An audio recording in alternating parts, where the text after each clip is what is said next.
Oh, my lord.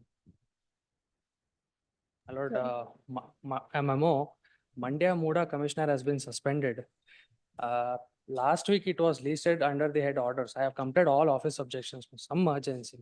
Kindly out. Lords, Monday. May I request my lords? Is it a commercial appeal? No. KCT's order, I am Not on Monday, Tuesday. grateful.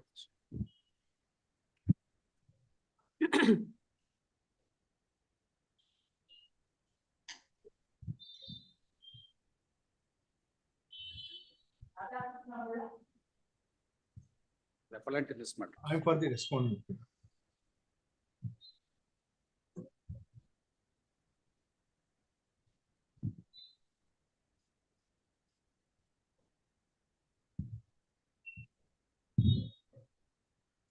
Respectfully dismissed.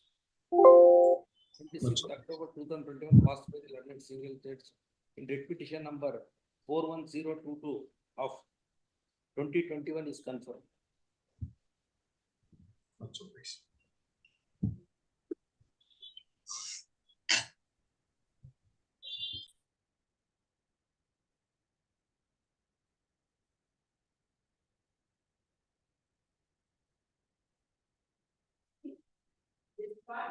Page 1, 1 to 4.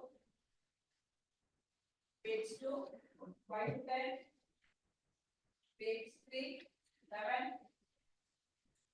Page 4, 12. Page 6, 13. Page 7, 14 to 17. Page 8, 18 to 24. Page 9, 25 to 33. Even tomorrow. Tomorrow. Tomorrow. Yes. Page 10, 34 to 36. Page 11, 37. That's all. Orders. Orders. Yes. Complete. 12, 38. Page 13, 39 to 42. Page 14, 43. Cell number 43. your lord. Yes. For 2 weeks. Scenario is also there. Please inform the other side as well.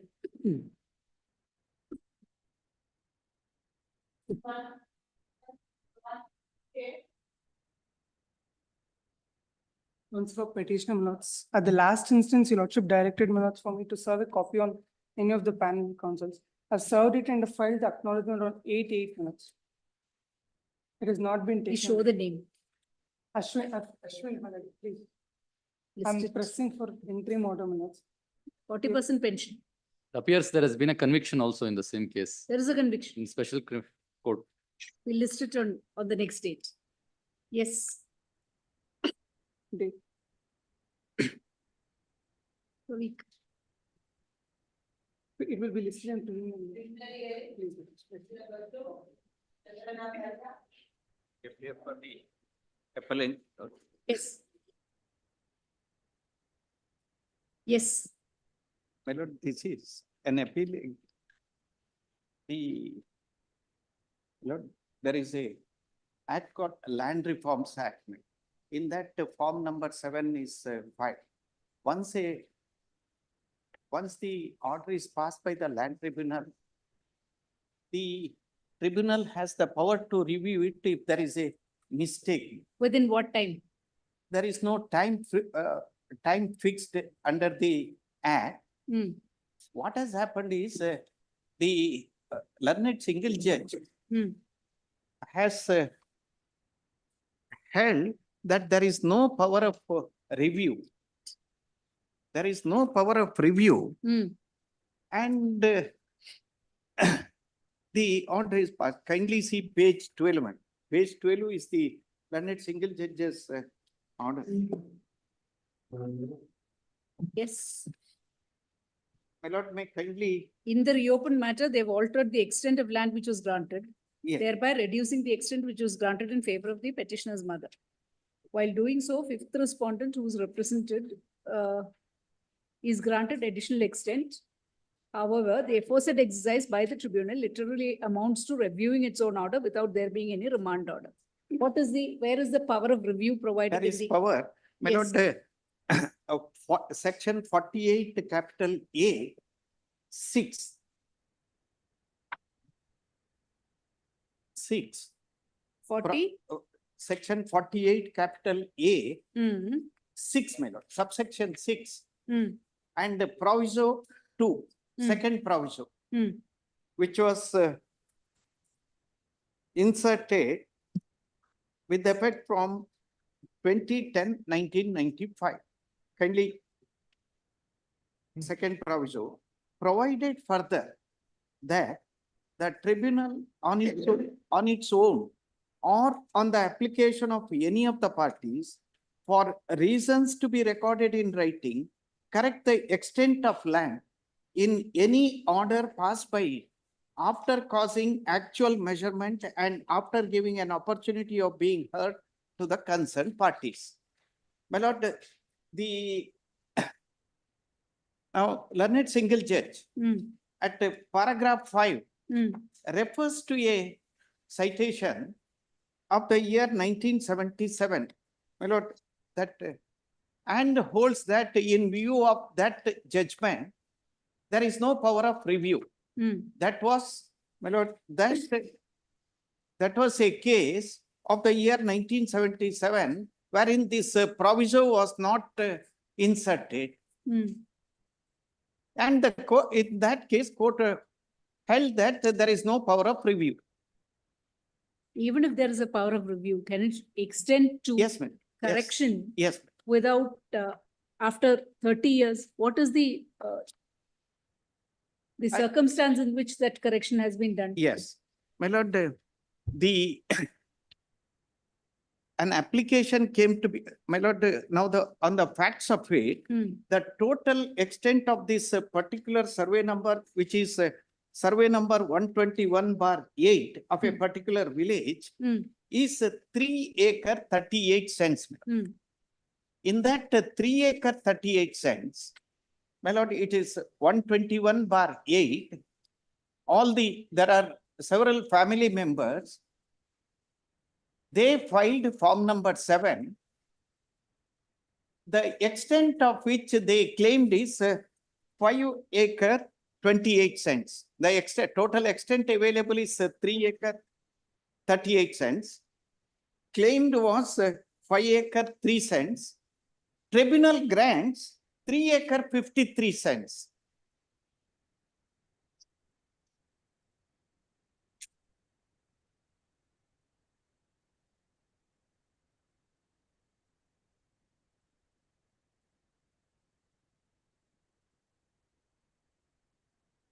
What is the scope of section 48A? Scope of 48A is an 48A is an inquiry by the land tribunal Hmm. upon an application filed under form number 7. Hmm. And a tribunal has the power to grant, after inquiry, grant order for grant of occupancy right. Hmm. My lord,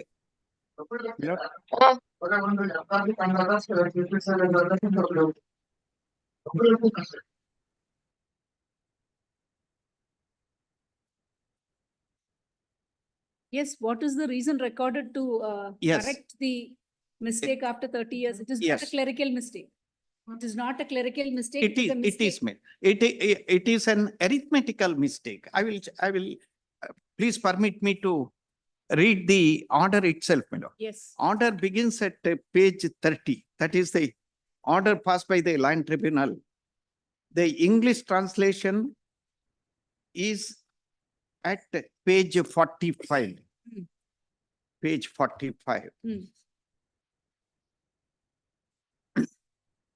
My lord, kindly go to the next page, page 46. Hmm. How this started, it's an application for a correction. Hmm. Second paragraph. Hmm. On 22/7/1996, the above mentioned applicant, K. Rama, filed an application before the land tribunal that the total extent of survey number 121/8 of Ertare village is 3.38 acres.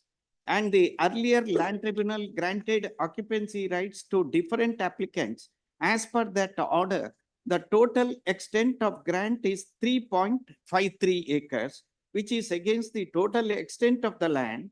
And the different applicants are granted with more land, and the applicants granted with less land are facing difficulty, and therefore requested for rectification of the mistake and to take appropriate action to grant the lands as per their possession, and requested for correction of the order. On this application, Council, the grant in 1981 is for the first time sought to be corrected in 1996. yes, that is, reasons are assigned. The land tribunal goes into this, my lord. Hmm. When the application was filed, my lord, Hmm. when the matter was taken up, the respondent objected, Hmm. and that was overruled. That objection was overruled. Hmm. And against that, the appellant herein had approached this honorable court. This honorable court directed the land tribunal to look into it and pass a detailed order. That, my lord, finds it at Annexure D, page 74.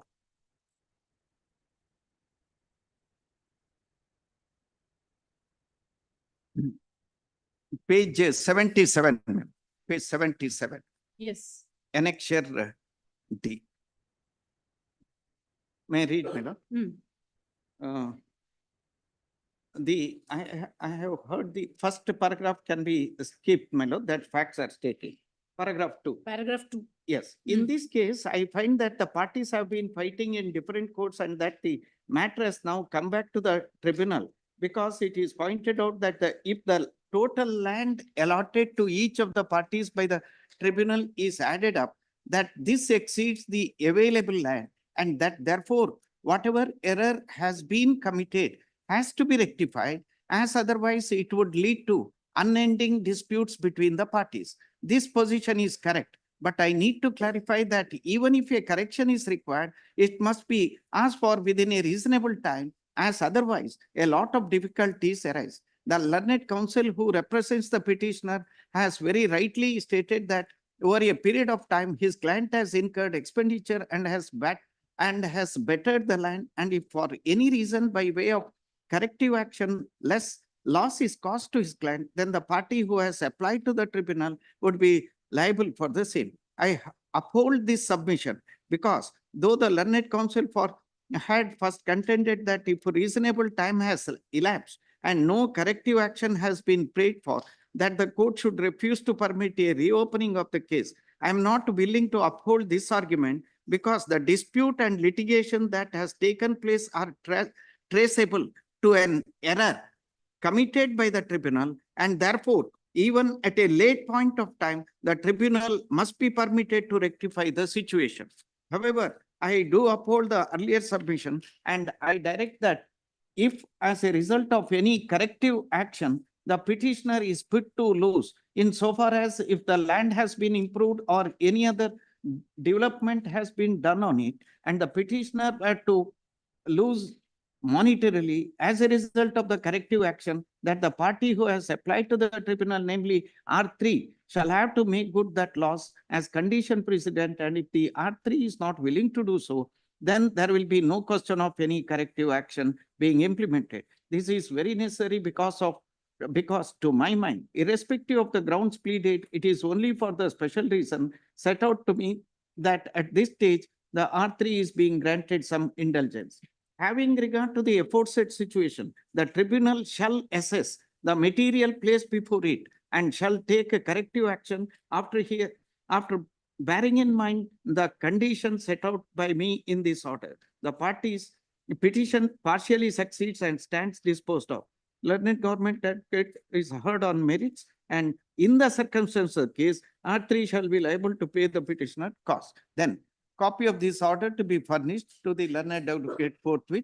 The interim order, if any, stands vacated. It goes without saying that the tribunal shall hear the contesting parties and hold whatever inquiry is necessary before passing any further orders. In view of the disputes between the parties, it is directed that a status quo be maintained until the tribunal dispose of the proceedings. In view of the age of the case, the tribunal shall dispose of the same as expeditiously as possible, but in any event within an outer limit of 6 months. So a direction was given to the land tribunal. After this direction, they kindly please come back to the order of the land tribunal, my lord, at the page 46. Who was the petitioner therein? Petitioner was the Annexure D? Annexure D. Annexure D was the respondent hearing. Because when an application for a correction was filed, he opposed, Now, land what is, tribunal overruled it. now what is the order passed by the land tribunal? Land tribunal has corrected the measurements, grant of the lands which was granted. Where is the compensation provided to the respondent herein as directed by? this No, court? he is also a rival claimant. Yes, where is the compensation provided? to Compensation, the- the tribunal has not referred to the compensation. Has to be, because this court says that in the earlier round of writ petition, this court says he Yes. was in possession, he would have made improvements. Therefore, if there is a reopening, he would be entitled to the R3 compensation shall for be the liable to entire pay the period. petitioner. Where is it? The cost of this petition, my lord. Not in And, the- not in and the writ earlier petition. to it, yes. Not earlier. at the writ petition council. What happens, where is that finding in the order of the tribunal? Yes. Without that, it would be honest. My lord, on that, the tribunal has not passed any order. Therefore, On this is that- against the directions issued by this court. My lord, yes. One submission, my lord. Yes. These, the tribunal, what has been done is, after the matter was remanded, a surveyor was directed to measure the land and prepare a sketch. After giving notice to all the applicants, there were 6 applicants to the one particular survey number, and all of them are relatives. Surveyor gives notice, prepares the sketch. For that sketch, no one had any objection. All this it has come. No one had any objection, and the matter was proceeded with. Based on the surveyor's sketch and the report, the statement of the contesting respondent in the suit, there was one suit. The tribunal proceeds to grant occupancy right, making corrections as per the sketch and the report. This was challenged before the learned single judge, and the learned single judge holds that there is no power of review at all. That is based on a judgment, division bench judgment, which was prior to the amendment to section 48A6. Before everything is Please. correct, we have to now consider the legality of this order passed by the tribunal. Yes, Even if there is a power, whether the powers was properly exercised is what we are looking into. yes. There is an earlier round of writ petition where there were observations with regard to how it is to be done. Has it been done in that fashion or not is now? My lord, in respect of the cause, there is no reference. But in respect of the direction issued by this honorable court to hold an inquiry after issuing notice to all the parties concerned, detailed inquiry has been conducted and the parties were heard. Then a tribunal comes to the conclusion that they are in occupation of different portions of one survey number. It is not in dispute that the petitioner in the writ petition was actually in possession. Petitioners, because they are the legalize of the petitioner in the earlier round. No, my lord. They were in It is possession. not, they were not in possession because That I is the say, finding in the earlier round. yes, I say so because one of the petitioners there, who was granted with occupancy right, has filed an affidavit in a suit between the petitioner and the appellant herein, page 128, annexure R2, that they were not in possession, page 128. Please see page 75. Please. The learned counsel who represents the petitioner has very rightly stated that over a period of time, his client has incurred expenditure and has bettered the land. And if for any reason by way of corrective action loss is caused to his client, then the party who has applied to the tribunal would be liable for the same. I uphold this submission because though the learned counsel had first contended that if reasonable time has elapsed, no corrective action has been prayed for, that the court should refuse, I'm not willing to uphold. But the contention that he was in possession and that he had bettered the land was accepted by this court. And it was stated that if corrective action is being taken after such a long time, he would be entitled to compensation for the betterment he had done on the land. Yes. In the light of this, whatever you suffered this judgment. It is on this basis that now you say that the review was correct. I, So this I will do have to agree. be, unless this was done. My lord, the court may direct even now the tribunal to hold an inquiry as to what is my lord, in this case, the respondents have not entered appearance. It is only the state. And also permit me to state this on the legality of the review, my lord, the division coordinate bench of this court has held that the tribunal has the power of review. I may place those judgments now. My lord, only this portion, my lord, the court may direct the land tribunal to hold an inquiry whether he has suffered the loss. But actual possession, Was the petitioner actually heard in the review? yes, Was he yes. the petitioner, the petitioner? All of them, not only petitioner, because there are 6 applicants. 6 applicants. What actually is the extent of land in the survey number? Yes, I will, my lord, I will, please permit me to make this submission. The total extent of this land, this particular survey number is 3 acre 38 cents. In this, my lord, the appellant before this honorable court is now granted with 71 cents. 71 cents Hmm. as against his claim for 78 cents. Hmm. And there was another person called Narayana who is granted with the 58 cents. Hmm. Another person is one Soma. He is granted with the 65 cents. Hmm. Another person is Nagu. Hmm. That Nagu and Durgi Melon. Hmm. They are granted with the 12 cents Hmm. plus 30 cents Hmm. and plus 7 cents. Hmm. Then there is one Soma. Hmm. He is granted with the 39 cents. There is another lady called Sheshi, Hmm. granted with the 40 cents. Hmm. Then there is one Narayana, Hmm. who is granted with the 13 cents. Hmm. 2 cents of the land, there is a goody. Hmm. This is a small shrine, Hmm. which is not granted. That is left with the 3 cents. Hmm.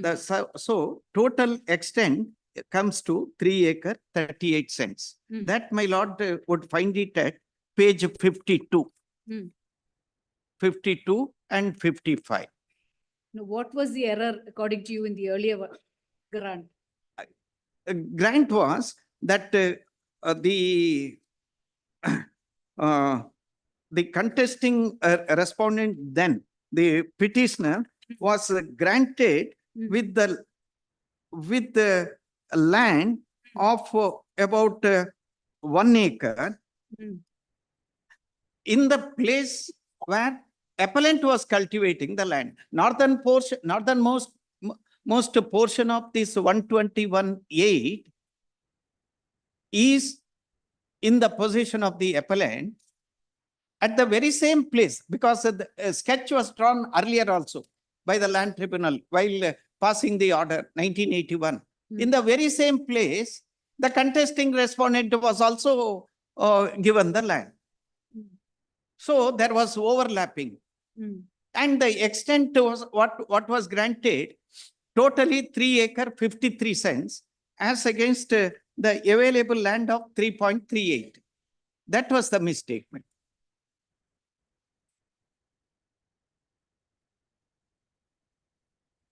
Is it your contention that the petitioner was never in possession of He was in possession of a portion of the land.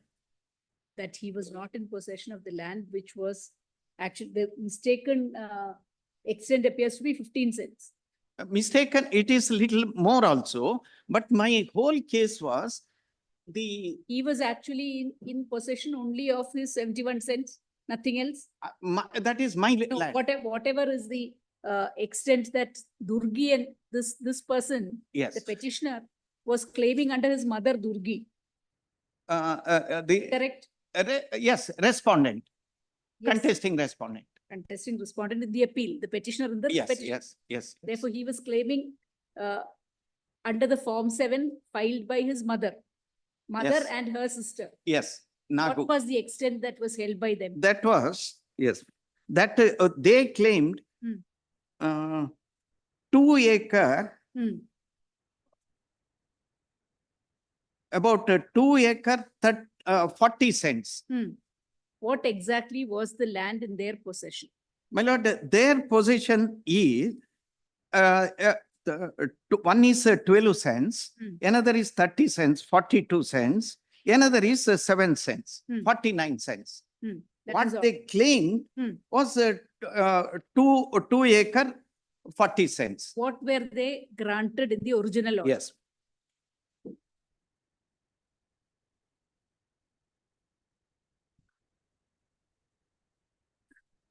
My lord, that is referred P1 to sketch Rama in the Krishna, order itself, my lord. the land claimed by Annappa. 0.58 acres, Narayana. 0.71 acres is the land of Rama and Krishna and the land claimed by Annappa. Yes, government advocates, can you give us some clarity on this? It appears 3.38 is the extent of the land. It appears in the earlier proceedings when the land which has been granted is total, it goes to 3.53. Now, the mistake appears to have been caused by the tribunal itself. However, after so long, it appears that there is a ratification of the action done by the tribunal, because when it was attempted, the petitioner had approached this court said it can be done. However, this court also said, if he is in possession of any extra land, which he has bettered, he would be entitled to, that does not appear to have been considered. Was he, as a matter of fact, in possession of any land in excess, and would he be entitled to anything? Is that question considered? If, as a matter of fact, he was in possession only of the land that is now ordered, then there is no difficulty. So what is the finding on that? From this, it is difficult to understand. My lord, there is some clarification at page 32, ink page 32, 52. My lord, fourth line onwards, my lord. It is a lengthy paragraph. And in regard to that, the surveyor of the land was directed to issue notice to all the parties in advance and to measure the said survey number 121/8 in the presence of the applicants as per their possession and to prepare the sketch and to give report. In this regard, the survey officer measured the land and filed a report with a sketch to the land tribunal. This sketch is marked as Exhibit P1 in the deposition of K. Rama, that is appellant. No one has objected to the survey sketch. As per the record, it is confirmed that the total extent of land in survey number 121/8 is 3.38 acres. In Exhibit P1 sketch, 121/8, 071 acres. In survey number 121/8P1 is the land of Rama. That is myself, my lord. 121/8 now subdivided as 121/8P1, 71 cents to Rama and Krishna. And the land claimed by Annappa, that is survey number 121/8P, extent 0.58 acres is the land in possession of Narayana. Survey number 121/8P3, extent of 0.65 acres is the land in possession of Soma. Just a moment. Therefore, 0.71 acres in survey number 121/8P1 is the land of Rama and Krishna, the land claimed by Annappa. Yes. Therefore, there is some land claimed by Annappa. Annappa, In- Annappa. In 128/8P1. No, my lord. 121/8 was in, all of them claimed in 121/8 only. Correct. When But is that- 121/8P1. Uh-huh. There is land of Rama, And Krishna, and the land claimed by Annappa. My lord, that was the, now they subdivide it, surveyor subdivide it. 121/8P1 is is to Rama and Krishna, which was the land claimed by Annappa. Hmm. That is. That exactly is the question. If Yes. Annappa has claimed your land Yes, and he was in possession of the land for any period in time, yes, then he is entitled to yes. compensation because of the long delay in having My lord, reviewed that the is, order. That is it all. was claimed by Durgi, my lord. Hmm? Durgi. Hmm. Client- Durgi is the mother. Durgi is mother Annappa's and- mother, Mother and her the sister. Nagamma is the sister. Correct. Therefore, Nagu Hensu, Annappa's mother Durgi Hensu. Yes, Durgi Hingsu. Therefore, Yes. it's through them that he claims. Yes, If he was actually in possession of land which is now found to be yours, then in and- my possession. That is what the surveyor says. The sketch and the, one more survey be conducted. For that, to that extent, and a report is submitted here. May not be. May not be. Now we are, what are we reviewing? What are we considering? 1981 order of the tribunal. And that there appears to have been some mistake. Now it's sought to be corrected. Where is the contesting respondent? they are Does not. anybody appear? And the land tribunal has held, land tribunal has to decide who is in possession of the land. That, my lord, finds it at page 53, paragraph 2, my lord. Is the P1 sketch available in the file? It must be, my lord, the land The file tribunal. here? Records are available. Please look into those records and tell us as to whether there is any finding with regard to the possession. If, as a matter of fact, the other person, Annappa or his legal heirs were actually in possession. Annappa is no more. It is his Yes. legal heirs who are My lord, there is a finding on that also. Irappa, What my, Girijamma, Sushila, Sujata, etc. at what my lord is expressing, there is a reference in There is a the, finding. there is a finding. Would your lordship kindly come to paragraph 2 at page 53, my lord?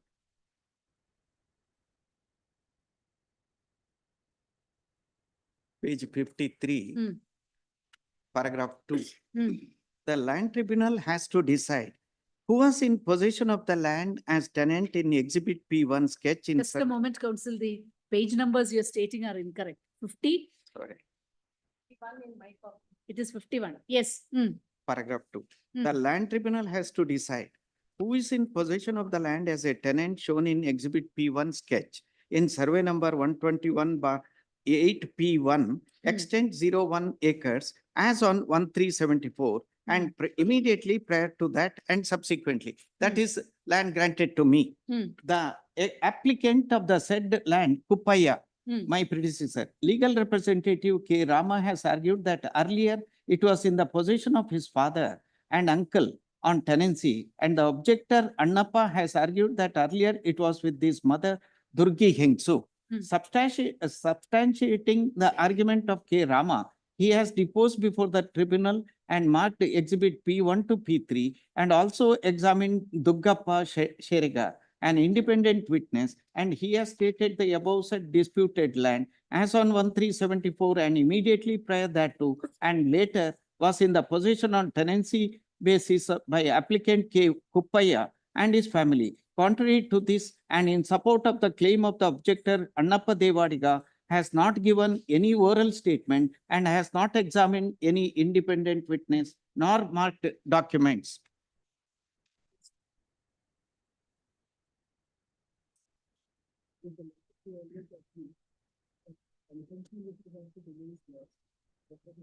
ಹೇಳ್ವಾ? ಹೌದು. Power is there. The value that the exercise of the power is.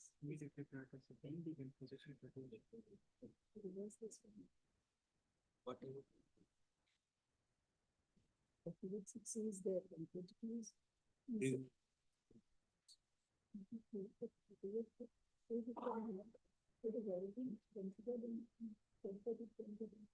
Without that, having been What is the extent shown in paragraph 7?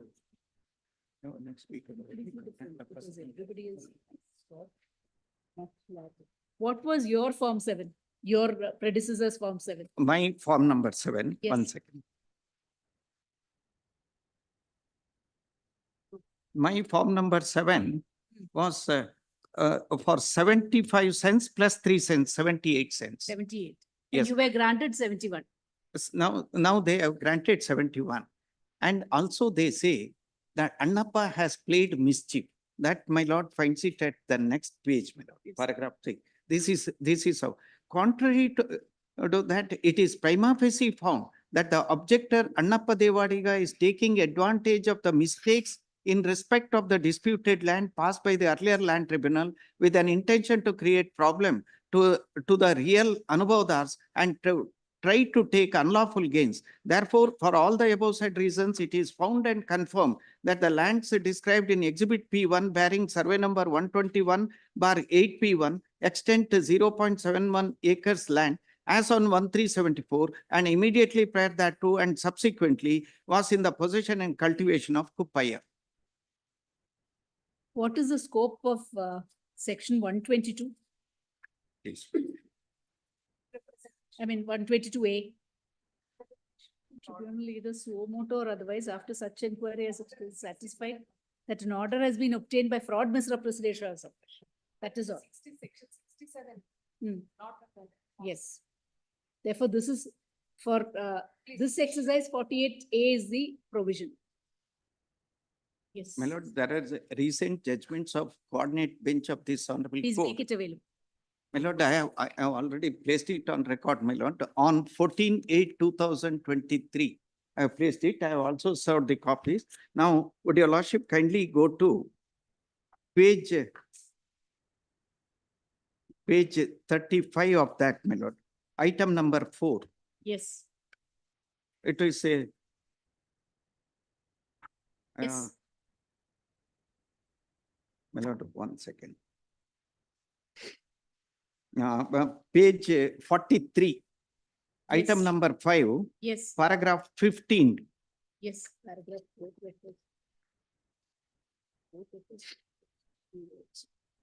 Yes.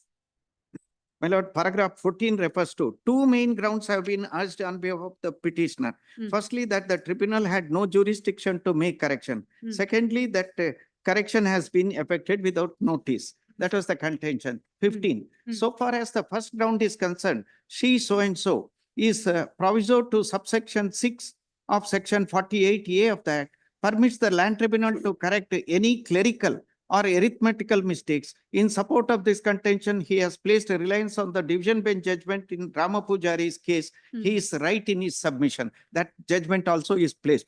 Then second proviso to subsection 6 of 48A of the Act requires actual measurement and giving opportunity to the concerned parties before passing any order. The impugned order passed by the tribunal shows that survey has been conducted. Writ petitioners, another grievance that the order has been passed without notice. Petitioner is, that is on the merits of it.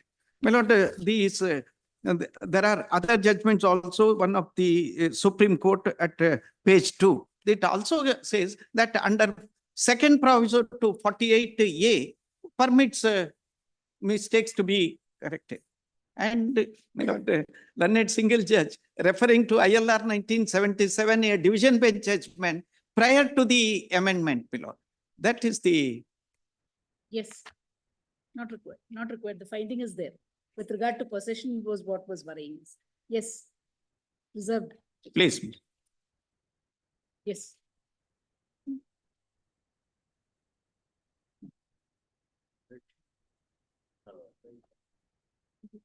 Yes, it has to be upheld because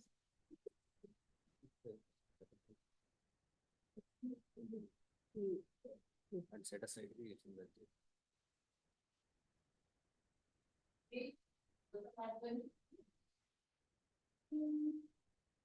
For the petitioner, your lordships. Order Your of lordships. entrustment set aside.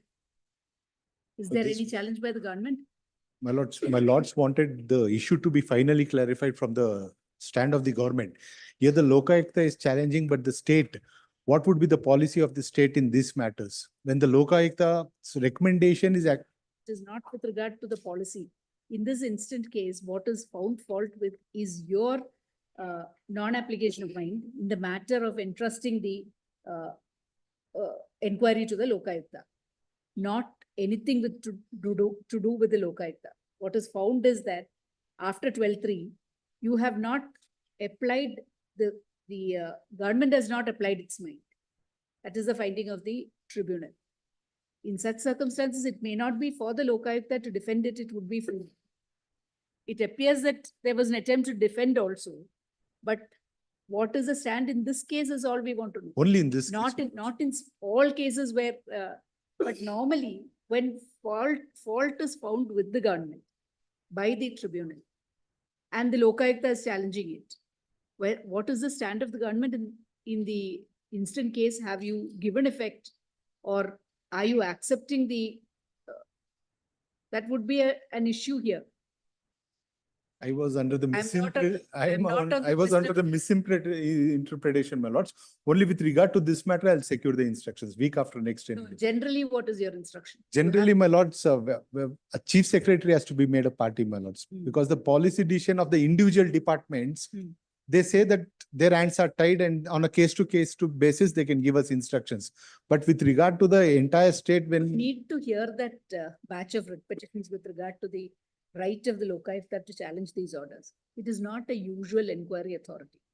It is a situation where even when the government does not want to take action, it is only because of the action of the Lokayukta that action is being taken against many of the hearing officers. Therefore, it is also an authority where even the preliminary investigation, the criminal investigation is also conducted under the aegis of the Lokayukta. In the facts of the situation as it prevails here, we should consider those writ petitions and decide the question once and for all is what I feel. If there is conflict of decisions between division bench decisions, it has to go before the larger bench. my lords, That matter must be argued.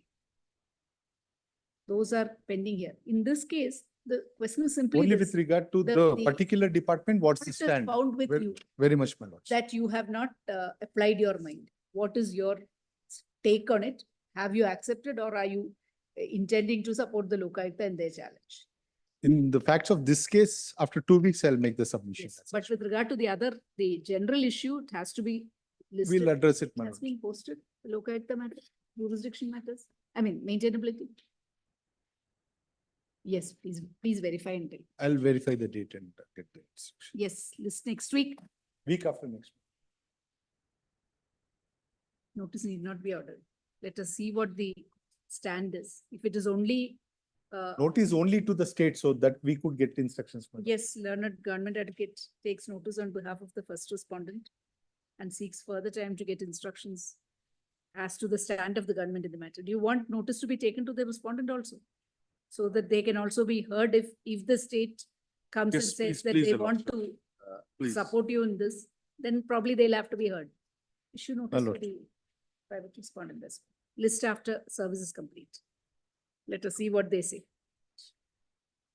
Now, the other question we have to consider.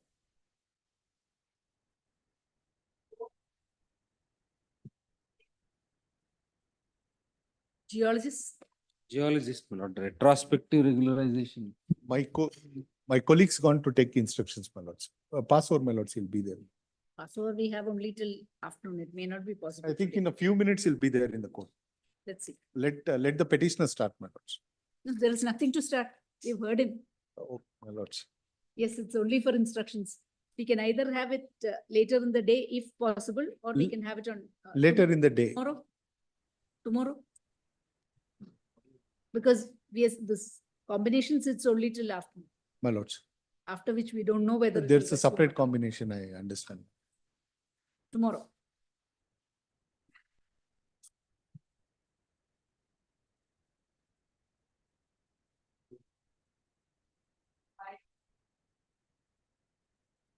Deputy Commissioner Excise posting, election code of conduct.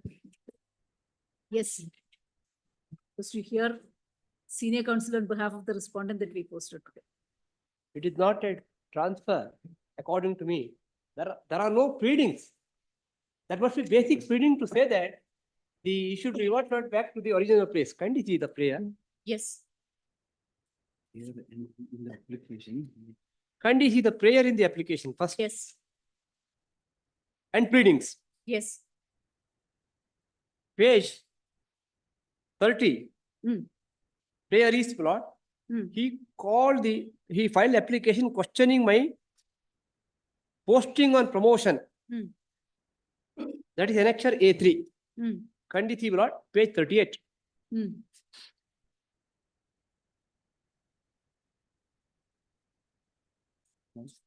Wash annexure A3. Yes.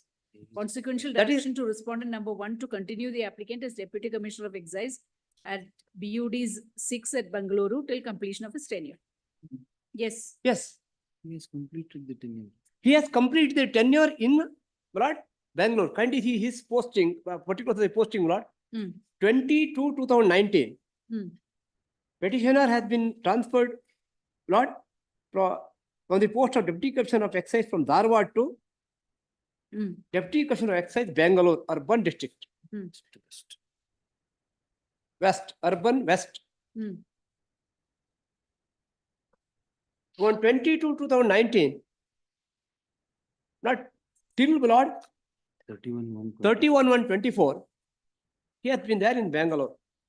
Yes. Either the one district to another district in Bangalore urban district only, Hmm. Just, because the Bangalore West, East, all those districts have been bifurcated into 6 districts. Yes. He has been Yes. Hmm. transferred from one BUD, Bangalore urban district, to another district throughout from 20 to 2019, roughly about nearly 5 years Hmm. from 19. Hmm. Now, in the entire application, his case is not that his when he has been shifted to Lord Koppad, he never thought that his original prayer is to quash annexure A3. Koppal ಕೇಳಿದ್ನೇ ಇಲ್ಲ. page 30, there is only that my promotion order should be quashed and he shall be continued. Yes. Lords, Yes. Lords, just one submission. I was able to join now. Lords, in this matter, there was some issue when election petitioner's case was a case of election transfer, admittedly. Hmm. And but usually what happens when election transfer was done, Hmm. the other person who's also posted is on election transfer. Hmm. Immediately after election, each of them goes back, Hmm. and Lords, thereafter, general transfers take place. Hmm. In case it is a general transfer period, or they continue. Hmm. But in this case, there was a situation which was created where by oversight or some reason, where the private respondent was given posting, Hmm. that was not election transfer, that was a posting on promotion. So, my lords, there was this issue that happened when they initially approached the court because their posting was given on promotion. When the matter was finally decided, my lords, that completed the 2 years tenure. So, court said it was only because of this problem. Then now their posting, his posting or private respondent's posting also cannot be disturbed because it was a promotion and posting. And election transfer, you come back. And again, the general transfer period was there at that point in time. We would give a posting. So therefore, court said posting can be given. Now, my lords, they are working in Bangalore urban district. That is Bataranpura. That is 6, which is my lords on Mysore Road office. Now, in the meantime, we are supposed to give him posting. I was informed, my lords, today that yesterday, my lords, file notices have been passed. Today or tomorrow, when posting is being issued to Bangalore itself, we will place that order before my lords. If they're not satisfied with it, let them argue on merits. But if they're satisfied, then my lords, that ends the matter. May I just submit this? Fair enough. If it is in Bangalore. Bangalore itself. and in I head was- office, in head Lords, office. I will only submit this. The question is, my learned friend said, I have not argued about the election transfer. A posting comes when there is a vacancy. Absolutely. Please see the state government stand before the KAT. KAT, my lords, please come to the reply state. They say, because IA went out, there was a vacancy and he comes in. No, it, Now we to are saying change- that it was That's on it. account of some, They're admitting that it was a admitting mistake. it was, But then but they have to give him posting. I have to come back. My lords, they can't take a different stand, which is covered by 3 judgments of this court. When there is an election transfer, to say that my tenure is over, on the date of 31/1/24, my tenure was not over. Therefore, it is a question of bringing you back, even if we say that you have to be brought back to Yes, my lord. but 6. And he has to be given. He a has to be posting. given a posting. It would be open now for them to consider. If it is a general transfer period is still existent. The general transfer window is over now, my lord, subject to what I have understood. There can't be a general transfer general period. transfer window is over. But when when the order was passed, my lords, as on that day, my lords, court said give him posting because the general transfer period was still open. But in the meantime, because of the order of the KIT also and the fact that I have to give him posting, all I am saying is that it was an election transfer. The fresh promotion This as on 31/1/20. as on 31/1/21. But as on the day, my lords, please, my lord, prevents you please, my lords. from, if it is in Bangalore itself. But what I He can go. my lords, all I am suggesting is I will place it on record. If Yes. they're satisfied with the posting, my lords, there is no need for the matter to be argued. If I they're not will- satisfied, let him argue, my lords. Find Then we will very not come in strange, the- the government has to give him posting. No, They no, want to push me out somewhere and say I should be satisfied. no, no, That, let him I see the find- posting that I'm given. Maybe he will be more. Maybe he can give him. Yes, Monday. Let's see. Lords, Tuesday. because Tuesday. service. Yes. And having taken time, 3 occasions, and then say I have passed an order, my lords, I find it rather. Let us see what the order is. Yes.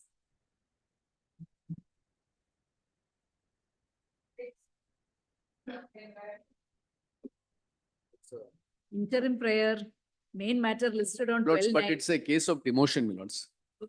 It's a case of demotion. version. Yes, reversion.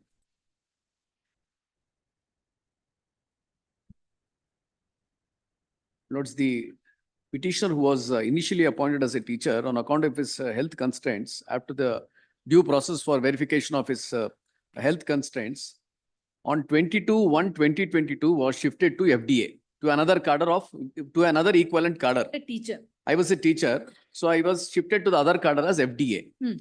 Lords, this was sought to be withdrawn on 16/2/2023. When were you accommodated? as a 22/1/22, my lords, I was shifted from teacher to FDA.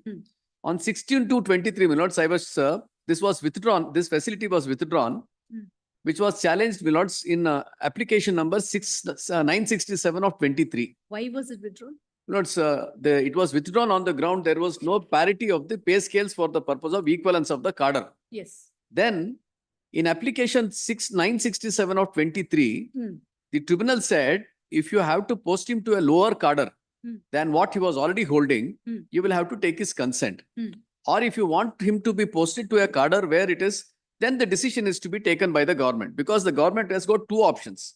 If the person is medically incapacitated to discharge his duties in an existing cadre, when he has to be shifted to another cadre which is not equivalent, then if he consents to the lower cadre, otherwise the government can take a decision to put him into the higher cadre. This is how the rules reads. This is an intermediate, your original post is intermediate. Intermediate is what they understood, which is factually incorrect. That's the essential part, my lords. The tribunal said, unless you take his consent, the rule doesn't permit you to put him into the lower cadre. That is the 2nd division assistant. 1st division assistant, you take a decision and remanded the matter to the state. The state again reiterates, saying that without the consent being obtained, that we will post you in 2nd division assistant. This is what was challenged before the tribunal. Lords, may kindly have a look at page number 86, my lords. This is my pay scale as on January 2022, when the initial change was made from teacher to FDA. Lords, on the left-hand side, pay scale is mentioned as 27,650, 52,650. Where does it show? Left-hand side top, my lords. In the tabulated column, in the first column, the first line. Okay. Yes, yes. Pay scale is 27,650, 52,650. Lords, may now kindly take 115, my lords, the order of the tribunal passed at the earlier instance. Lords, at page 120 para 6. Lords, the middle of this para. This, however, does not make the post in the pay scale of 25,800, 51,400 to be equivalent to the post in the pay of 27,650, 52,650. 27,650, 52,650 is the Just pay now- scale of the first FDA. Applicant was drawing pay of 33,450 in the pay scale 25,800, 51,400. Yes. If it is possible for a government servant to draw so-and-so in the pay scale, 27,650, 52,650 Also, This, however, does not make the posts in the pay scale of 25,800 to be equivalent to posts in the pay scale of 27,650. Likewise, a pay of so-and-so can also be drawn in the pay scale of so-and-so, so-and-so. It's only that for- doesn't make the pay scale equivalent. Lords, So pay this- scale should be equivalent is what the tribunal said. The tribunal What said, is what is the pay scale of FTA? Lords, now pay scale of FDA is 27,650, 52,650. There is no question of it is the equivalent pay scale. Then why does it have to be withdrawn at all?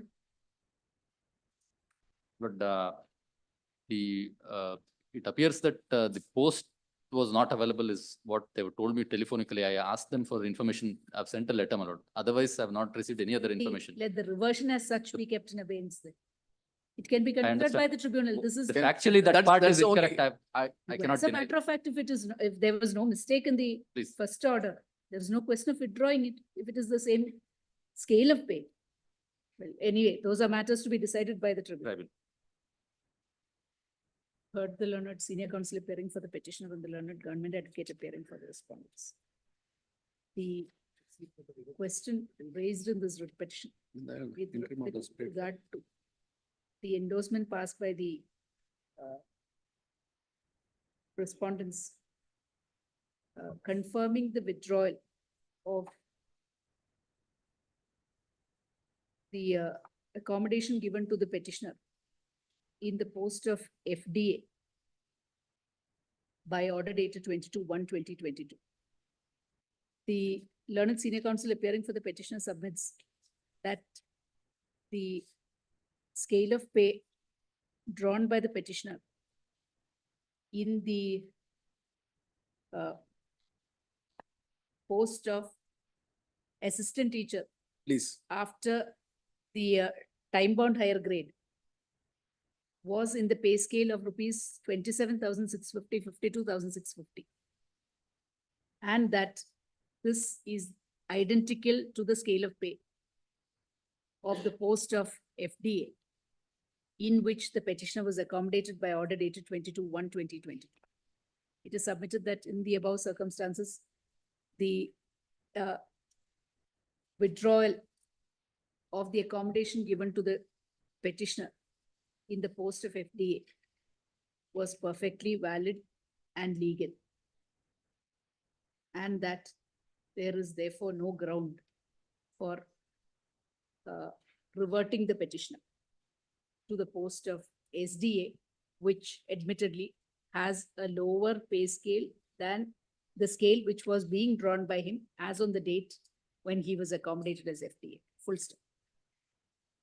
We are of the opinion that the merits of the matter require a consideration at the hands of the tribunal, since the application is pending before the tribunal and the pleadings have not been completed therein.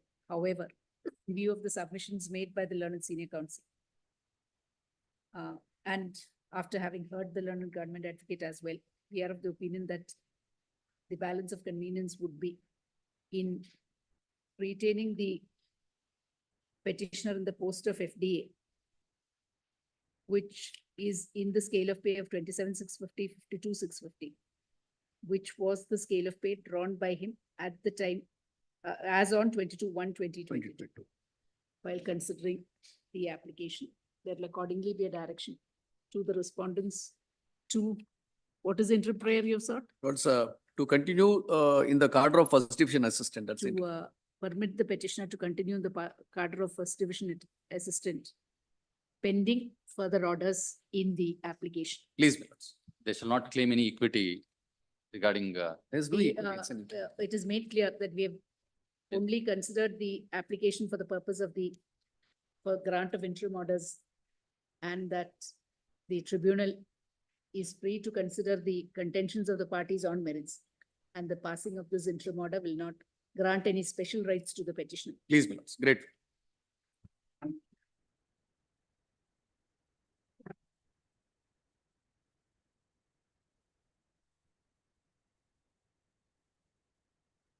For the Transfer. petitioner, my lord, transfer. My lord, on 35/2020, both the petitioner and the my lord third respondent were promoted as Assistant Director of Land Records. Yes, discussed. But I'm sorry. On 35/2020, Hmm. both the petitioner and third respondent were promoted as Assistant Director of Land Records. Hmm. But the petitioner was posted to Periyapatna and the third respondent was posted to Mandya. Hmm. But on 2010/2020, my lord, within a span of 5 months, he is posted to Mysore, Hmm. third respondent. Hmm. But I was transferred on completion of my tenure on 28/2/2023. Hmm.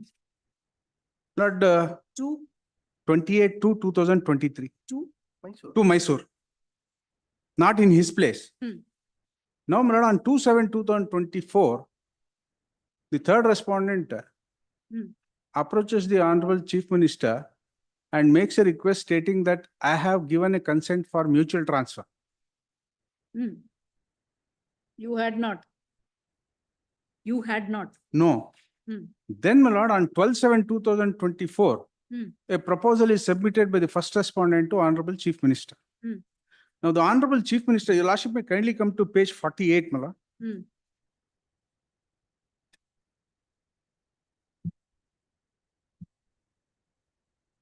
This is the Hmm. mutual transfer short form, my lord. Your Lordship may, I have produced the English version. Hmm.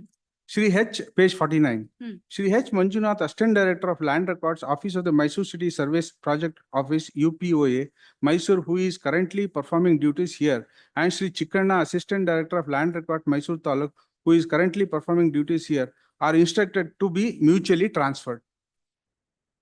This is the first order on 2/7/2024. Now, my lord, a proposal is submitted by the first respondent. My lord, the proposal, my lord, Your Lordship may kindly come to page 60. Hmm. Page 60, my lord. Hmm. My lord, the approval is granted only in respect of serial number 1, 2, 3, 4, 5, and 7. My lord, Where page is- 60, my lord, Page. 60.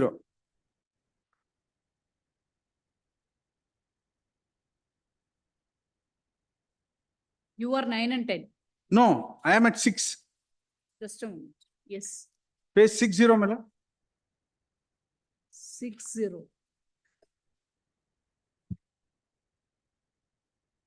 This is annexure E, my lord, page 52, it starts.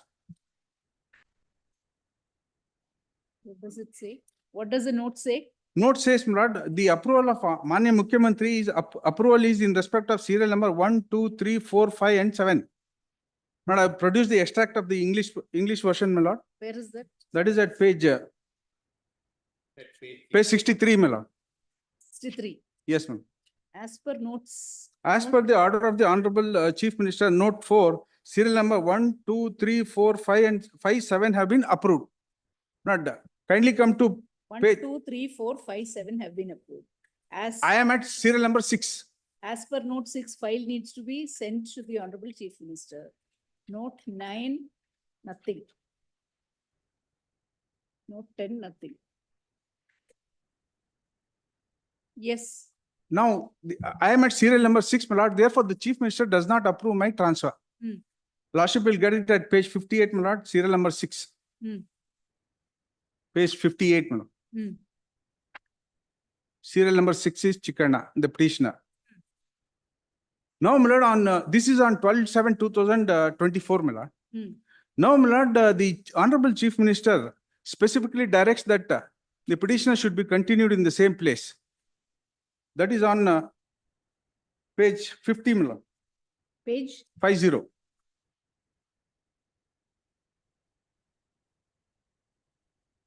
Hmm. My lord, this is on 15/7/2024, my lord. I have produced the English version as page 51. Yes. Mr. M.G. Chikanna, Assistant Director of Land Records, Mysore Taluk, Mysore, is hereby instructed to continue his duties at his current place of assignment. My Lord, on 12/7, he refuses to grant approval. My Lord, on 15/7, he directs that he be continued in the same place. Now, my Lord, on 19/7, the first respondent, page 78, my Lord. Were the records perused by the tribunal? My Lord? Were the records perused by the tribunal? Yes, Records were brought by the, Yes, no, I myself. before the tribunal, no, my Lord. was not. I myself have produced it. I'm sorry, my Lord. Your Lordship may kindly come to page. Hmm. The impugned order is at page.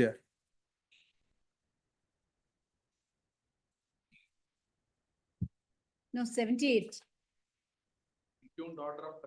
Tribunal, no. I'm at the order of transfer, my Lord, 19/7/2024. What is the order? That is Please at page. read. Is there a translation provided? My Lord, Is there a translation provided? page 44. English version is at page 46, my Lord. Yes. What does it say? Following deputy directors are transferred in public and administrative interest. with My Lord, effect and- Shri serial number 4, my Lord. Yes. Shri H. Manjunath, Assistant Director of Land Record, Mysore City Survey Project, Mysore. My Lord, he's been posted to my place, my Lord. And I have not been given any posting. My Lord, this is on 19/7/2024. My Lord, on 22/7/2024, I approached the Honorable Tribunal and the matter was taken up on 22/7/2024. My Lord, a stay was granted. But on the same day, my Lord, the second respondent without authority, my Lord, has proceeded to, my Lord, when I am on, I have to, without posting means I have to go and report before the head of the department, my Lord.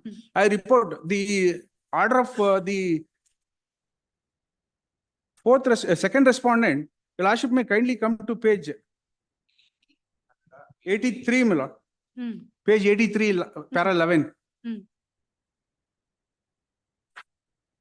Last. Hmm. Sent to Shri Chikanna, Assistant Director of Land Record, Mysore, directing you to hand over the charge of the post of Assistant Director of Land Records, Mysore, which you are handling, to Shri H. Manjunath, Assistant Director of Land Records, and to report to the central office for further posting, and to take over the charge of the post of Assistant Director of Land Records, Office of the Town Planning Office, Mysore, from Shri H. Manjunath, Assistant Director of Land Records, and to handle it until further orders. But he cannot give me a posting to the place of third respondent. It is the first respondent who is competent to give me any postings. And my Lord, your Lordship may kindly see, my Lord, the third respondent was due for transfer, due for retirement within 8 months or so, my Lord. He was in Mysore only. But he could not have been effected transfer in terms of 25/6/2024, which says that he has to be continued because he is due for retirement in less than 2 years. So with the sole intention of, my Lord, posting the third respondent in my place, though there was no order of approval by the Honorable Chief Minister, and though there was a Which is why we are asking, were the files produced before the tribunal? they say that it has been produced, my Lord. I did not appear before the tribunal, my Lord. The applicant has been provided for discharging his duty, vacant post, learned age is submits a transfer of the in place of the applicant is effected after obtaining prior approval. As such, it cannot be said that the transfer guidelines have been violated.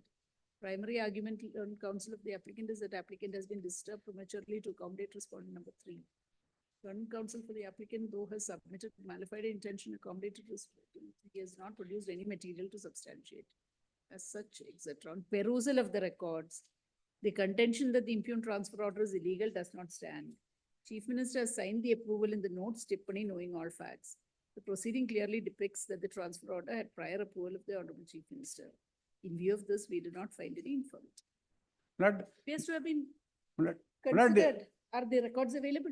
No, my Lord, I'll produce it. Lord, I have produced that document, my Lord. It clearly says that there is no approval of the Honorable Chief Minister. Appears to be something else, counsel. Between 15/7 and 19/7, if Yes. there is an approval, that is the end of the matter. No, this was the last order that was passed, the proposal that was submitted to the Honorable Chief Minister on 12/7 is the basis on which 19/7 they have passed the order. Where does it show? No, that page, your Lordship may kindly come to page 68, my Lord. I'm sorry, page 60, my lord. Hmm.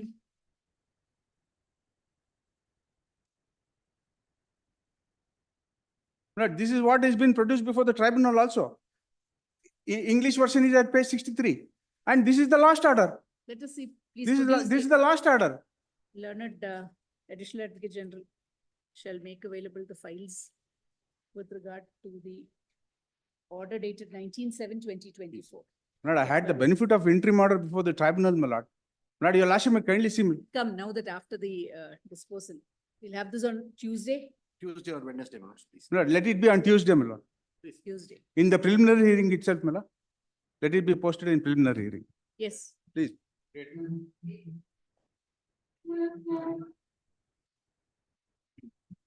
I am appearing for the petitioner in this case, my lord. Matter of suspension, my lord. My lord, On the ground of, on the ground of sexual harassment. a complaint has been received as. Complaint against was filed, my lord, it is as a counter blast. you. It may because- have been. My lord, When was the kindly- suspension order? order of suspension is of June. That is 4th of June, 2024. Is there any proceeding before the committee? Please, my lord, before that, my lord, there was a preliminary inquiry Hmm. conducted by the deputy commissioner by constituting a 7 members committee, Hmm. wherein there is a finding Hmm. that there are no complaints of sexual harassment or any other harassments. Where is that finding? My lord, that is at link page 52. That is typed copy, my lord. Lord, this is the report dated 27th of May 2024. Hmm. Prior to the complaint lodged by the complainant, my lord, that is the colleague of the petitioner, who was irregular to the office, my lord, the petitioner had issued a notice. Because he had issued a notice, my lord, as a counter blast, a false Number 52 does not. 154, my lord.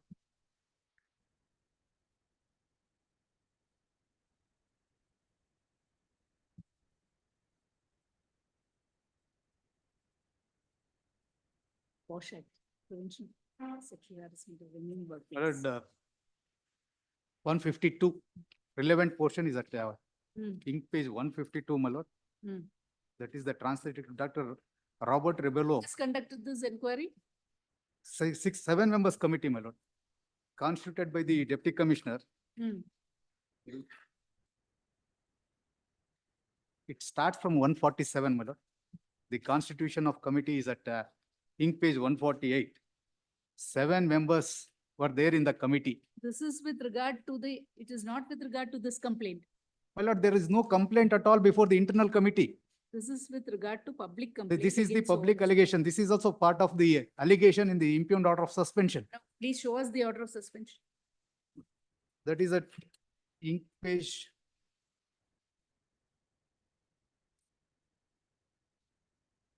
115, my lord.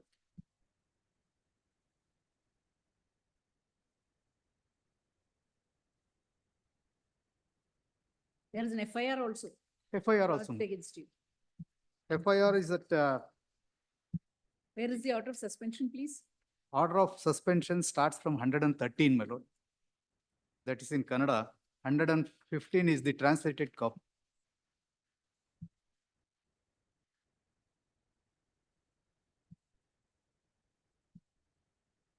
My lord,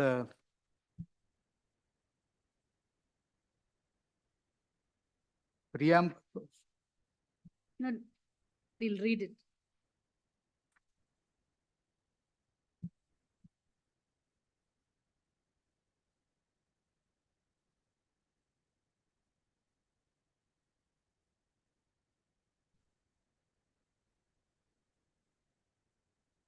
It is not a suspension. Prevention of women, sexual harassment of women in the workplace. Wash Act.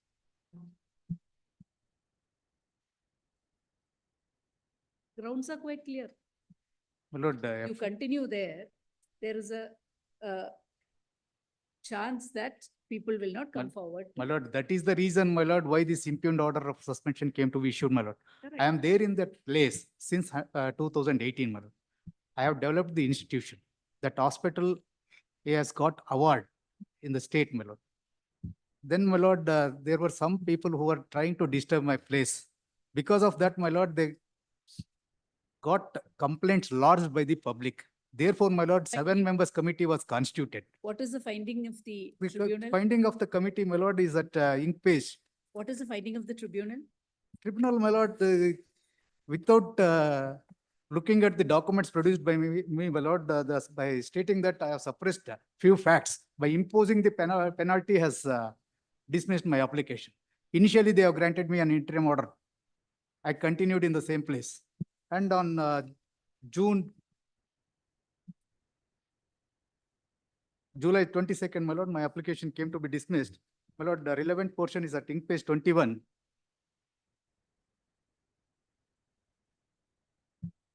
I have not suppressed any facts. And it is not that the council has considered that he has committed the sexual harassment. By misinterpreting the submissions made by the council, my lord, a erroneous order has been passed. This is not an order passed specifically only under Rule 10 of the CCS rules. It appears that it is also an action My lord, taken under the provisions that of is the primary contention of the petitioner, my lord. My lord, the petitioner is a Group A selection grade officer, my lord. Under the Karnataka business rules, my lord, the permission of the chief minister is required for initiating any disciplinary action, my lord. This is the.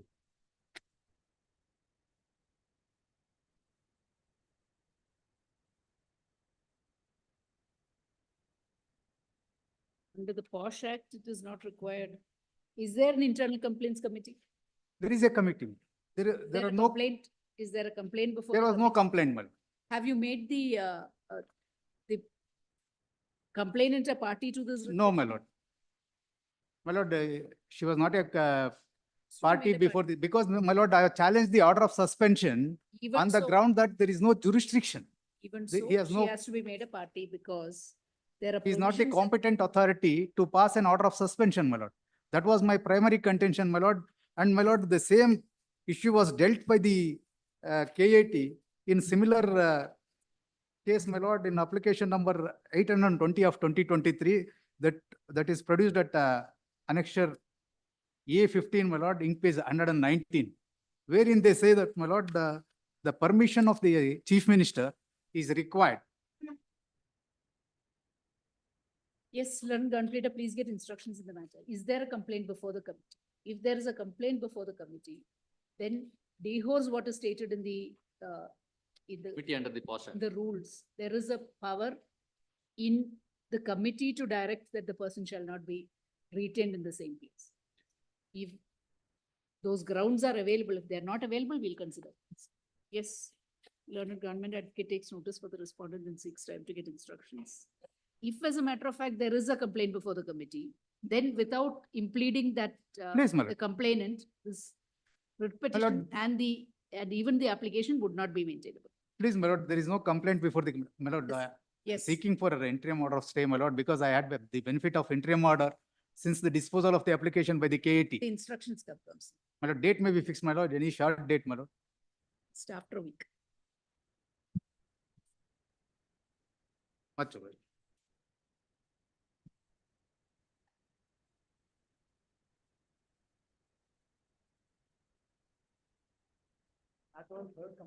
I'm appearing for petition. My request for a passover, my lord. My senior wants to appear. They know Passover. It was Tomorrow, partly if heard you're it for ready. the want of translation, my lord said adjourn them. Yes, File translation. my lord. nothing further to Translation is ready. permanent transfer, A5 transfer to RDWS, promotion SC Tech, permanently transferred to PRED, final gradation list. Yes, But we've heard you translations- in extent, Please, so, my lord, please. Translations are ready, my lord. and any synopsis you want to We have make filed available, some- make it available, we'll hear it. We have already filed synopsis. Synopsis is already there. Yes, translations are ready. Yes, the translations made available by the learned council for the petitioner are taken on record.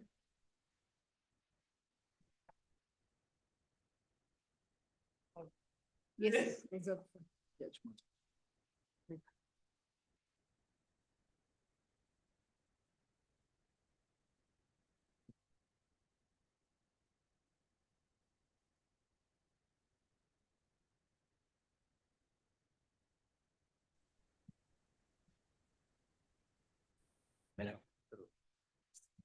Government. Petition. But writ filed by the state against the order of the tribunal, allowing the application granting interest against delayed payment of DCRG, my lord. But what had happened is, after the retirement of the office superintendent, the respondent was the office superintendent, it was discovered that he had committed certain illegalities while depositing the money to the treasury, my lord. The fact remains that there was no charge sheet issued as on that date. Provisional pension, which will result in withholding of DCRG, commuted value of pension, and leave encashment.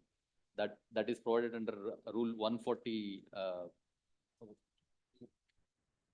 141A of the provisional pension is under 141A of the KCSR. KCSR. But the fact remains that there was no charge sheet as on the date of his retirement. Therefore, my lord, when it was discovered that there were some illegalities committed, although already direction was given to release his pensionary benefits, there was a direction given by the third respondent to the fourth respondent not to release his pensionary benefits in anticipation of initiation of proceedings against him. In fact, it was discovered that there were two people involved at the relevant point of time. The loss cost to the government is to the tune of around 15 lakhs, my lord. And the other person, whose name is Satyanarayana Prasad, he informs, Shiv Kumar, he informs that his signatures have been actually forged. And he gives a police complaint, and the FIR is registered, and even now the criminal proceedings are pending, as well as disciplinary proceedings. Criminal proceedings are pending against the petitioner as well? Yes, ma'am. No, And two others. and two others. Therefore, Now, the only question is, Hmm. my lord, if he is exonerated in the criminal proceedings as well as the disciplinary proceedings, ultimately there is no doubt that we will have to pay him the no, interest on delayed please payment. tell us what is the provision in the KCSR, which says that if there are judicial proceedings pending, then the DCRG can be withheld. My lord, 141 141 appears, of the KCS. 140 141, sorry, of the KCSR. KCS, sir. 141 and 142 seems to be omitted. I'm sorry. As per the 240A of KCSR, Hmm. there is 214A, I'm sorry, 214A. no inquiry can be held. Yes. Or contemplated Yes. against the respondent. Now, Hmm. in view of limitation imposed under Rule 240. When is the allegation? When was the incident which gave rise to the allegation? 2000, before 2020, That was before his retirement. before retirement. No, before retirement. Before fine. retirement. Even if it can be initiated after retirement, if it is within 4 years from Yes. the date of initiation. Is that over? No, ma'am. It has immediately after his retirement. The complaint was, FIR was lodged by this Shiv Kumar, Hmm. who was one of the other persons against whom allegations were made. FIR lodged Lord, when? FIR was lodged. Date of the FIR is not provided, my lord, but he wrote a letter to the Director of Agriculture, Here, I will, 5/10/20. page number 80, 80. 80.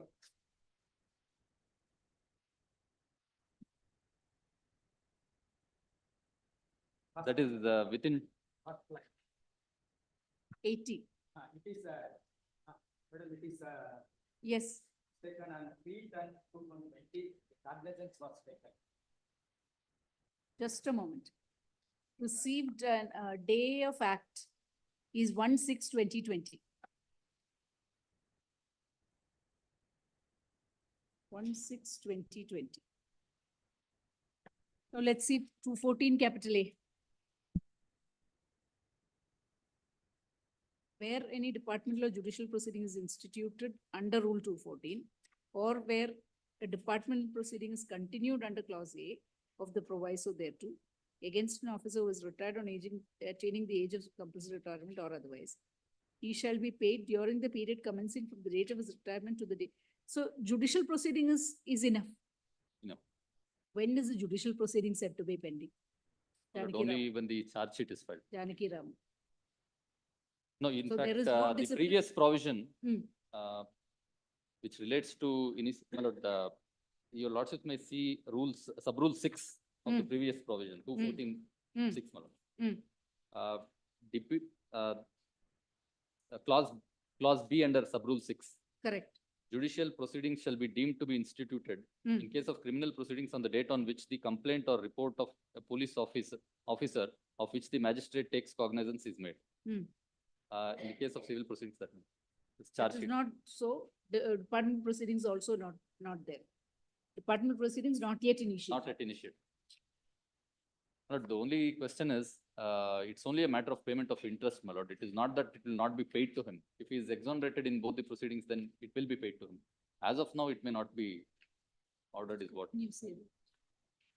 Because if the But it was proceedings not are not, action taken in an arbitrary manner, my lord. It was in a hurry. Although there was hastiness in the action taken, it was not arbitrary because it was found that very large sum of money had been misappropriated.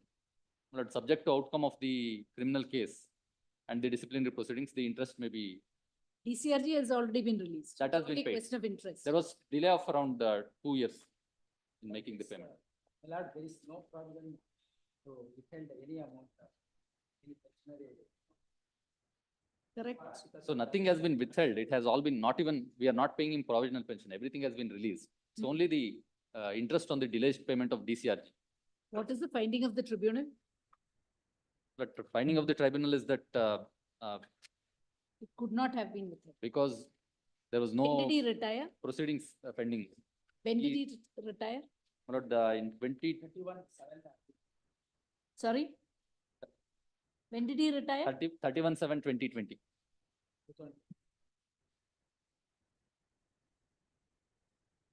Told the dispute before the tribunal was only with regard to interest. By the time the Regard. amount had already been paid. Yes.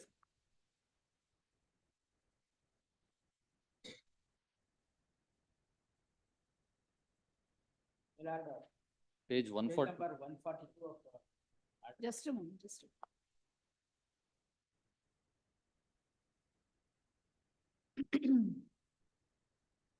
The only basis for the third respondent to take such an extreme step was stated to be the oral instructions of the second respondent, which however was disowned by the second respondent in a written communication made to the applicant. Thus, the action by the third respondent was not only without any authority, but also illegal.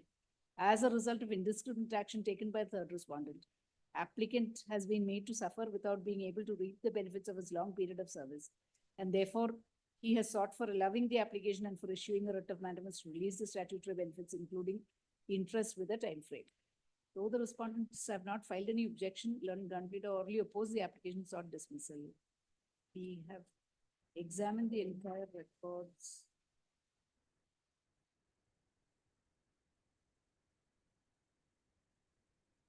There was no domestic or judicial proceeding pending against him.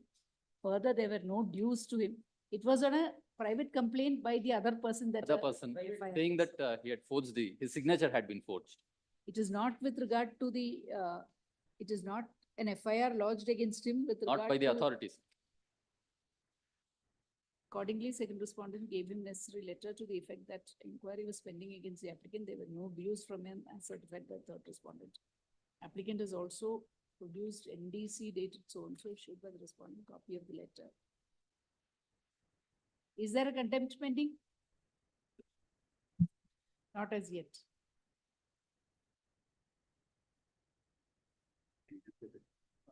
So far, it's not.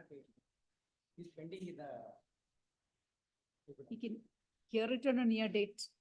Does not Yes. appear to be anything. Yes. But it can be disposed of saying that subject to the outcome of the disciplinary proceedings and May criminal not be- proceedings. May not be proper. Lord, it is an account of personal. No, I understand that the rules have been Not be violated. proper to say that. We'll list it on a near date and hear it and pass orders. It may not be possible today, which is, we'll have it after a week. Please be ready on that day. If you have any decisions, also make it. We'll dispose it off finally on that.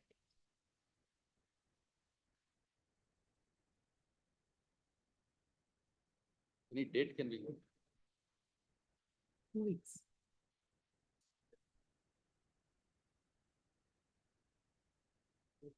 Nineteenth.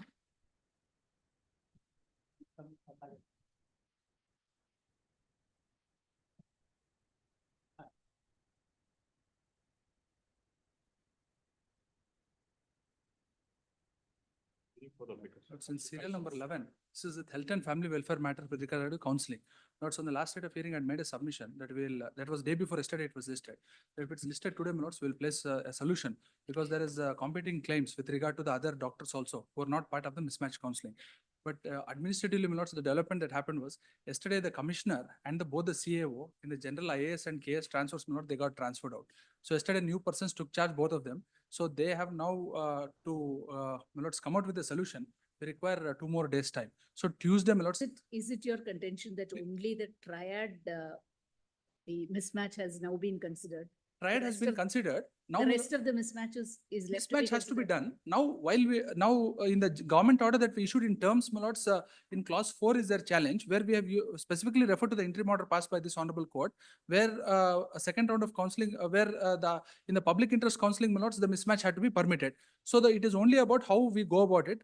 The solution that we had in the government order that was actually notified was that first mismatch people will be allowed to take up to participate in the counseling. Then the contention would be that the seniority would be. Seniority. But now, not only that, from what fell from the court, it is not only about who will be able to participate, it's also about what vacancies will be shown, because that is what I actually wanted to place before the court. And I felt that it would be better if you place it in the form of some proper memo with modalities, how we are going to go step by step with regard to this, and place it before the court and subject to what they say.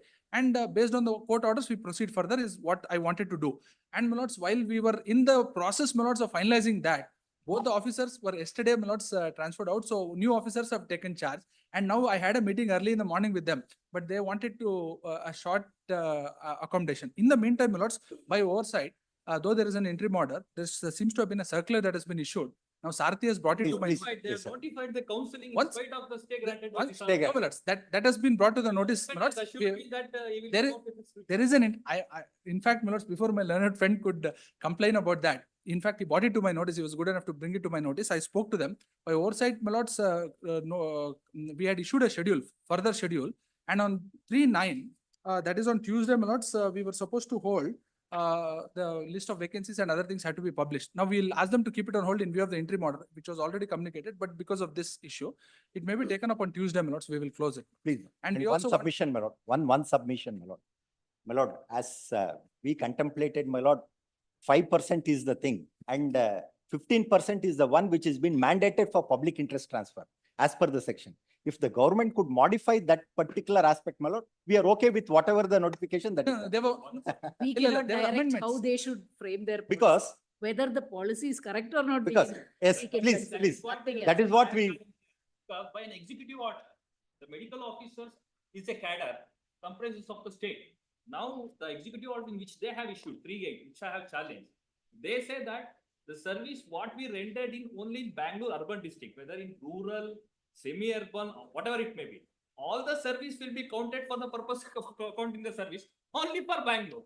That is not provided under the act. That is what the reason. No, therefore, my lords, I noticed all that. I noticed all that contentions. Instead of it being contention, at the end of the day, my lords, if whatever competing claims are there, if we are able to solve them and come before the court with the solution was the entire idea. But unfortunately, Go by the please. act. That's all. That's please, all. my lord. Heard the council appearing on all sides. Government additional advocate submits that a short accommodation may be granted to get proper instructions in the matter and to place the contentions on record, listed on Tuesday. In the meanwhile, it is submitted by the learned advocate general that the further schedule published with regard to counseling to be held on 3/9/2024 will not be acted upon, and that such further counseling shall be kept in abeyance pending further orders by this Please. Please. submission. It's on Tuesday. Tuesday. Grateful.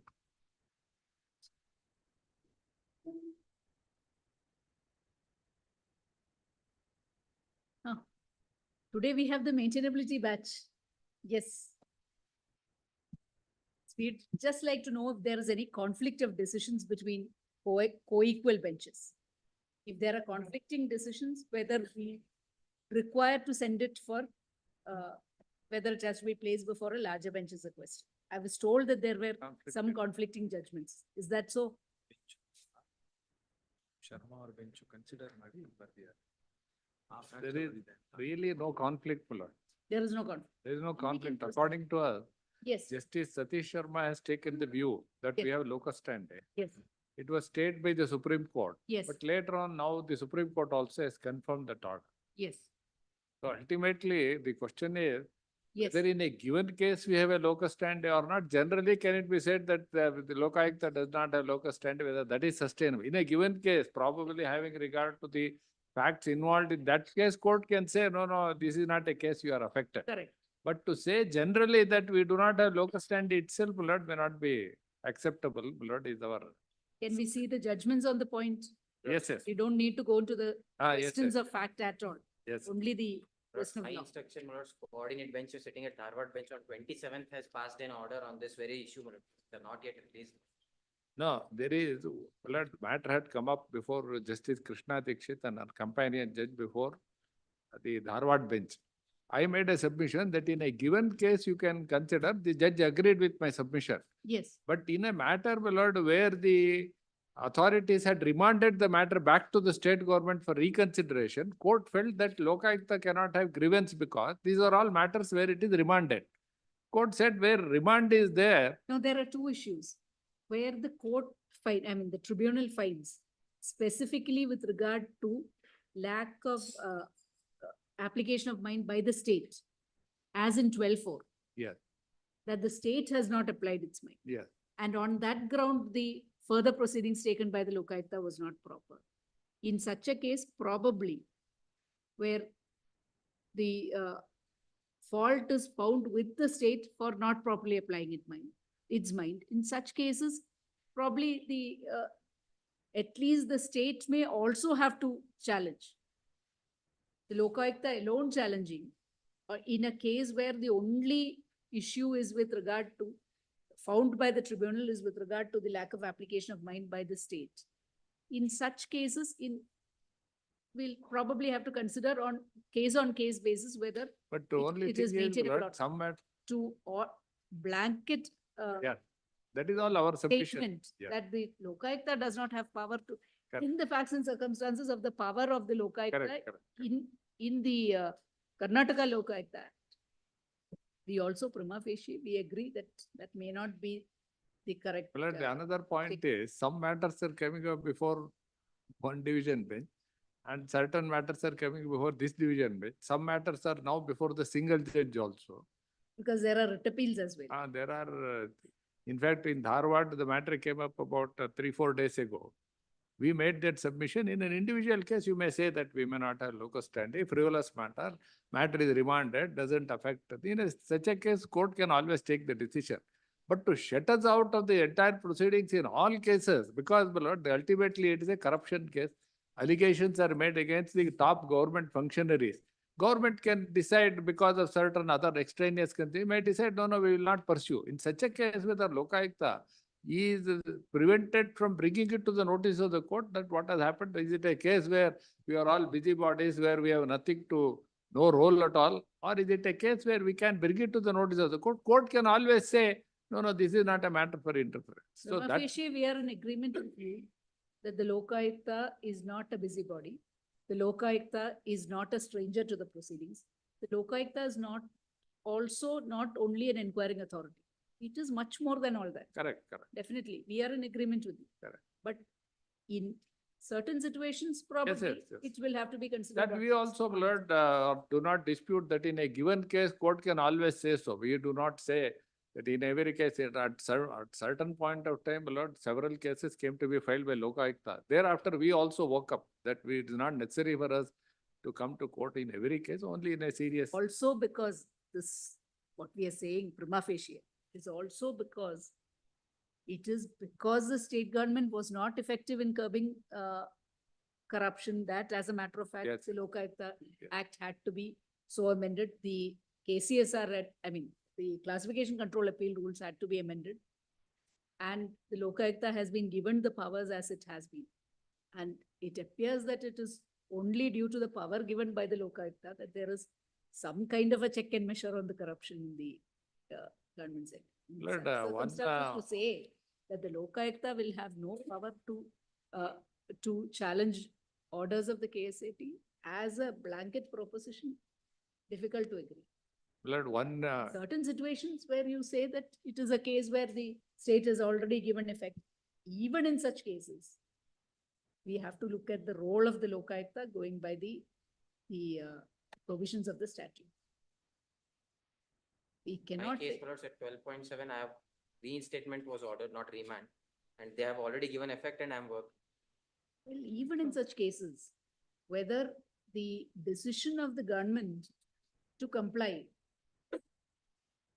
whether it is bona fide decision, whether the Lokayukta would have, well, these are Depends questions. on each and every case, I would say, my lords. If there is Exactly. actually no Therefore, evidence- therefore, to say that the question of maintainability, the Lokayukta has to be difficult in the facts of the, and in the light of the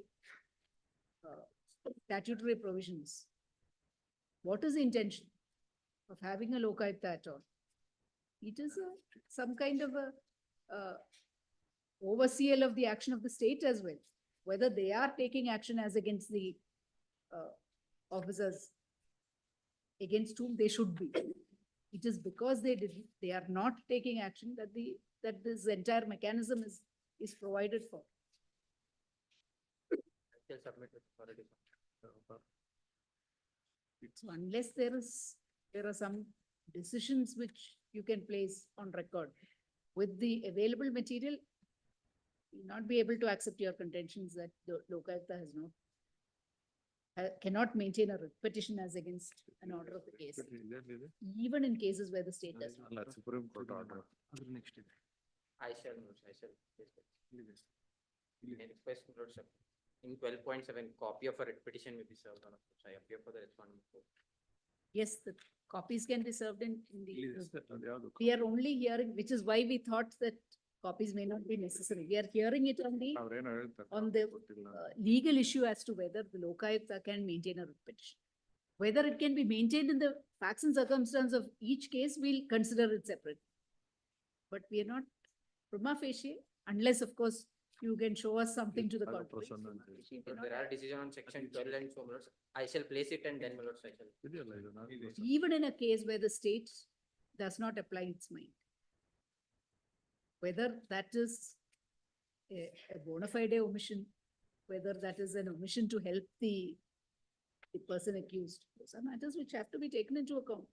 If the Lokayukta comes up before the court and says that there is something which vitiates that non-application of mind, shouldn't the Lokayukta be heard? I shall submit on that. Karnataka Lokayukta appears to be the Lokayukta with the most our amount of content- teeth and claws. But our contention is there not.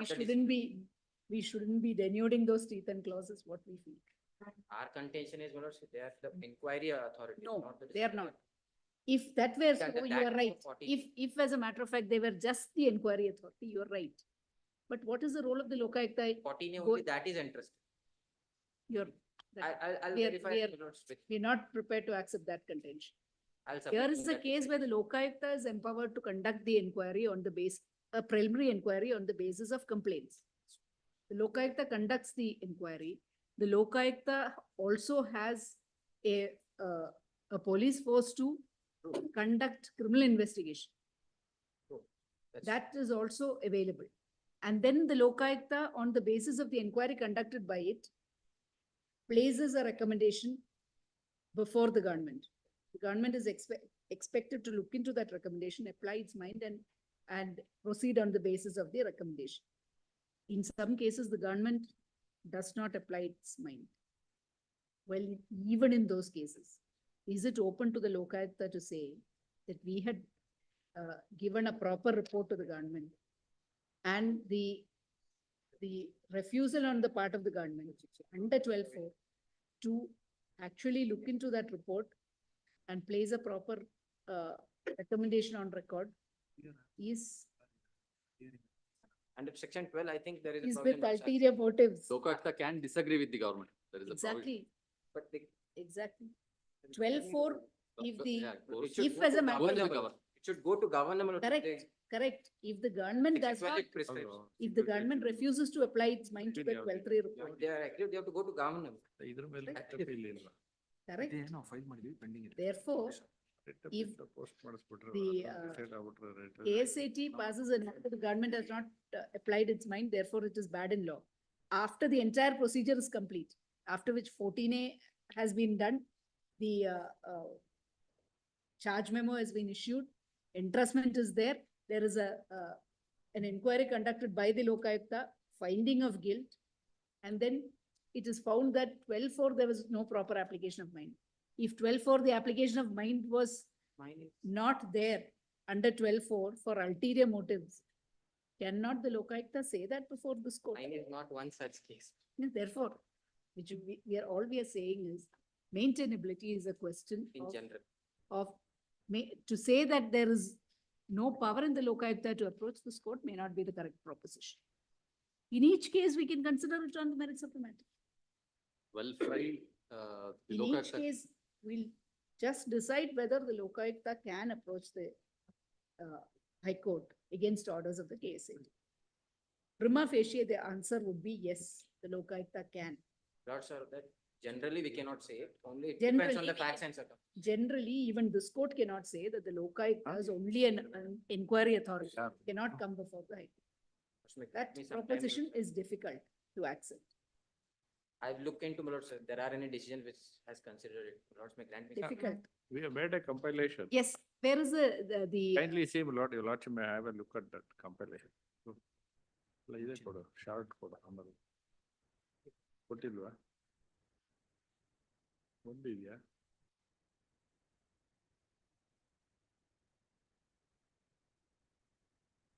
ಬೇಡವಾ?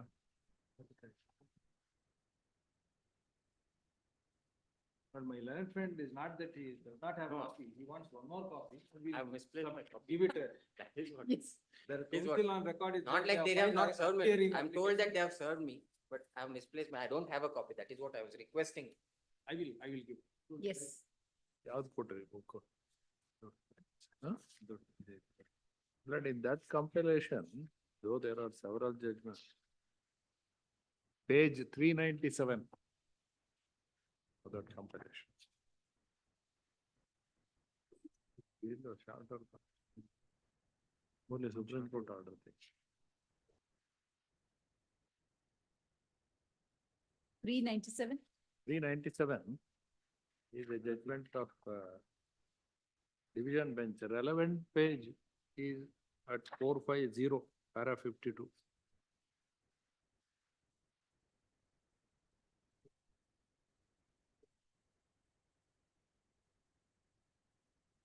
Para 52 at page 450. 52. Yes. The facts of the case reveal that though the state government has entrusted the matter to Lokayukta to conduct an inquiry, state government is disinterested in challenging the order of the tribunal. There are allegations of corruption against large number of officers and other persons. The reason in not challenging the order passed by the tribunal appears to be the pressure of the officers involved in the case. Therefore, the Lokayukta, being a statutory body constituted to curb the menace, has an institutional interest as well as the locus. Then, my lord, this was taken to Supreme Court also. Supreme Court initially had granted stay, but ultimately dismissed it. That copy, that Supreme Court order also.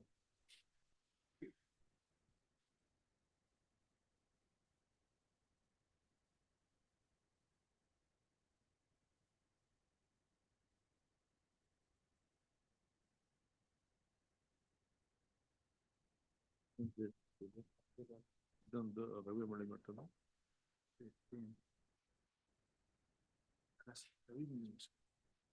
ಆಯ್ತು, ಅದು ಬಿಟ್ಟು ಇದು Sujata judgement para 13 ಐತೆ sir, ಇದರಲ್ಲೂ ಇದೆ para 13.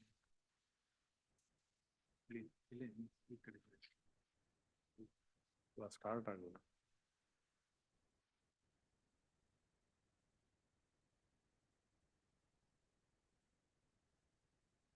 ಎಲ್ಲಿ ಪಾರ?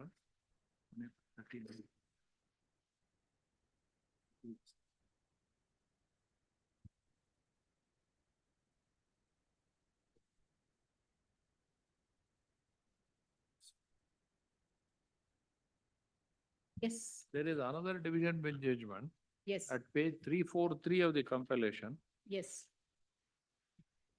This has been noticed by Justice Satish Sharma while considering it. Yes, The relevant page.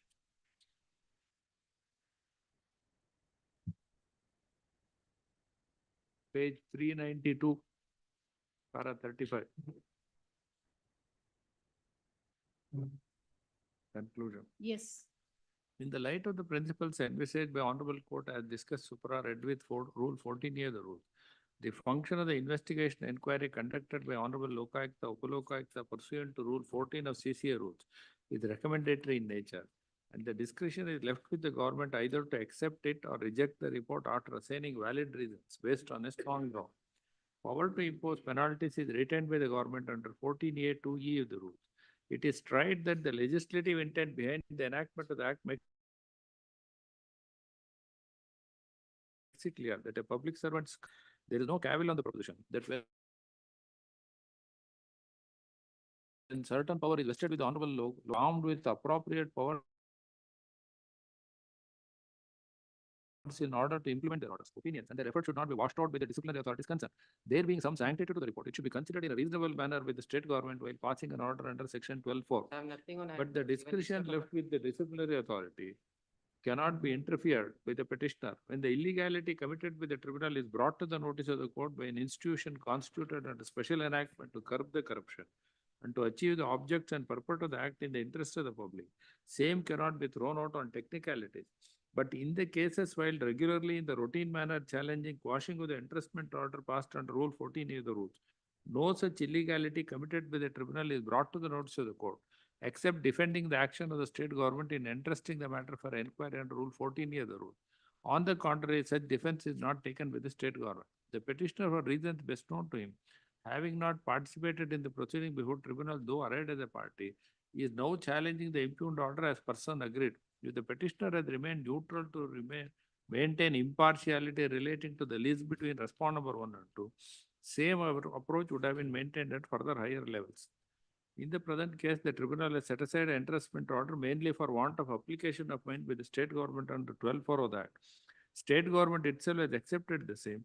Material and record indicate non-consideration of the reply by the respond number 1. Though a detailed or a summary inquiry with consideration of reply defense DGO is not warranted, the entrustment order should clearly indicate therein about existence of prima facie case on independent application of mind, as held in Gopal Hanumant Kase, which was lacking as rightly observed by the tribunal. Be that as it may, impugned order is neither challenge nor satisfaction about existence of prima facie case to entrust the matter to Honorable Upalokaayukta under Rule 14A of the rule is canvassed or established by the state government, which is the agreed party. Thus, having regard to the facts and circumstances of the case as discussed above, in our opinion, petitioner has no locus to challenge the impugned order. Accordingly, consequential order dated 25/8/2016 passed by the respond number 2 has given effect in the absence of any challenge to the same. This is where we have a slight problem. Even in a case where the state government does not apply its mind under 12(4), if the Lokayukta actually, not in facts like this, if the Lokayukta has a case that proper material had been placed before the state government and the want of application of mind and the not considering the material and not passing a proper order, Yes. speaking order, is per se to help the accused person, then even in such cases, the Lokayukta would have a right, is our view on the matter. In specific cases, not in Yes. cases where it is done as routine. There also they say on the facts and circumstances, they Correct, does correct. not lay But in down a the law. case where proper material was before the Yes, government under 12(3), and the government does not refer to it and passes an order entrusting without doing anything, and the KSAT finds fault with the government for that and sets the entire proceedings after the proceedings have come to an end, then there should be at least a direction to the government to apply its mind, pass an order properly. And if such an order is passed, what happens to the action taken by the, and then the government reiterates that 14A entrustment was proper. Then should it be conducted all over again? Or can it be ratified, the action taken by the Lokayukta and the inquiry report, can it be ratified? Those are matters which require consideration. Because here the purpose is to make an attempt to weed out corruption. All the legal arguments on the procedural aspects are to be considered. But whether it should go to an extent of saying that the Lokayukta has no power to come before the court pointing out certain, if there are grounds. We are only saying that the blanket proposition that the Lokayukta cannot maintain a petition cannot be accepted. In case-on-case basis, it can be considered on the merits. There's only one more judgment. We'd like to hear the respondents on this. We are No, only one judgment, Yes. it will complete the picture. These Yes. are the only judgments which are available. Yes. Page 340, Yes, relevant page at yes, 345, yes, para 7. The further contention or respond number 2 is that the Lokayukta has no jurisdiction to question the impugned order. On considering the contention, we are of the view that the same cannot be accepted. Lokayukta is entitled to question the said order, especially when the order is passed without application of mind. Moreover, when an illegality is brought to the notice of the court is duty bound to rectify such illegalities to ensure that justice is done to the parties. Miscarriage of justice cannot be allowed on mere technicalities. There is Yes. one more judgment, my lord, the last judgment at page 338, 337. yes. At page 338, my lord, there are only in 2-3 lines, they say Lokayukta does not have jurisdiction on the facts of that case.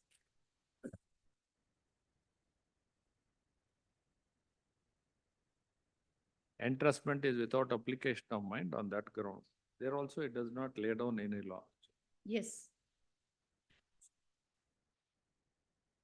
There is one latest judgment of the Supreme Court at 2023. my lord.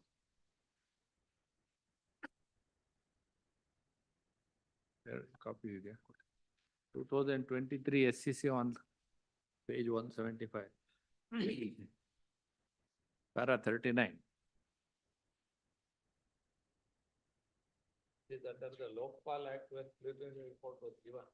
Yes. What then was the jurisdiction of the Lokpal, para 39.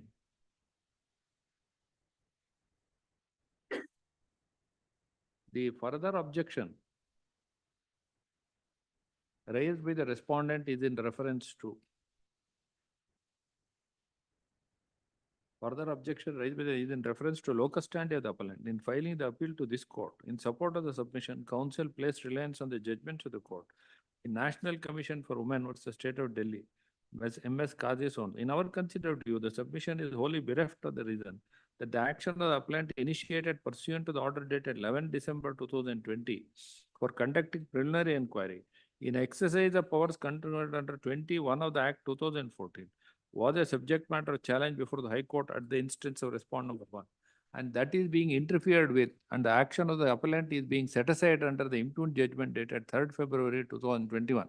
Appellant indeed was a person aggrieved, has a locus standi to question the action interfered with by the division bench of the High Court, and the only remedy available with the appellant is to question the order of the division bench of the High Court by filing special leave petition in the court under 136. Then para 32 below.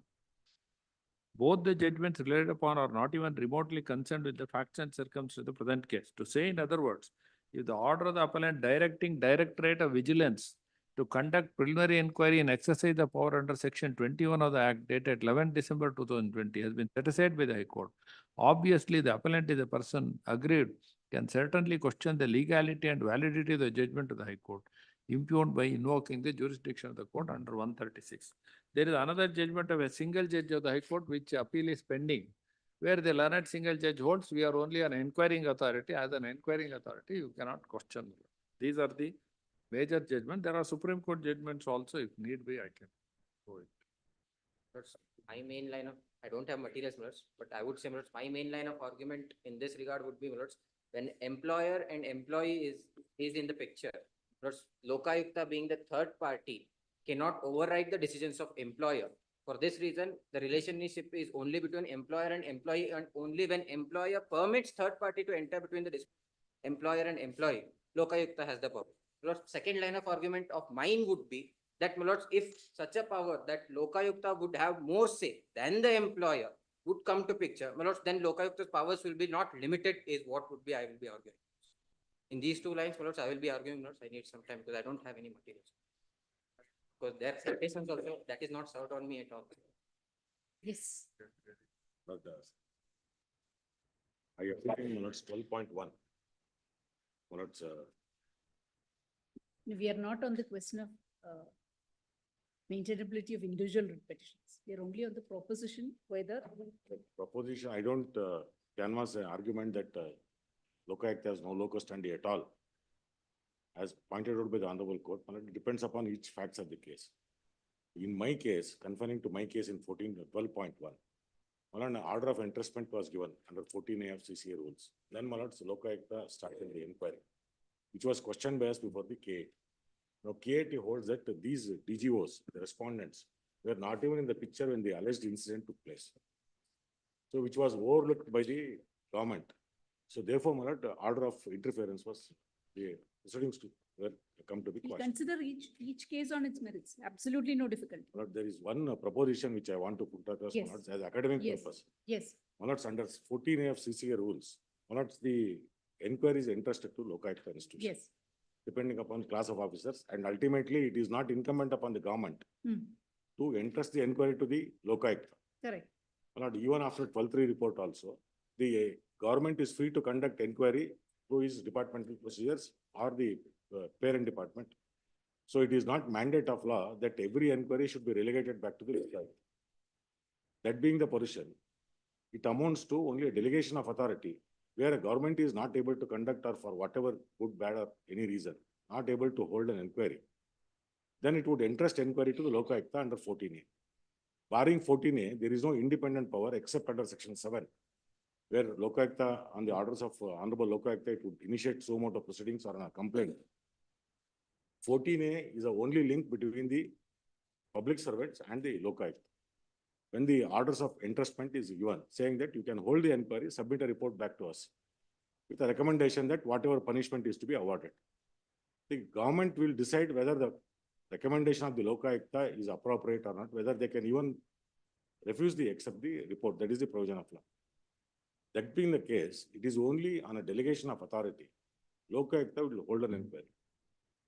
So therefore, once proceedings are quashed by the K80, then, my lords, there is no further authorization Lokayukta to litigate the matter before your lordships by filing a writ petition. Because, my lords, unless there is a delegation of power, my lords, Yes.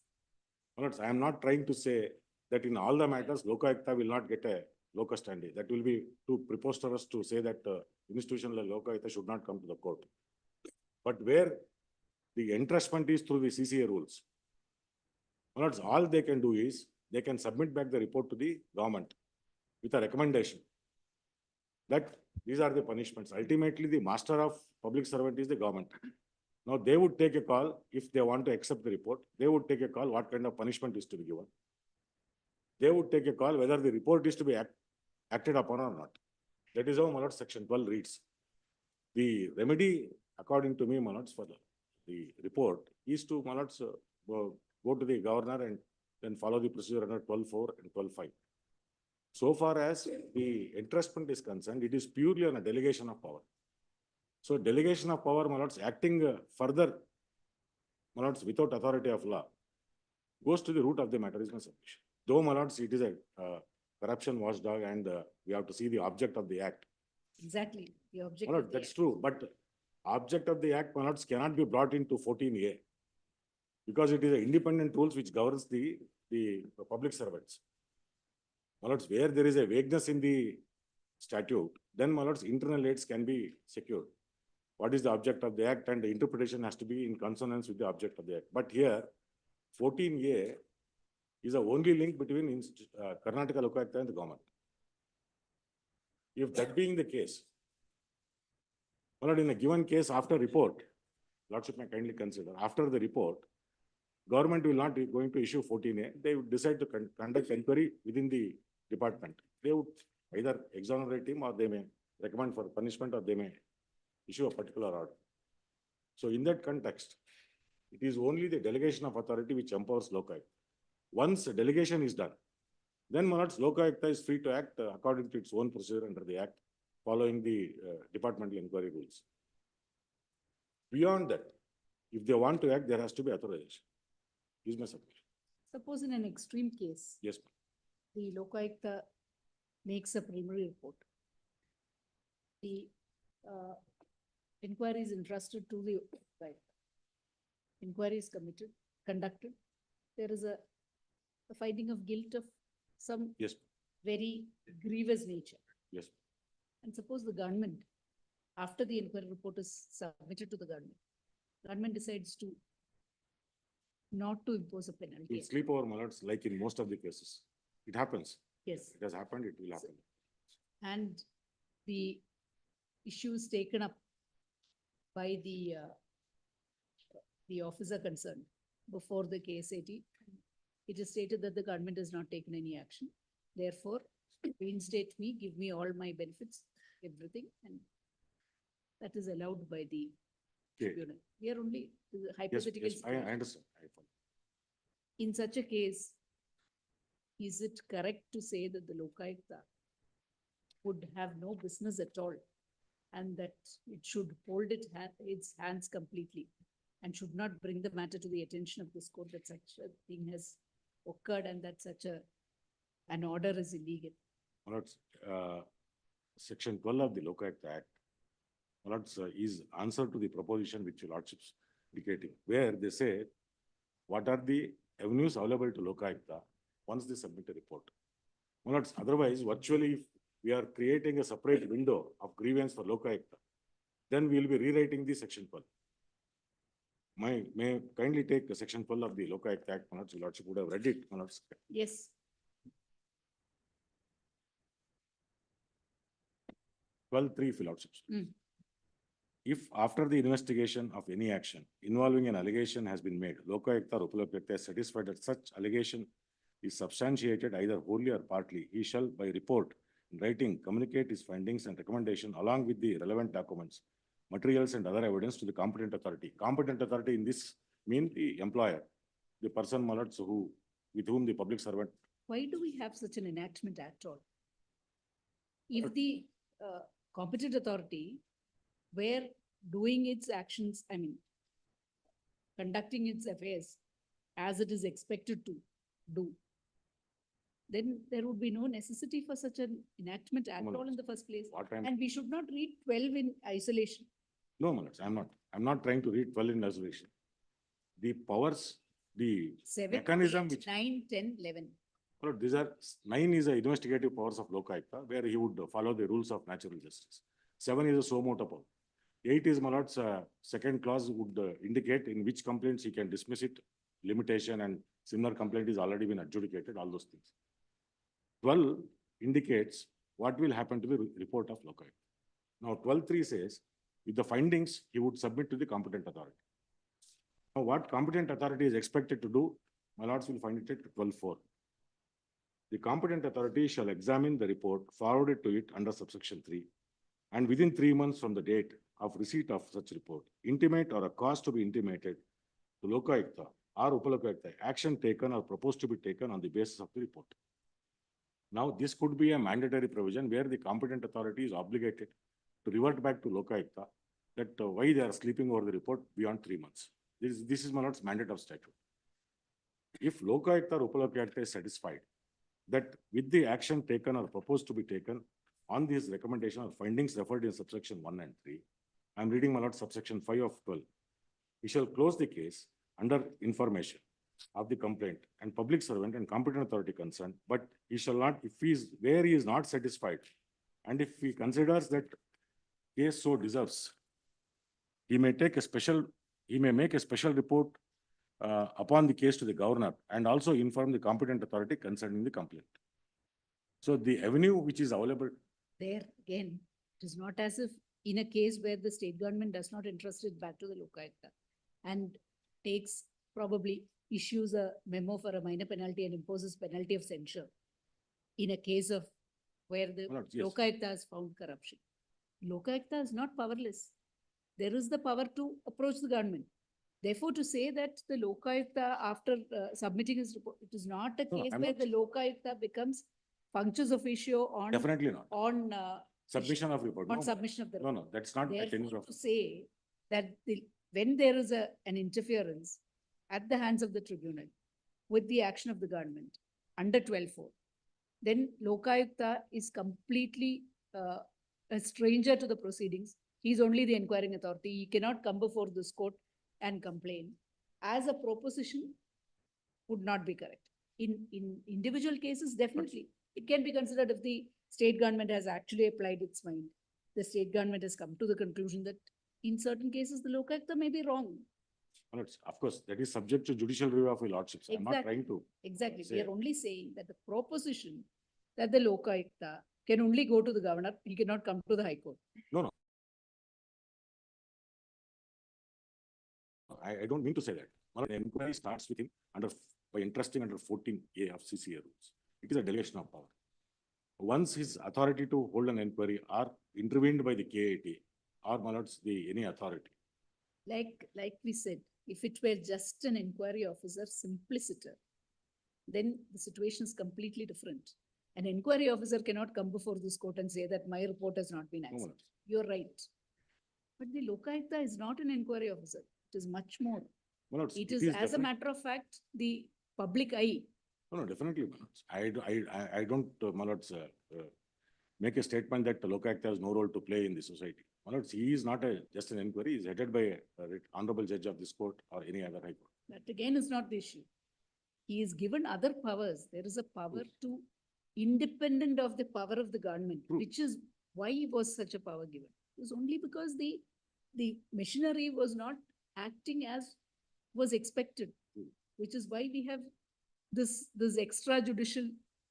extra machinery, There are, which acts as the conscience of the government. my lords, I follow that. Therefore, to say that the Lokayukta in appropriate cases where the tribunal has granted certain orders and has omitted to look at certain of the facts, the Lokayukta cannot come before the High Court challenging such orders would be an extreme proposition is all we are saying. In individual cases, definitely the matters can be considered, whether it is a fit case where the Lokayukta ought to have come before the court. That is a completely different. The difficulty is, my lords, in all the cases, writ petitions are filed. So without even looking into whether it Correct. merits. So that is where, my lords, they should have some restraint. In a case Question like of this, my lords, restraint is where, there is also a question of this court entertaining. It has to be considered at the threshold stage whether there is anything in it. It is why we have a mechanism for No, admission that's of true. cases. That is true, my lord. So my submission is, my lord, before I conclude, my lord, there are two ways of looking at it. One is, my lord, Section 7 empowers the Lokayukta to initiate inquiry on a complaint filed by anybody or so moto their powers. But when it comes to entrustment of inquiry to Lokayukta by government, my lord, I would humbly submit that this is a case where it happens in a delegation of authority. It is not a suo moto power where he could initiate an inquiry, then send a report under 12(3), then Correct. follow up, my lords. So, my lords, these two distinctions will have to be considered is my humble submission.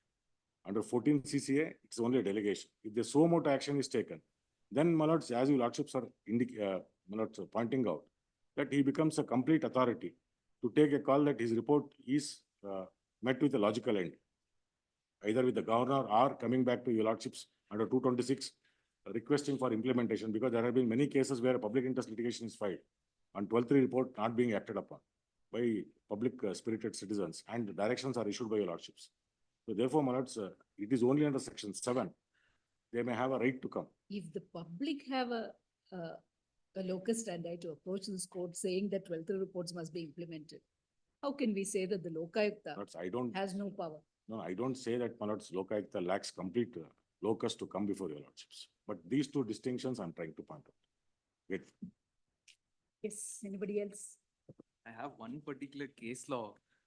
My apologies, I do not have the copies. If I can pass on the laptop, I'll read from my phone. Please tell us what the My lord, it decision was you're relying on is. it's a division bench judgment of this particular high court, where the honorable judges have made certain observations on the role of the Lokayukta. What's the number of the Please. Writ petition number 111813 of 2019. dated, judgment dated? 2/2/2021. 2nd of February 2021. Dharwad bench. Yes. Parties Chandrasekhar Bhimappa Madar versus Karnataka Lokayukta and others. If I may just read the concluding portions, my lord. Please do. Before parting with the case, we wish to note that we have been noticing similar cases coming up before this court and other benches. It is pertinent to note in all such cases, the prosecution is launched by the Lokayukta. Thereafter, inquiry is also conducted by the Lokayukta and the report is submitted to the government and the same is followed up by a communication to hand over the inquiry to the Lokayukta. If you have observed that the Lokayukta has failed to prove the charge of demand and acceptance of the illegal gratification. Therefore, the inquiry when handed over to the Lokayukta on its request, the tendency is to rely on the very same material which has either been discarded or disbelieved or rejected by the court of law or appreciated negatively against the prosecution. Before the court of law, the Lokayukta acts as the prosecutor, and the same set of facts when the inquiry is handed over to the Lokayukta, it plays the role of a judge. When such a dual play can be appreciated, more importantly, in such cases where the prosecution has failed, we are also of the prima facie opinion that it would not be far-fetched to assume that an element of institutional bias against the delinquent. We are constrained to ponder on these lines in view of the appreciation of evidence involved in this case. The respondent state would do well to dwell upon these aspects before handing over inquiry to the Lokayukta, more particularly in cases where the prosecution launched by the Lokayukta has failed. We deem it necessary to observe as the respondent state is well empowered and equipped to independently conduct an inquiry and arrive at such a conclusion as it deems fit, which is also permissible under the law. It is also pertinent to note that the criminal prosecution has been set in motion by the Lokayukta police, but no appeal is preferred where it probably had the right to appeal. Accordingly, the petition is allowed in this case, my lord. My lord, there's another judgment of the Honorable Supreme Court, my lord, if I may. Of course, it does not assign any reasons why the Lokayukta does not have jurisdiction, but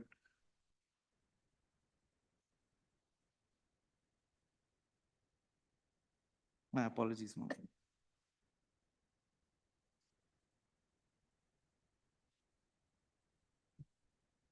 My lord, it's special leave petition civil diary number 31177 of 2023.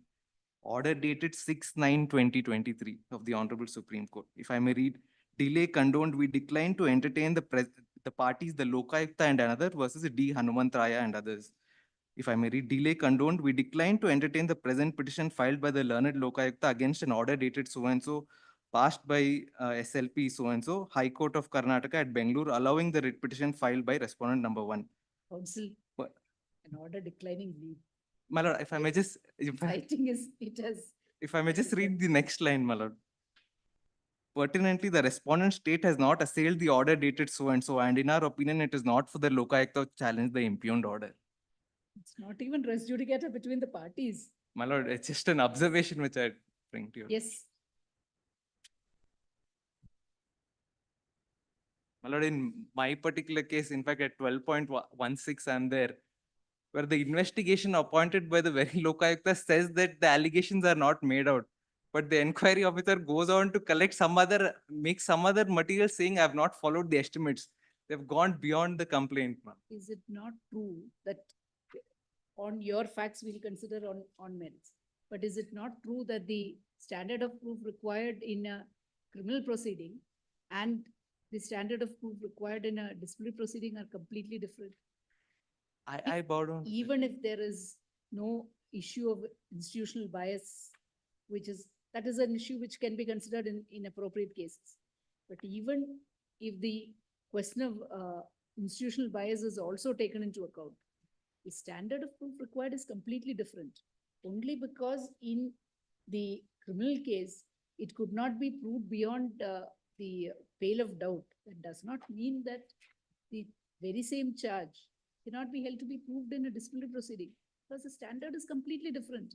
All that is required is that there must be a preponderance of probabilities and that it could have been held to be proved in the disciplinary inquiry. It's a completely different. Very well, my lord. My lord, I was just pointing out that the investigation appointed by the very Lokayukta institution has submitted a report that the allegations are not made out. But the inquiry officer goes on to collect some other material and passes an order. May not be that the investigation conducted has come out with that it is not proved. It is after the trial. In most cases, we see that in the trial, the charges are not proved because the standard required is so high there.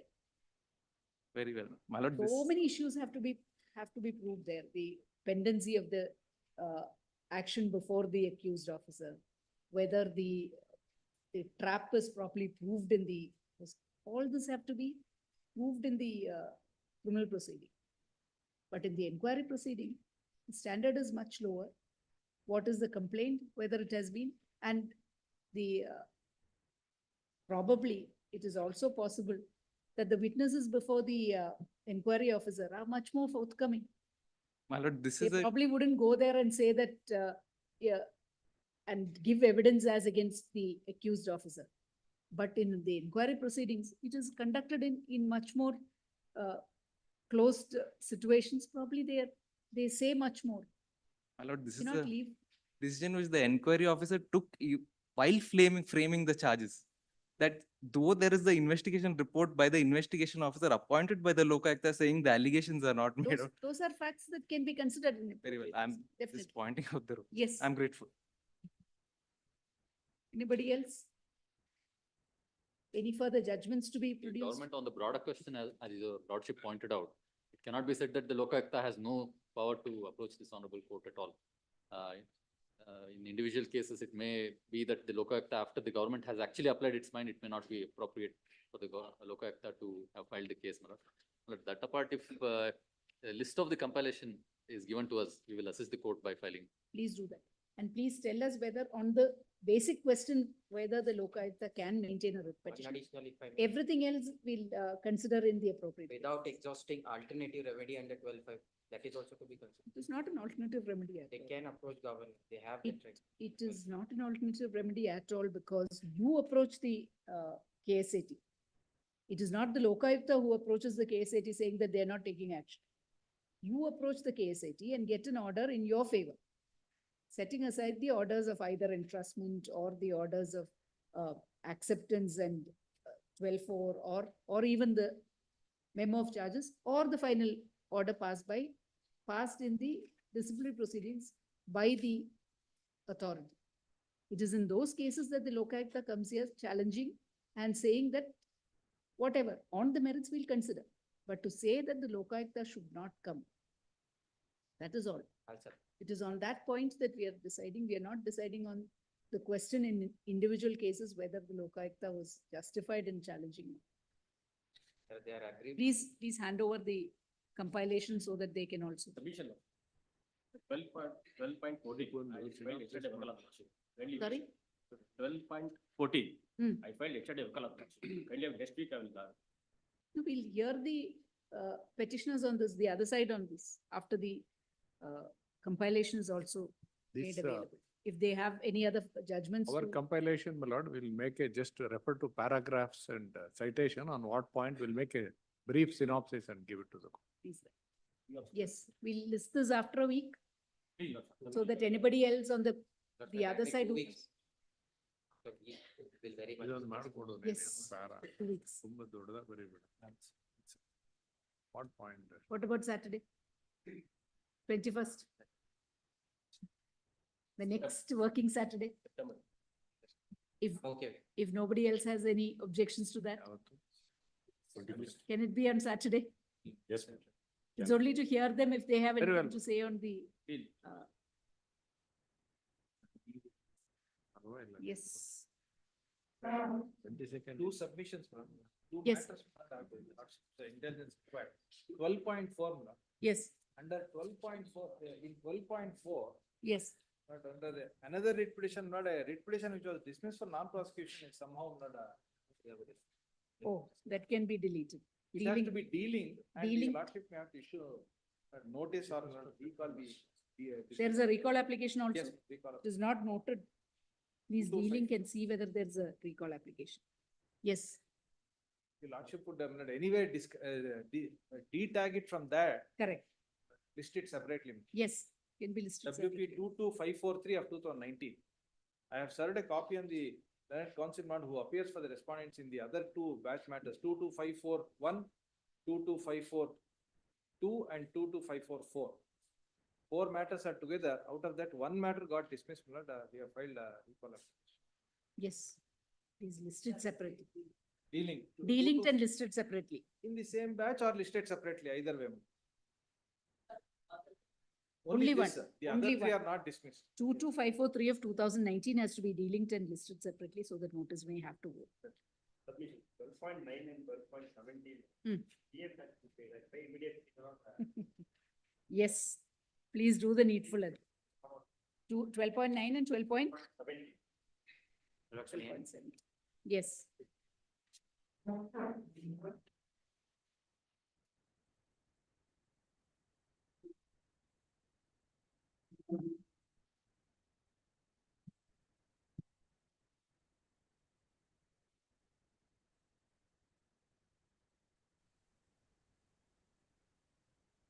Wait, please. Preparing for the council. And, question is one of assessment of disabilities and cancellation of the disability certificate. Yes, The petitioners herein were appointed as surveyors yes, under the disability quota. yes. And they were referred to the board for assessing the disability. And the board constituted by the government of Karnataka at Annexure 8, page 57, found disability at 40%. Chairman with the 2 members. Similar is the assessment for other petitioners. There are 5 petitioners before this honorable court. All of them were assessed with disabilities and found to be suffering from benchmark disability of 40%. And the selection was just before that, and based on this is by the KC General Hospital, Bangalore. They joined the service, they started working. And now some complaints were received that the disability certificate was not properly issued, there is no disability, etc. Now the government asked for concerned department, asked for one more assessment. Mm. And that's, of course, I'm sorry, it's in Kannada, and the report comes thereafterwards, page 78. General Hospital, page 77. It starts at page 77. Mm. Second one, that's 2017. Mm. General Hospital, Jayanagara. Mm. Assessment there is less, it's at 10%. 10%. 10% assessment. Mm. For some, Okay, for some it's next page, the 78, it's 28%. It Anyway, differs. below Below the- 40%. Yes. It's 28, etc. Mm. So it differs. Now, based on this, Mm. second Shokas notice was issued. Mm. Then after the Shokas notice, Mm. it appears that one more assessment was conducted Mm. before another hospital. Mm. And then an order was passed at page 122, Mm. removing them from service. Mm. There was assessment at the third hospital. Third hospital is a Victoria Hospital. Mm. Page 122, sorry, that's in Kannada. This was challenged. The challenge order is there. Page 125 Mm. before the State Administrative Tribunal. Mm. And the contentions urged are that this cannot be repeated inquiries, etc. And they don't have the powers, and at any rate, there was no inquiry conducted. And in this order, A38, the tribunal notes that if there is a misconduct, this amounts to, if at all there is falsification, etc., it amounts to misconduct, page 129, under the Karnataka Civil Service General Recruitment Rules. It requires an inquiry. No such inquiry was conducted, and they were removed. It's not proper. And they were directed to be reinstated. Operative portion, page 140. Para 15, to be reinstated within 90 days. And liberty is given, etc. And then it's written State Commissioner for Disabilities to issue necessary orders in the inquiry initiated by him with regard to the medical report. With the due notice. This date of this order is 4th August 2020. We did not receive any notice on the about any inquiry by the State Disabilities Board. But a final order came to be again issued at page 150, removing them from service. That was on, it's in, sorry, Kannada, date only I will mention, 21/10/2020. We have produced the English translation, some document is there, but only date is relevant now. We have already produced the English translation for the Honorable Court. It has a separate memo. That's at page 152, 21/10/2020. Only date I will mention now, because it is there, my lord, but it's not tagged along with this, stitched along with this. Now kindly, this was again challenged, page 153. Is again removed. Page 153 is relevant. And why we were removed is, removal is on the ground that the State Commission has already held against you. State Commission has already passed an order. So what does the order of removal say? Translations may be It's there, it's there. May I pray the Honorable Court to kindly peruse the memo. Court officer, please. The memo dated 13/8/2024. It is all here. Which page are you referring to? 13/8. Which page? No page number.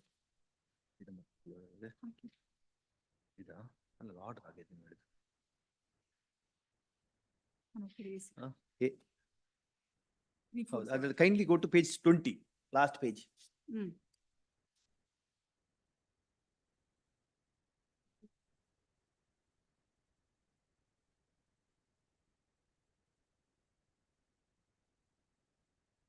May I read that operative?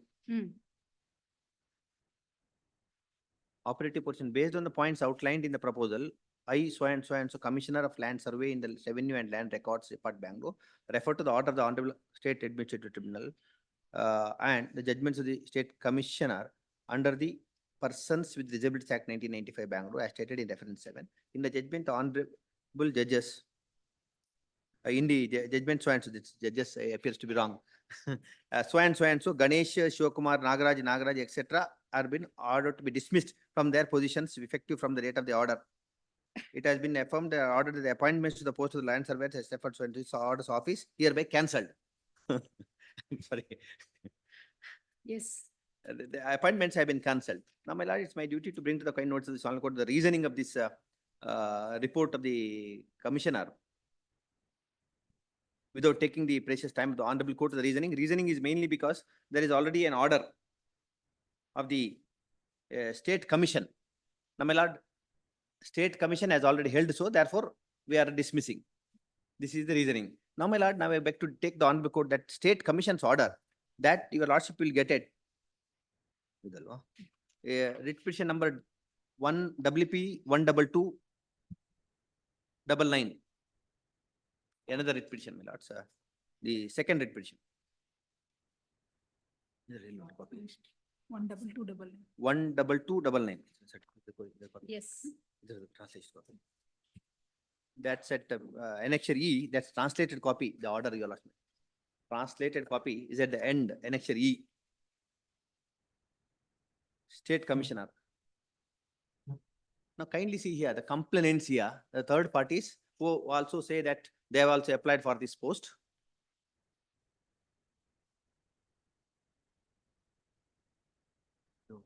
Court of service. Type translation copy last ali. Yes. Please. Complainants. They were not the appointed persons, were not been appointed. They are the complainants. Kindly see the respondents. None of us are the respondents in this proceeding before the State Commission. And State Commission, without notifying us, without arraying us as parties, holds that our appointment is illegal and also directs that the complainants therein should be appointed. Where you put on notice? I were not. We were not parties. We had never been notified. We were not the parties therein. That's why I refer to the array of parties in the respondents. We were not the parties. There is a lengthy discussion that there are 3 examinations by 3 different boards, etc. And finally, in the operative portion, they stated our appointments are wrong, and there's a direction issued also that we should be removed. These are the directions issued. The operative portion. The petitions here in operative portion, that's at page 17. So and so should be dismissed, that the petitioners. Notices were issued to the petitioner and defendants to register. Oh, we are not the parties. Attend hearing. Please, As it is appropriate to register complaint as a case for proper judicial decision. please. That's 2 petitioners therein are now also the petitioners in the 3rd writ petition, because now the order is in their favor stating that they should be appointed. We were never heard. Not been notified. We were not in the array of parties in that case. This came to us as a shock because we were never notified. There was already an order for reinstatement and a direction for further inquiry by the appointing authority. And the appointing authority says there is already one order. Based on that, we are again removed. So this order cannot be the basis. Therefore, independently, this order was challenged. This order is violating the principles of natural justice, and a very drastic order has been passed. And whether the State Commission has a power to order for removal, etc., is another aspect, because it is only advisory in nature. The Commissioner for State Disabilities has a power to inquire. These reports have to be submitted to state government. The state government can act upon it or reject it later. The case But- was heard on 19/4/2018, 29/6. Must have been so, but 2018, 20. please, please, please, it is so. Plaintiffs attended the hearing for the respondent, so and so, medical superint, Please. so and so. medical Only superint, thing General is, Hospital, the Jayanagar. departments of the government were made as respondents.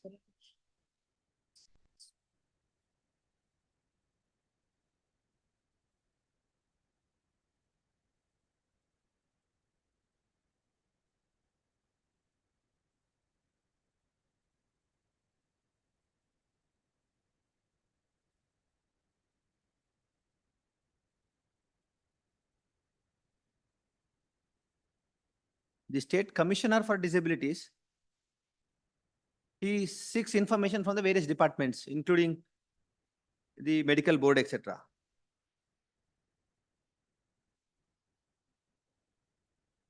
Yes. What do you say, government? Who appears for the commission? My lords, could I be permitted? Just a moment, who appears for the commission? There has to be some appearance for the commission. It appears that it is on the basis of the order of the commission, that the order has now been passed. Is that so? Lords, I would like to, Yes, ma'am, that is correct. I don't know who appears for the commission. No, the difficulty is this. It appears that the commission has proceeded without issuing notice. Need an answer on that, please. yes, may I respond? May I Yes. respond? My lords, I'm appearing for the contesting petitioners. We have also filed petition number 10707, which is also listed. I think that is Third one. also there, the third one. Yes, now my lords, with respect, I would like to slightly differ from what my learned friend has said. I will just read this document. I would just like to submit a brief list of dates, which I have just made for clarity.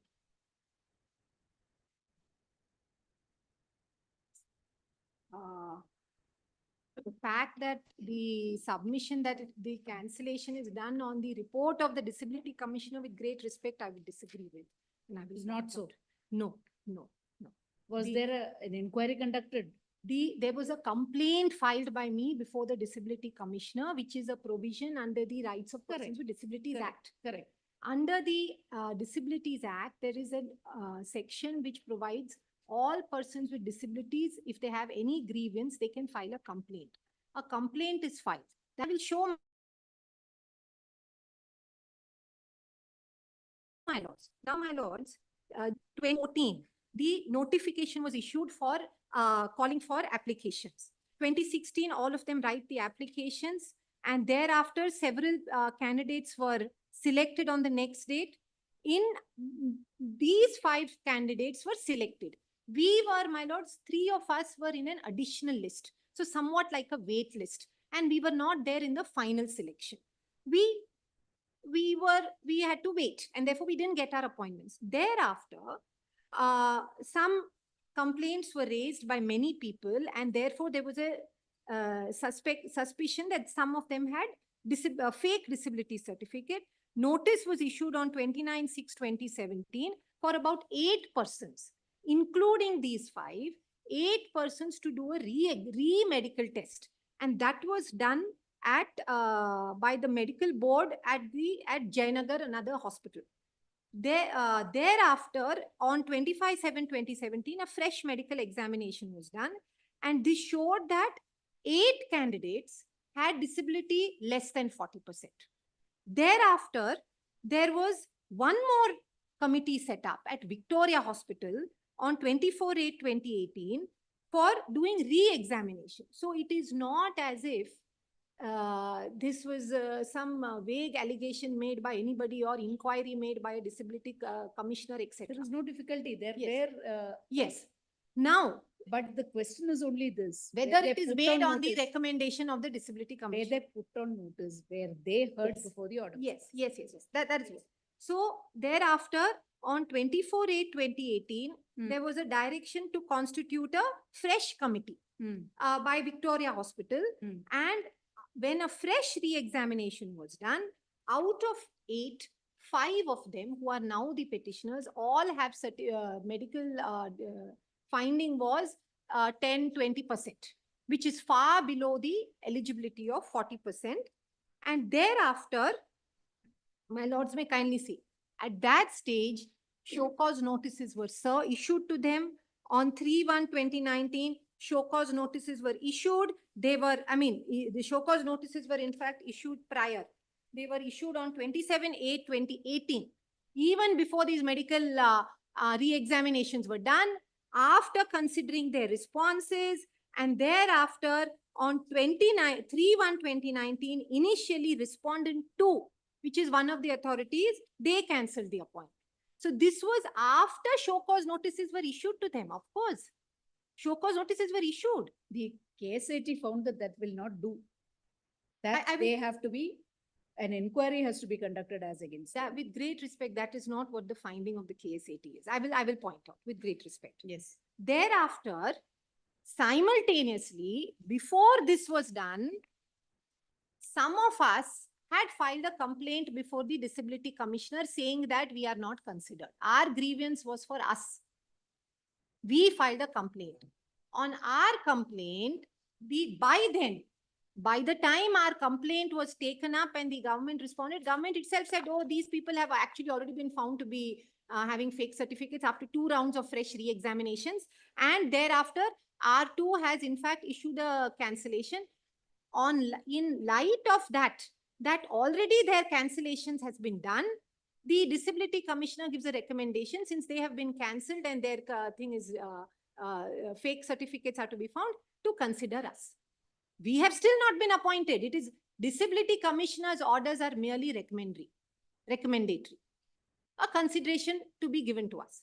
Thereafter, my lords may see, we made several representations. On 29/1/2019, we made representations. 24/9 also we made representations. Thereafter, we filed a writ petition to consider us. In the meanwhile,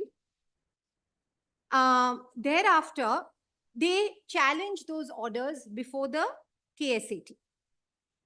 Those orders, the previous order, they challenged 25, they challenged the order dated 3/1/2019 Yes. before the KSAT. And Yes. KSAT initially passed 2 orders in 2020 saying that those orders to be quashed and to reinstate them.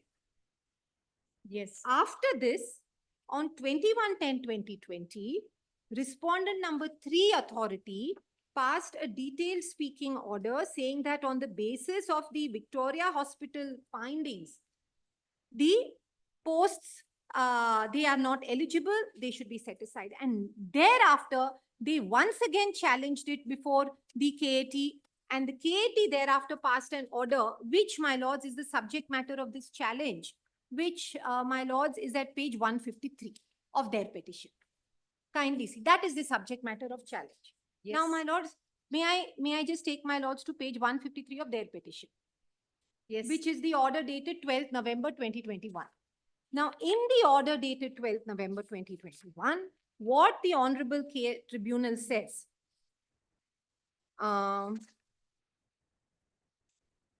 after considering all the contentions of both parties, they go on to, my lords, may I read from para 10, which is at page 166.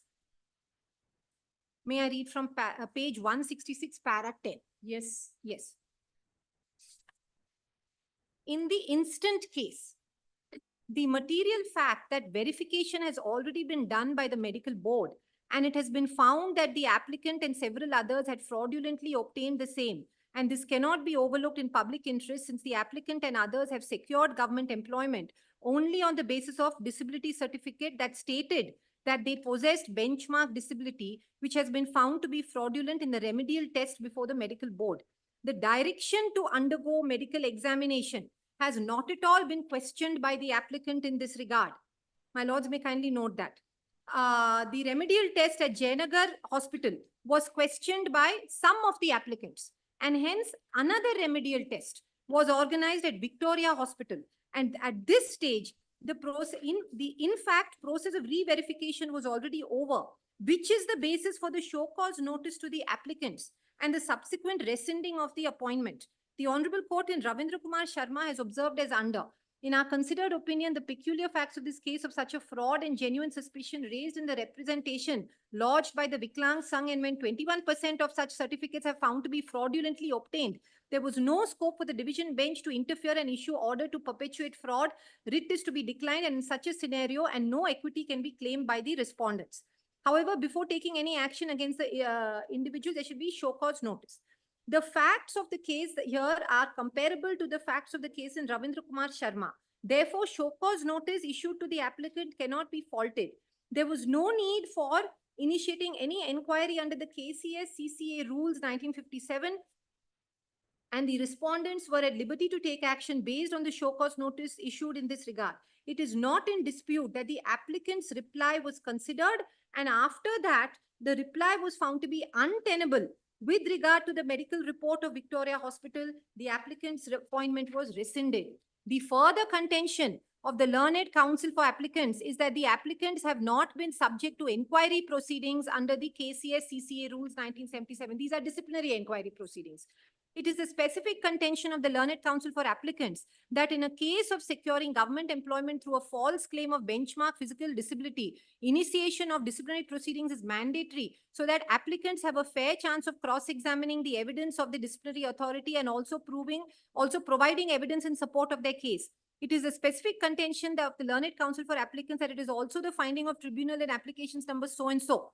In this regard, the learned government pleader stated that no disciplinary proceedings have been initiated, and it is a case where appointments to government service have been secured by applicants without being eligible. The appointments have been rescinded, and no disciplinary proceedings need to be initiated for removal of applicants being based on a false claim of physical disability that has been proven in the medical re-examination.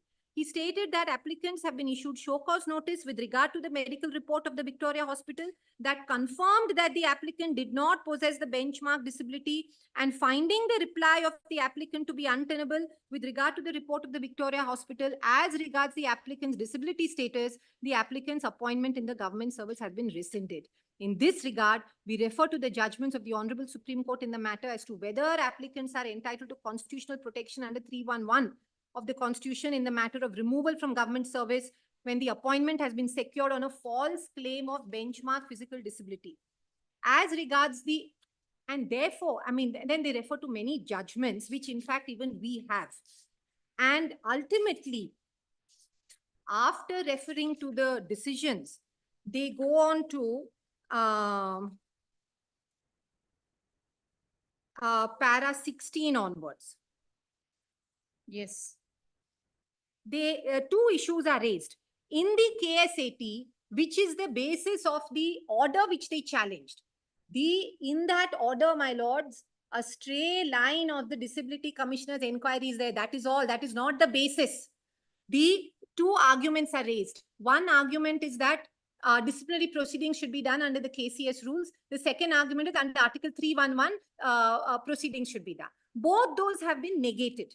And in fact, I will read from the bottom of page 179. Yes.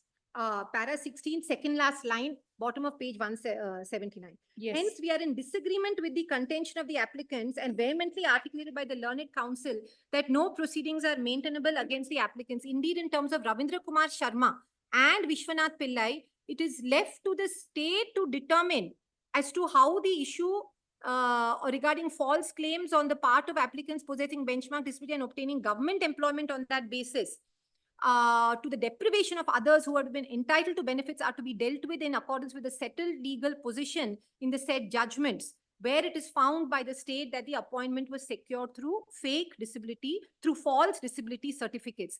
When the applicants did not possess the benchmark disability, the government servants who secured such appointments are not at all entitled to protection of Article 311 of the Constitution, and conduct of disciplinary proceedings under KCS rules is actually a part of protection. So they argue, the finding is that when your appointment itself is based on a certificate which shows that you have no eligibility, therefore you are not entitled to protection of disciplinary proceedings under 311 and the KCS rules, because you have, your appointment itself is non-est. In fact, they go on to say, yes, that is how the finding is. And thereafter, para 17, the second argument, that one more contention was raised, para 17. Another contention of the Learned Counsel for applicants is that Director of Health Services is not competent to constitute the medical board for re-examination. However, Learned Counsel did not press this contention seriously. And para 18, they said the final contention, they have anyway not been reinstated. So from that day, they have been out. From 2020, it is now 4 years. They have been removed and they have not been reinstated. So anyway, they are out. And finally, even the contention of the commissioner is at para 19 on the next page.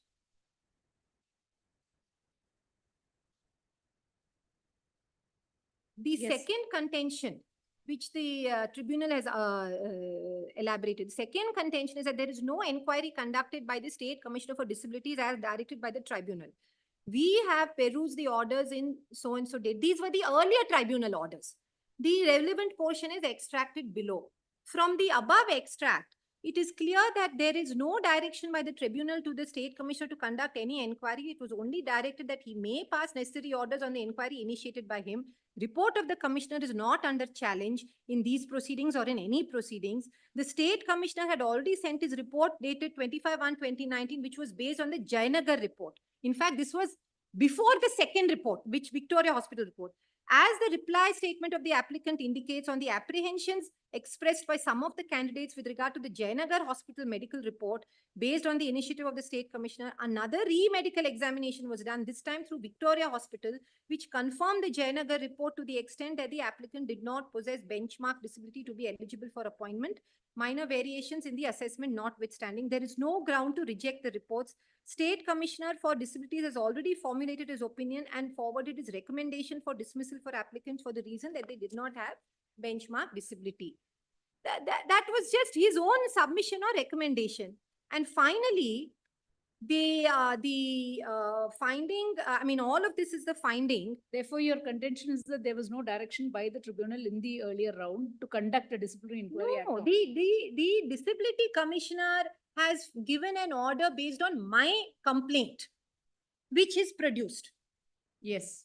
The Disability Commissioner's orders are merely recommendatory. Yes. The finding or the order which was challenged before the tribunal, which in the subject matter which we read out, that order is dated 21/10/2020, under which all these 5 persons, based on the second medical re-examination at Victoria Hospital, were found to be having. They have been issued with a show cause notice, heard, and an order passed. Yes, yes. In fact, I want to just submit first the act.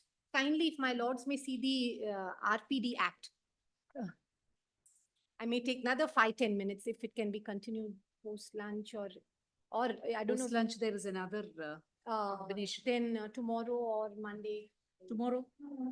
Okay, you're not there. I'm there. Ah. The 2-3 matters are already posted for you. Okay. No, your arguments are almost over. No, I was only one point. I will Now it's accommodate my friend. Let me clarify. One point is about the principle of natural justice by the State Commission, and the second order, which has been final order by the concerned department removing. There also no notice issued. This is the second point. No notice issued. No notice No show cause notice. No. We This is consider better. that. And the third point, now itself, my lawyer may claim which points I wish to canvass. Yes, Second yes. is no notice issued in the second impugned order that was passed to remove us. And thirdly, on the front of the, as far as the law is concerned, if it is not a case of fraud, repeatedly the word fraud is etc. is used even. No, it's not a case of fraud. The assessment is not properly done is their case. If the assessment is by the board constituted, so 3 boards, they give different numbers. That's all. Percentage is different. So if the first board, any grievance against the disability certificate issued by the first board, the procedure is to file an appeal against that. There cannot be repeated boards till we get a proper result. So this procedure itself is wrong. Continue. Please. Tomorrow, No, yes. Please.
Okay.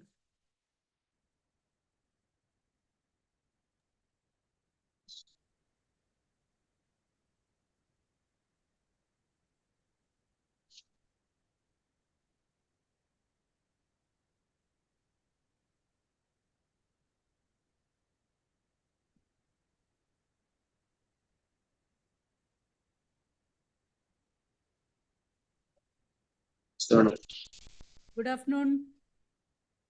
Good afternoon, Yes, madam. now you are visible. Yes. This is Audible.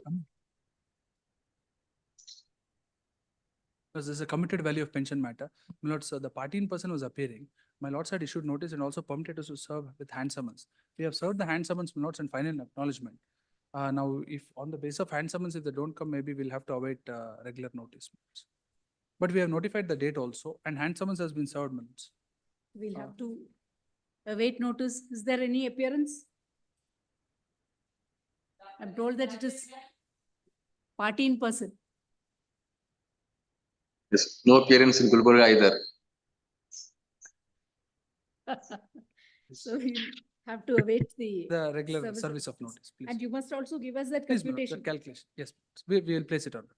to convince us. We are still not fully convinced No, my lords. as to how you have gone about doing the Please. calculations. If it's only where double payment or double payment of interest would be the effect. That is the only thing. Double payment of interest, if that would be. Or the any effect. unjust enrichment for. Correct, correct. That's, please, Absolutely. please.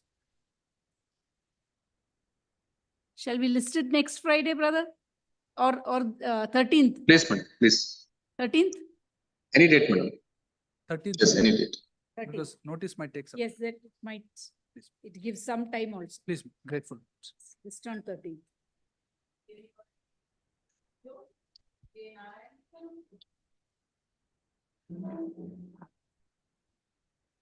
Yes. Lords, on the last date of hearing, there was a suggestion that if we could work out settlement, considering divorce is already granted, party is present, she's willing to. Some further discussions are required between you? My lord, today it was listed to verify, since I was pressing on the application itself, because that was my instructions. And I was asked to just prevail upon my client to inform her that if some settlement can be worked out. My lord, the MFA itself leaves it open where permanent alimony is not granted. And if I go on the merits, my lord, in as much as there has been a separation, fact remains that he was in an adulterous relationship, but divorce is granted on the grounds that I am cruel to him. That will still affect me. And the fact that I have a daughter and he is still coming and he is visiting the daughter once in a while, there is absolutely no maintenance given to me. He is in a very well-paid job. And alimony question is left open even in the appeal. That can always be considered. Are the statements of assets and liabilities on record? No, that is not on record since it was an MFA of 2017, my lord. And also, I have to concede that I was not represented and I have not been here. So that was also one of the reasons why the order has been passed. But the fact that alimony is kept open and there is enough merits in the case where the trial court had rightly dismissed the petition for divorce. It is granted on the ground that. No, that is the reason why I'm saying, my lord, it was listed today to verify it if some possibility of a settlement could be explored. She is willing and she is willing to have a discussion on the aspect of any maintenance can be granted by the husband. Since that. The maintenance or a permanent alimony, if you can work it out, then probably the findings with regard to cruelty and all that can be vacated and there can be a. Please.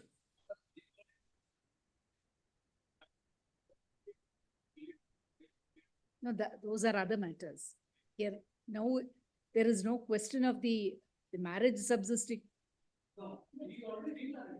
Absolutely. So it is in everybody's best interest that this issue gets resolved amicably. In your best interest. As against that, my lord, the question of remarriage is now with the same person who I have said that he was in an adulterous relationship with even while the marriage was subsisting. If that is on merits, but we are willing to explore, my lord, if it can be referred to mediation or if advocates can speak, Can- whichever way we are, Can it be referred to mediation? please. What do you say, brother?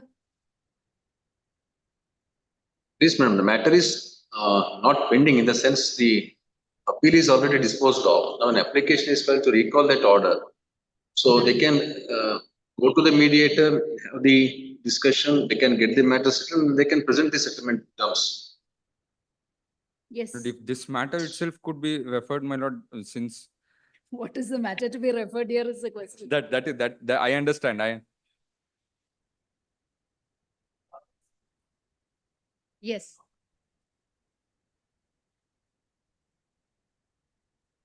No, we are only concerned now that today the parties are here. Then maybe the preliminary discussions you can start with the Please, whatever that be, this it. no, the question is the fact that, Will you please. go ahead with the discussions among yourselves, or do you want us to refer it to mediation? We could do that, my lord. I mean, since the matter cannot technically be referred to mediation, we could discuss.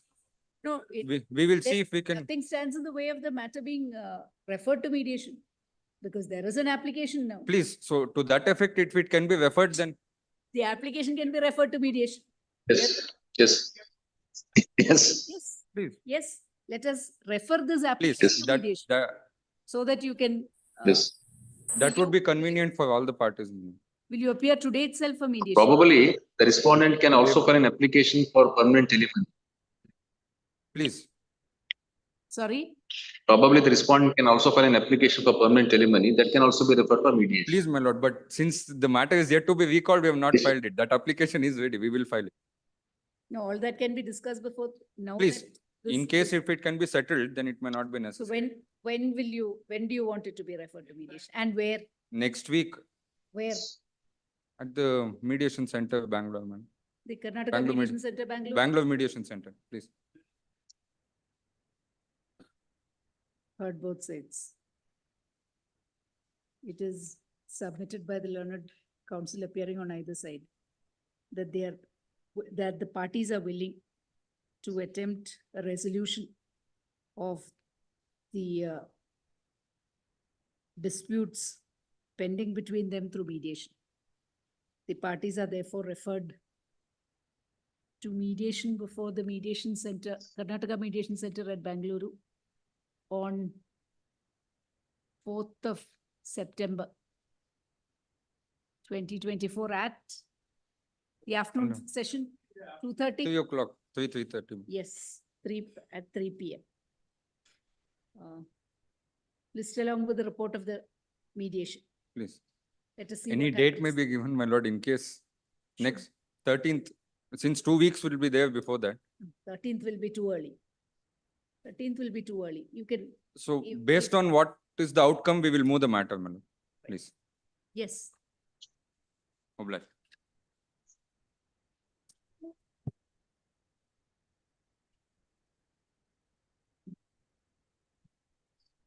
Here is a matter where we are now called upon to inspect the report which is placed on record. I'm told that it has. Counsel appearing for CBM lords, the officers are present. We have filed our report in sealed car.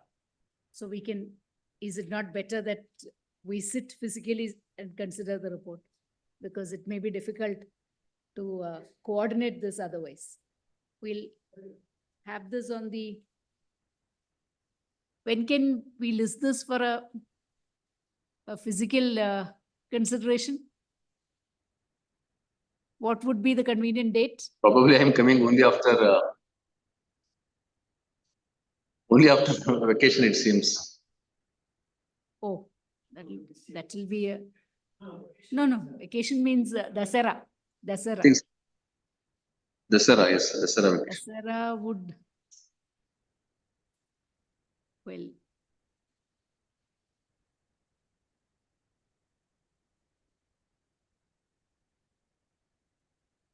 October 14th. It resumes on 14th of October. Can we list Yes. it on immediately after? So 14th or 15th, we can have it. Yes, yes, madam. 15th, Yes, madam. 15th of October. So that otherwise it creates Yes, a madam. technical problem. May I make a submission? Yes, The presence of our officers may be dispensed with. even then this will have to be considered. 15th. No, they were asked. What direction? Absolutely not. There was no Ah, such direction. Grateful. You've seen the direction. Direction was only to look into it and place it on record. We'll consider it and further what is to be done is we'll That- consider on the basis of whatever is on record. So we'll not before we look at it. That's- Or can it be opened and placed on record? What would you say? Yes, that can be done, madam. That can be done. If that can be done, then the further hearing can be on the 15th. Because then we are not considering it. Is it not better that we await? We had sought for a report.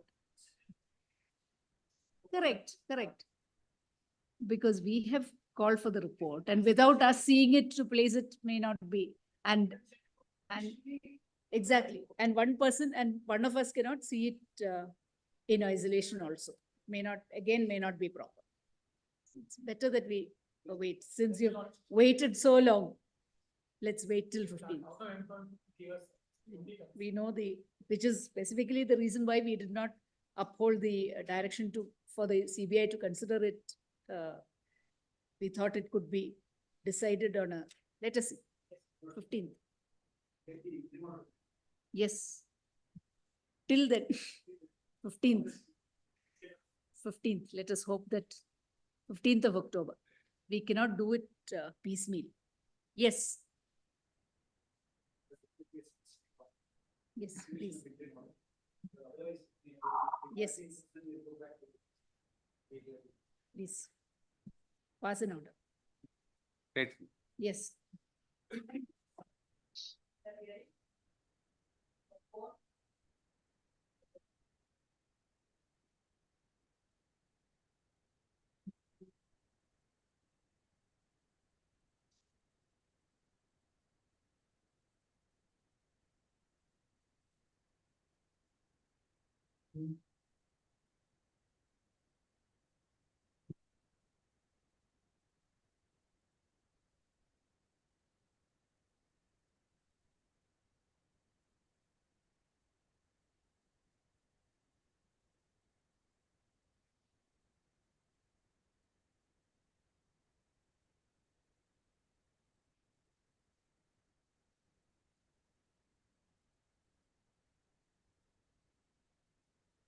ಸಾಹೇಬ್ರೆ ಮಾಡ್ತೀರಾ ನೀವು? Yes. ಅಲ್ಲ ನೀವು ಮಾಡಂಗಿದ್ರೆ ಮಾಡಿ. Please. Yes, please. Sure.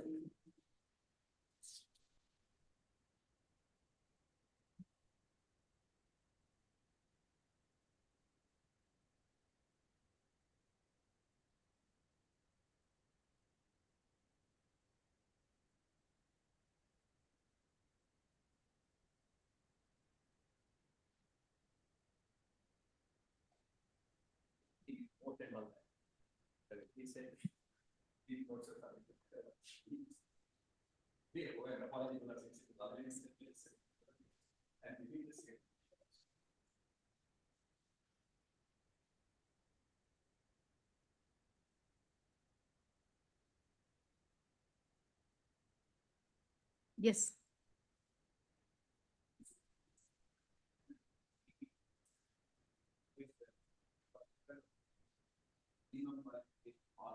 Mm.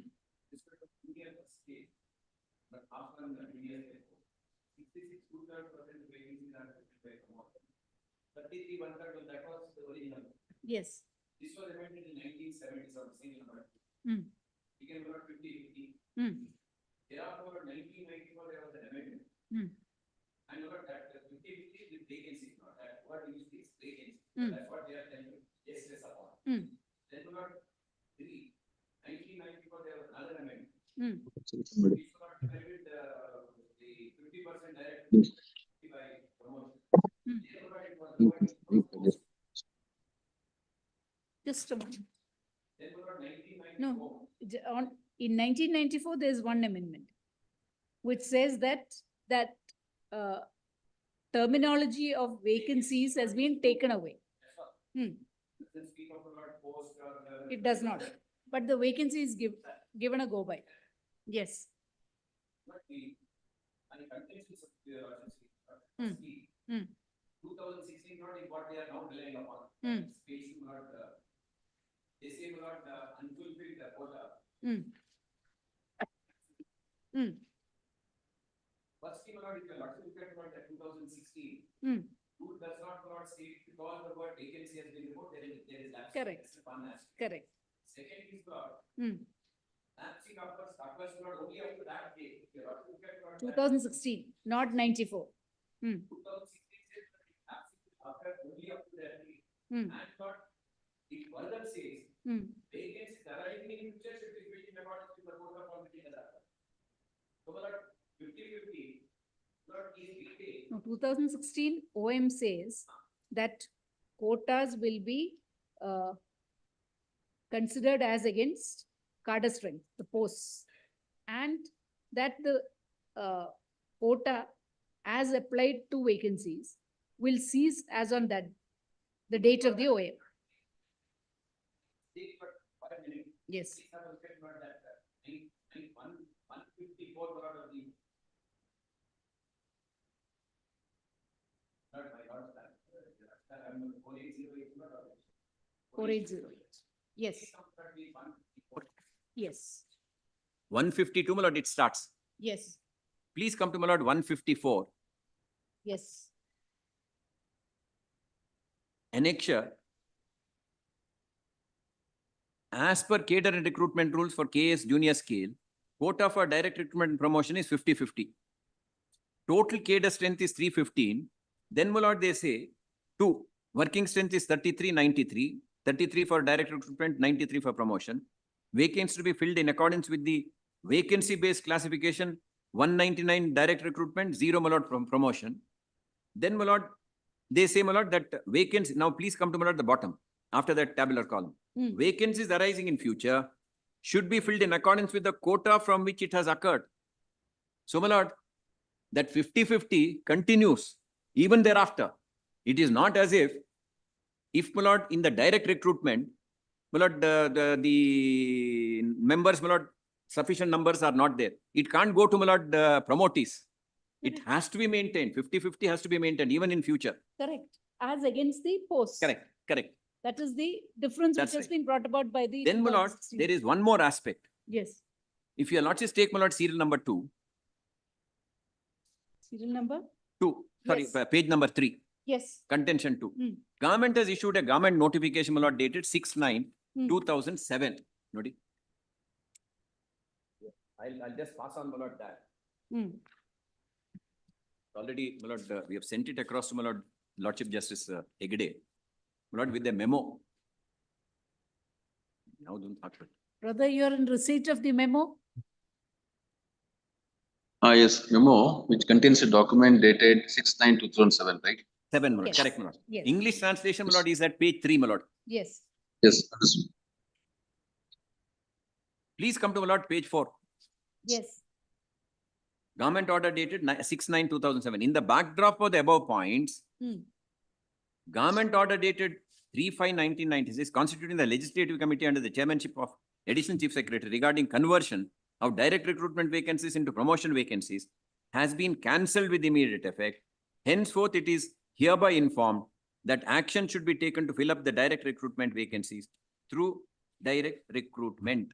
So, my lord, this is one. But what I wanted to also bring to your lordship's notice is that 2016, if your lordship sees, it's not based on any rule.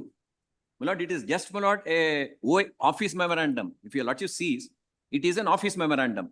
It's not based on any rule, nor do they say that, my lord, it is based on any rule. They don't. It's simply, my lord, one office memorandum. Correct. Now, my lord, please take, my lord, the Karnataka Civil Service General Recruitment Rules of 1977.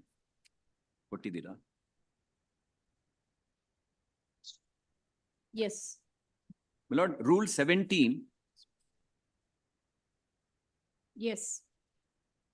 Notwithstanding, my lord, appointment by direct recruitment or by promotion in certain cases, notwithstanding anything contained in these rules or in the rules of recruitment, my lord, it starts with a non-obstante clause.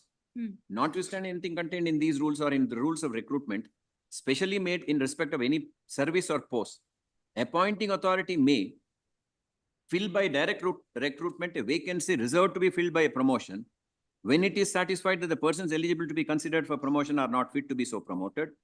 And B, fill by promotion a vacancy required to be filled by direct recruitment when such vacancy is not likely to last more than 1 year. More important is note, my lord. Save as provided in clause B, no promotion shall be made against direct recruitment vacancy. So, my lord, that vacancy base, my lord, is continuing, and this has, my lord, overriding effect on the other rule, my lord, of 1957 recruitment rules. When are these rules framed?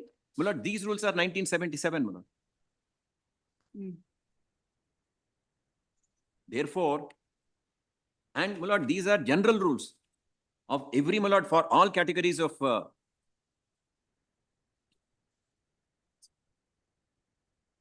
any service. My lords, if your lords look at subsection 1, sub-rule 1, or rule, the first sentence of Rule 17. Notwithstanding anything contained in these rules or in the rules of recruitment specially made in respect of any service or post, appointing authority may, my lord, is required to follow this. Note says, as provided in clause B, no promotion shall be made against direct recruitment vacancy. So, my lord, that vacancy base continues even thereafter would be my submission to your lordships. And notwithstanding, my lord, non-obstante clause, the judgments of, my lord, not that, my lord, it is required. But anyway, my lord, for the satisfaction of the client and the instructing counsel.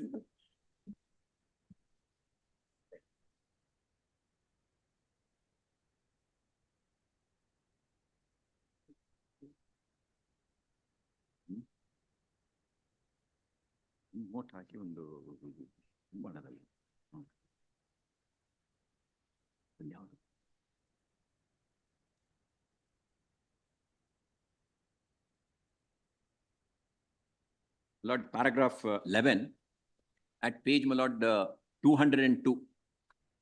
My lord, this is 1984 supplements SCC 196, my lord. Don't know whether. My lord, Justice Hegde has got it, my lord. Did you send it? Which judgment?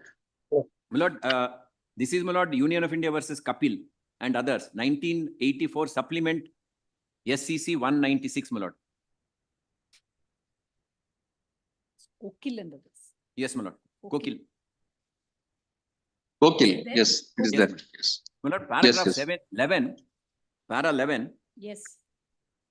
At, my lord, page 202, section 70, so far as is relevant, says, provisions of the Factories Act shall, notwithstanding anything contained in that act, apply to all persons employed in and in connection with the factory. It is well known that a non-obstante clause is a legislative device which is usually employed to give overriding effect to certain provisions over some contrary provisions, which may be found either in the same enactment or some other enactment. Yes.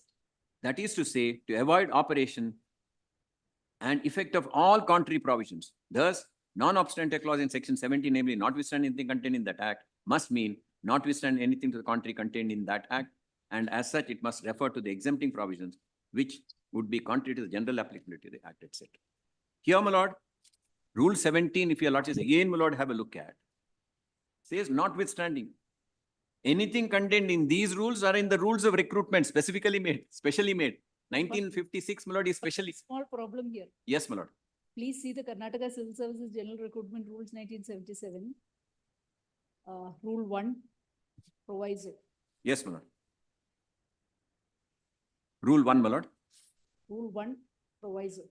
Provided that provisions of Rule 3.2, 3A, 3B, 9A, sorry, my lords, Yes. Justice Hegde has got it, my lord. Rule 1, my lord. Yes.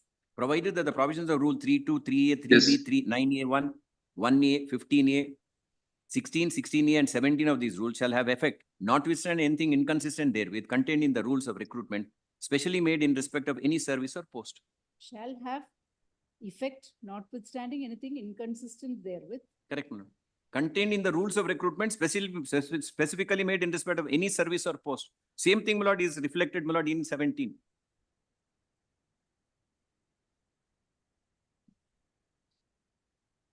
Now, my lord, again, come back to 17, same. There's no, Yes, my lord, yes. there's no conflict between one and. I thought it No, was no, a conflict. I agree, my lord. Sometimes, my lord, Yes, when rules come up for the first time, because these are rules, my lord, which are coming up before your lordships for the first time. yes. So, my lord, your lordships will have to be certain that, my lord,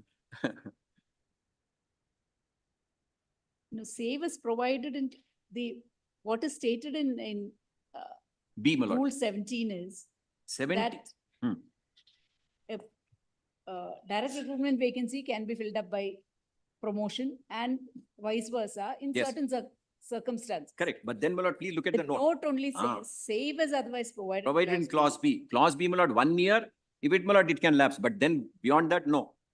Filled up by promotion, a vacancy required to be filled by direct recruitment when such vacancy is not likely to last for more than 1 year.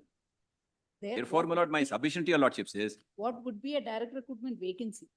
my lord, direct recruitment vacancy. My lord, ultimately, my lord, please look at this aspect also, my lord. Why, my lord, is direct recruitment, my lord, provided? The object is, it must infuse, my lord, younger mind, so that, my lord, there is the experience and, my lord, the youth or they, my lord, are today. Fresh blood is the Absolutely. service. Today, my lord, my lord, though I have been using this, I'm sure, my lord, my friends here, younger friends, they are, my lord, so quick. It takes me, my lord, probably half an hour. They'll do it, my lord, in 10 minutes. So, my lord, that fresh blood is needed. That's why, my lord, all these rules, my lord, provide that there must be, my lord, direct recruitment. To say, my lord, that 189 direct recruitment, my lord, just lapses, with the greatest respect, my lord, would be, my lord, contrary to, and there's no rule provided that, my lord, that notification, my lord, OM can't override the rule. Rule overrides the OM. Therefore, my lord, my submission is that the order, the KAT, my lord, has not looked into these aspects. Grateful. Your lordships permit me, my lord, I'll go to the other court. My colleagues are late.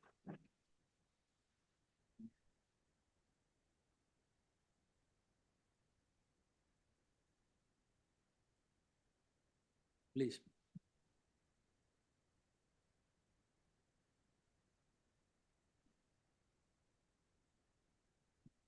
P417 ಕೊಡ್ಲಾ sir ಅಥವಾ ನಿಮ್ದು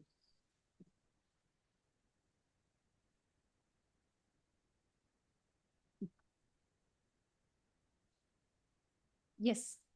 Please, madam. Let the question involved in this case based on the prayer in the application before the tribunal. Lord, the first prayer is to quash the OM dated 23/3/2006, 16, and Lord, the second prayer was, if your lordships kindly take writ petition 288 page. I just wanted to read minutes.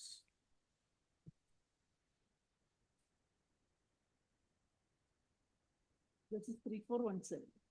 Which is the writ petition? Lord, the writ petition, what has been served to me, my lord, is 3417. Yes. 3417 of 2022. Yes, which is the page you are referring to? Page 288, my lord. Page 288. Yes.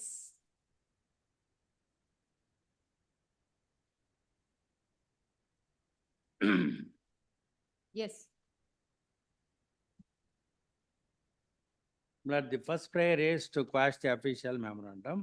Second, issue a writ of mandamus directing the respondents 1 and 2 to finalize the provisional gradation list dated 31/8/2019 by fixing the applicants to the vacancy created in 2014 of direct recruiters above the promotees by considering the objections filed by the applicants and thereby revise the seniority list, placing applicants above the respondent 3 to 67 and such other promotees found in excess of their quota by considering the objection filed by the applicants.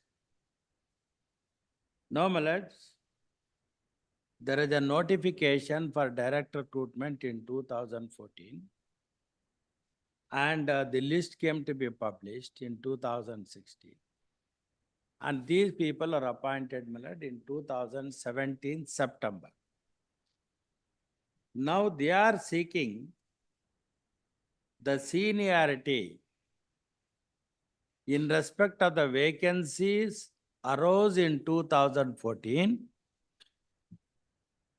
as they are born on the cadre in September 2017, claiming a seniority against the respondent who were promoted under Rule 32 in 2014 and regularized the promotion on 1st of July 2016.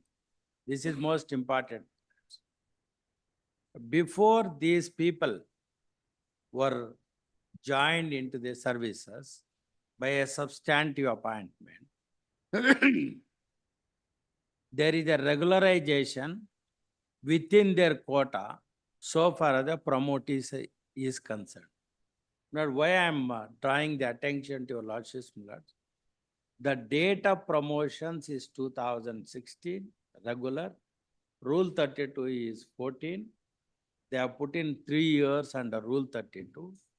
Then, my lord, promotions were regularized within their quota and the DRs were born on the cadre in September 2017.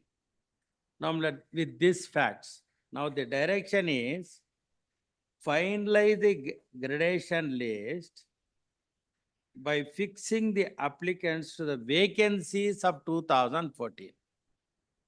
Now, my lord, as on today, the law would be the seniority cannot be, my lord, claimed based on the vacancy. The seniority can only be claimed based on the substantial appointment issued in respect of a direct recruitee. That is a well-settled principle of law. So also in case of a promotee cannot claim a seniority anterior to the actual date of promotion unless the rule provides a retrospective in terms of 1973 Act and 78 rules or as so far as Karnataka is concerned. If there is a overlooking of a senior or if there is a sealed cover, if the case is pending, that's an exception. Now, my lord, all that, my lord, I am appealing to your lordship is mandamus to finalize the list based on 2014 vacancies. Such a prayer cannot be granted is my respectful submission. My lord, I just compiled, my lords, certain the rule government orders. Madam. Yes. Put it.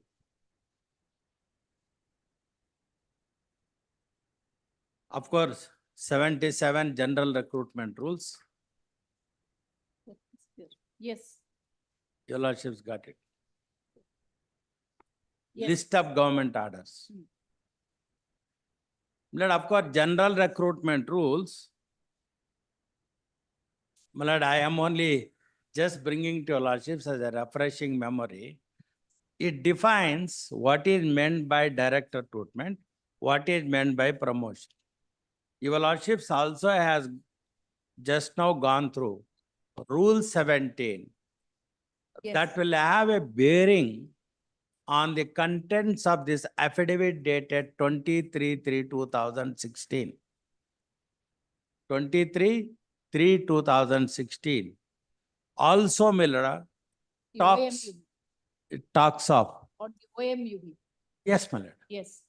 The OM also, my lord, reflects the rigor of Rule 17. As your Lordships rightly observed, vice versa, you can only treat it as an ad hoc, but you can't cross beyond 1 year. My lord, much time has been spent by the apex court earlier to the Shabrowal's case,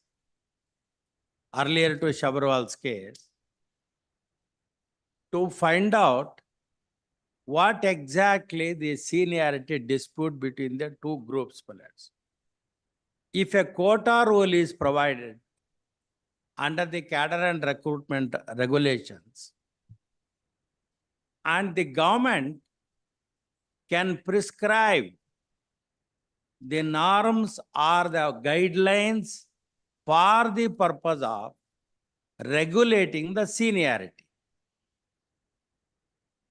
One such government order, I think your Lordships are having, has already gone through page 61. So far as Karnataka is concerned,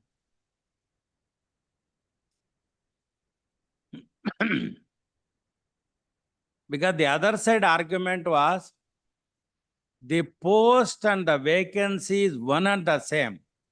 May not be correct because if your Lordships kindly see 61, guidelines to determine the seniority between the direct recruitees and promotees. My lord, the C&R rules provides the quota 66 2/3 initially, 33 1/3 or 50/50, or it may be 25/75. That is a quota provided under the C&R rule. The quota rule of C&R stops at that stage. But how this quota would achieve is now regulated by the seniority rules of 1957. How a seniority has to be regulated, which I already placed on record, my lords. Rule 2 contemplates so far the DIR and promotee specified. In addition to, my lords, the seniority rules, these are the guidelines to specify how the quota has to be worked out between the two groups.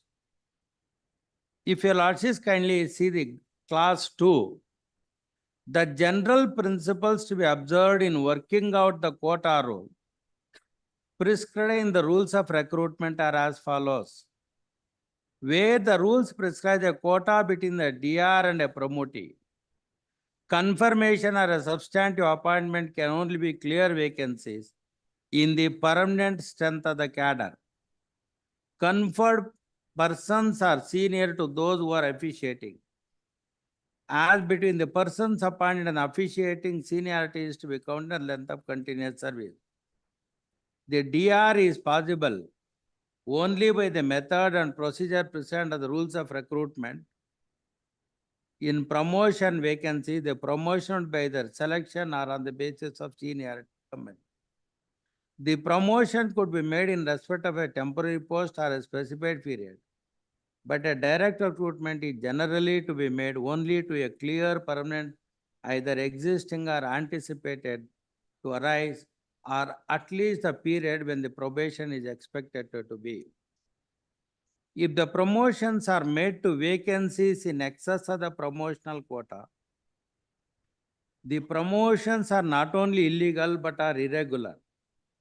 The promotees cannot claim any right to hold the promotional post unless the vacancies will fall within their quota. If the promotees occupy any vacancy which are within the quota of the DR, when the DR takes place, the direct recruits will occupy the vacancies within their quota. Promotees who are occupying the vacancies within the quota of DR will be either be reverted or will have to be absorbed in a subsequent vacancies within their quota if possible. As long as the quota rule remains, neither promotees can be allotted to any of the substantive vacancies falling within the quota of DR, nor can direct recruitees be promotional vacancies. Then, my lord, persons who are allotted to the new state that your lordship may not do, while applying the general principles indicated in para 2, the state service, other than the KAS, the following steps have been taken.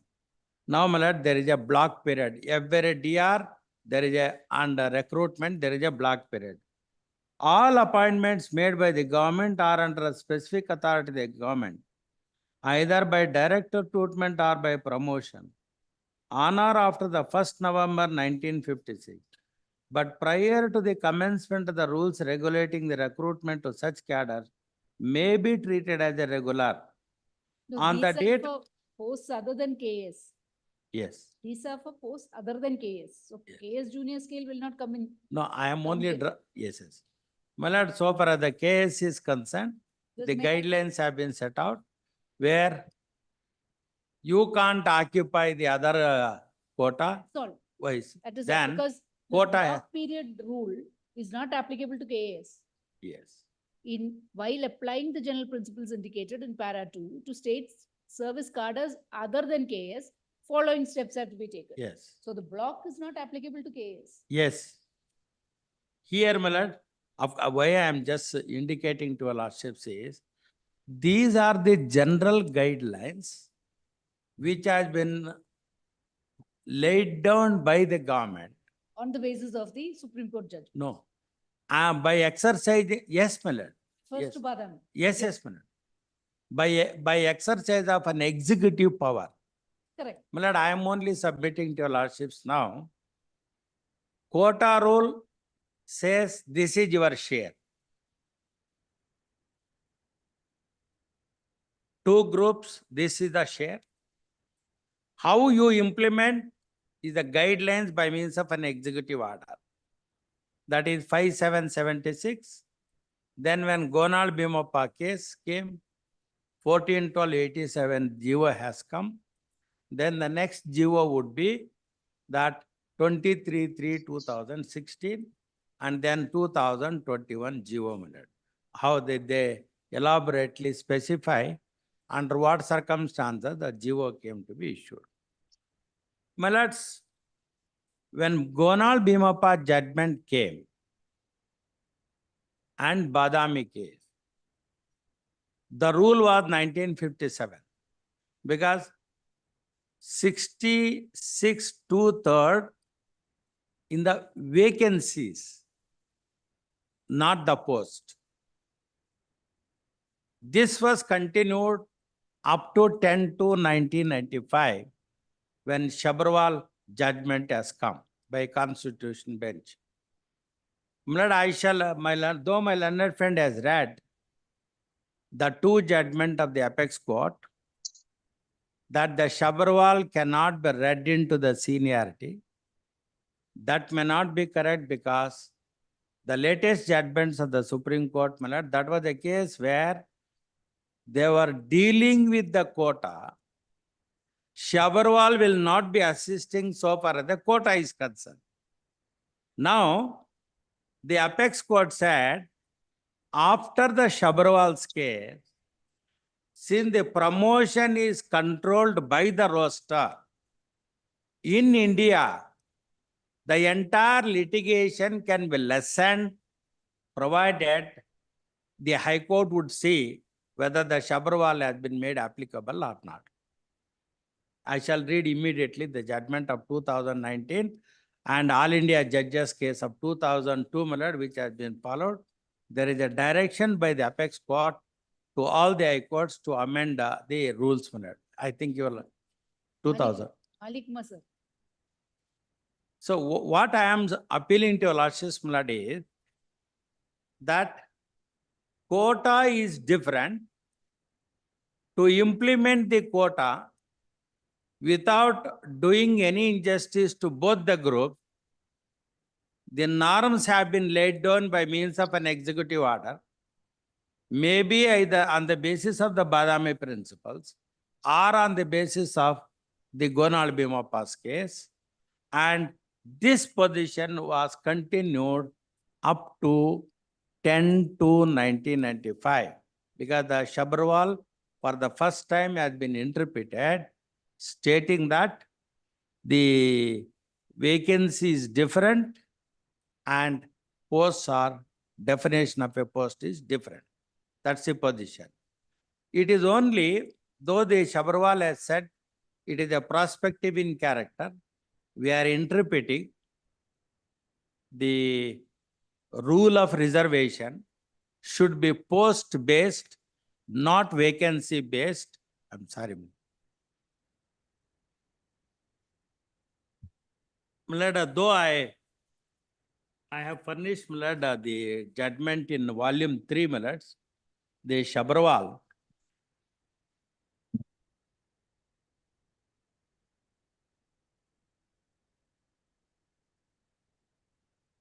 Our Kotvidi.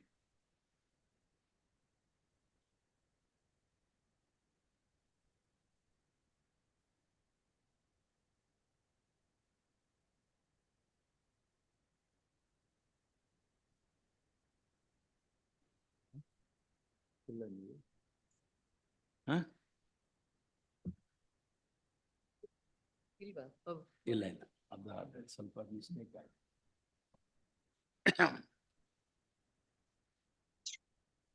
I think I'm sorry, the Sabharwal is furnished by Bhagwat also. Yes.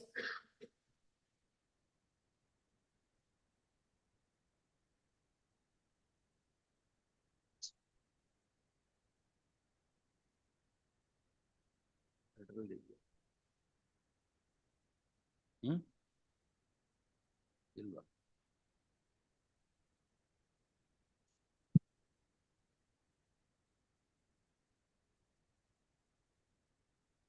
Volume 2.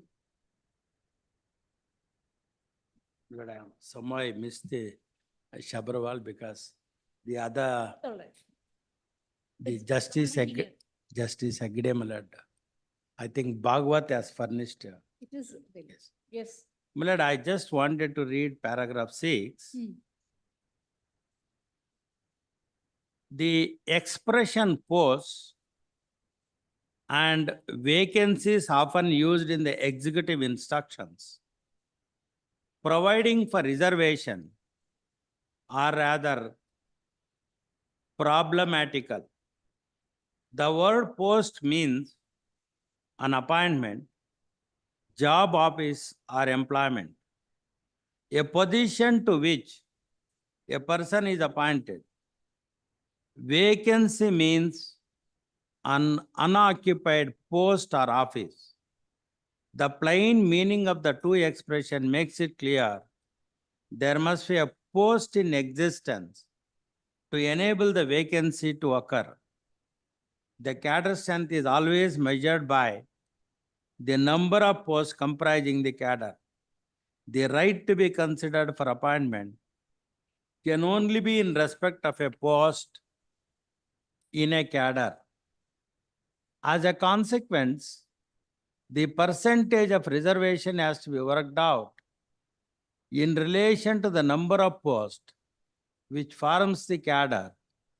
The concept of vacancy has no relevance in operating the percentage of reservation. When all the roster points in a cadre are filled, the required percentage of reservation is achieved. Once the total cadre has full representation of the SC, ST and backward in accordance with the reservation, then the vacancies arising thereafter in the cadre has to be filled among the category of persons to whom the respective vacancy belong. This is the replacement theory. Now, my lord, in this case, we are governed by 33-point roster so far as the promotee is concerned. Central government is 40%.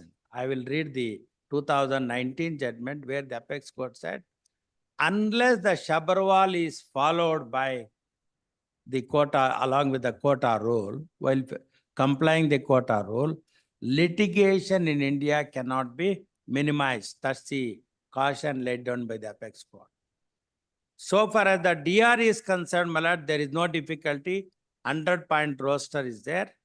The appointments are made through the notification, then the appointment, Rule 2A of the Mysore seniority rules of 57, which I already placed it on record, my lord. I'll just take your lordship. The seniority of a direct activity would be reckoned from the date of the substantive appointment. That is the position. I don't think there's any dispute with regard to any of these propositions. The only question is this: when a quota is being operated, the contention was that the quota has to be applied against the vacancies because that is what the rule said. The apex court said that is what the rule said. In Badami case, the apex court said that is the rule. The rule says it has to be applied against vacancies. And if the rule says it has to be applied against vacancies, an executive order cannot depart.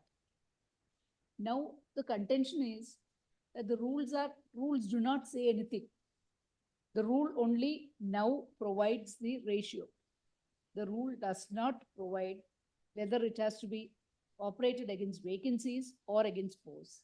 Therefore, there is an office memorandum issued which specifies that it must be against cadastre. No, My lord, that is how. all the other questions. No.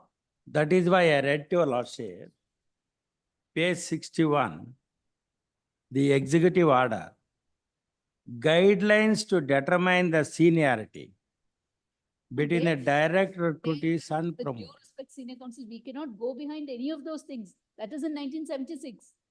Correct? No, that is why, my lord, I am submitting. Cases of Badami, because Badami, the Supreme Court said the rules are such that the quota has to be applied as against vacancies, not posts.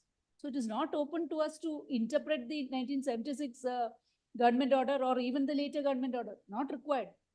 Now, the only question is the 2016 OM, is it against the rules? That is the question we are considering. We That- don't have to consider the reason, whatever the legislative exercise. What is the reason for their having made it operative against cadre or made it operative against vacancies? It is not the wisdom of this court to consider. It is an executive order passed by them. Whether the executive action is permissible is the question we are considering. Let us confine ourselves to that. My lord, I am only submitting the same. That is why, my lord, I am sorry, I repeated. Quota provided in the C&R rule is different from the seniority. Quota is different from the vacancy. Vacancy. I shall take your lordship The concept of cadre, post, vacancy, quota, all these are interlinked but separate. Your lordship, sir. We are aware of all that, the meanings and all is clear. Now, don't let us go into the basics of what a post is, what a vacancy is. All that, please take it from No, us. it We are- has undergone a change. I am attempting to draw your lordship's attention. In Badami case and Gunal Bhimapa's case were interpreting 1957, Exactly. where quota was in relation to the vacancies. Till that we understand. But to say that Sabarwal, No, I'm just, Sabarwal talks about application of reservation as against cadastre. Reservation has to be made against cadastre. How the quota is to be applied It's not stated in Sabharwal. Whether it's stated or not is immaterial according to us. No, no. Because it is not material. No, in respect of the seniority and the quota rule, I will read the judgment of the Supreme Court. Let us go directly to that. Yes. Shall we? Please, because the difficulty is that No, I just wanted to, Milord. I understand. But After the Sabharwal on 10/2/1995, there is an amendment to the C&R rules. That is when 50/50 came. That is, Milord, that notification, 2018. Is it no, 2018? Milord, 95. Where is that?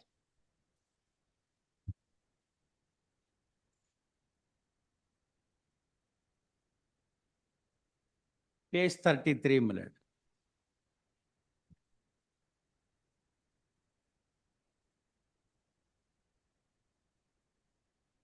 Yes. Page 33. Yes. 20th of April 1995. Then, Millards, the category of posts was substituted by means of an amendment. Your Lordships gets at 50.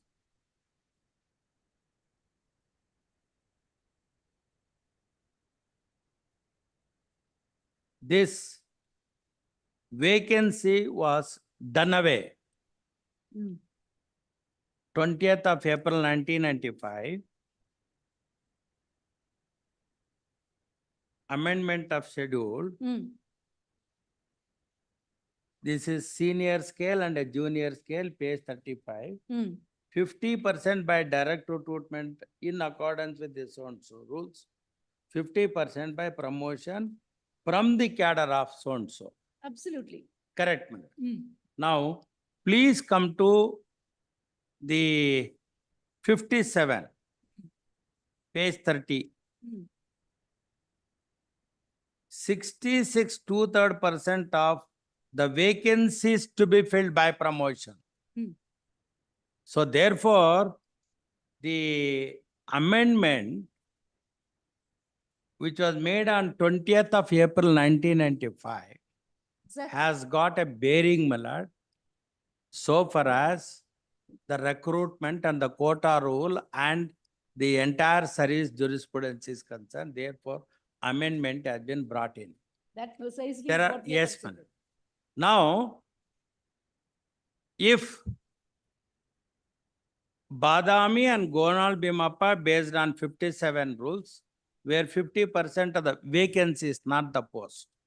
Absolutely. Yes.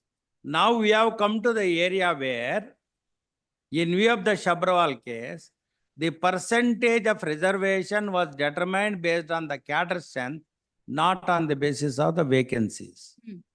Number one. Number two, my lord, we have got a 33% roster, 33-point roster. Central government is 40-point roster. Once the roster points commences from 1 to 33, it's a running account. Once you complete it, you can't again come back to 1. Wherever the retirement take place, that is called the replacement theory insofar as the Sabharwal is concerned. Yes. Now, my lords, if this is not followed, so far as the promotional quota is concerned, if the roster is not followed, while complying the quota rule, then there will be a breed of the litigation at large. I just readily, since your lordships has told me, the judgment will have to be. Yes. Blood, your lordship may take volume 1, 396. Yes.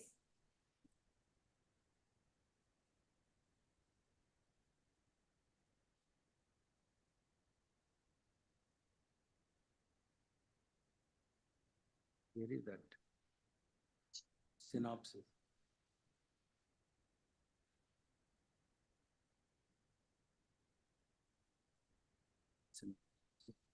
Nandini.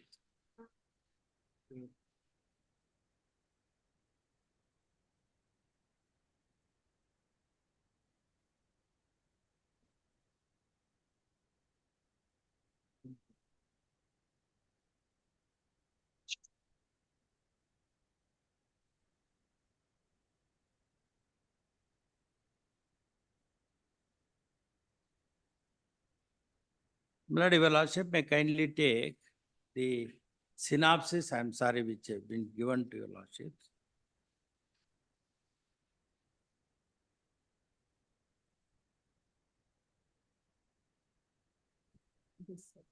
Page 23, my lords. Yes.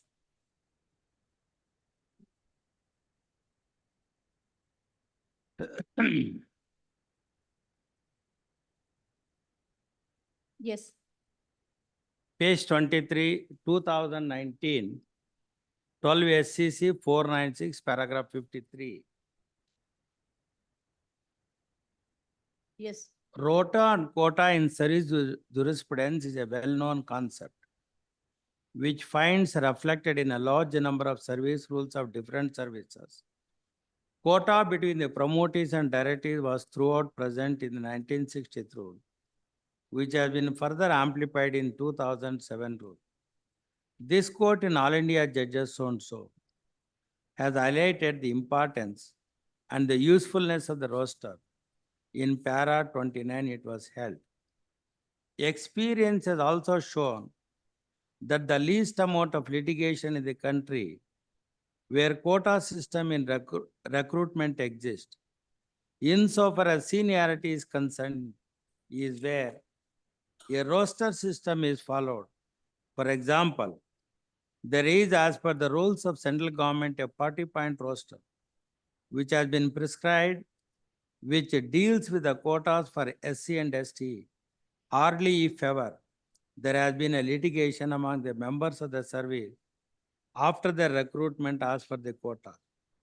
The seniority is fixed by a roster point, and irrespective of the fact as to when a person is recruited, when roster system is followed, there is no question of any dispute arising. The 40-point roster has been considered and approved by this court in Shabarwal's case. My lords,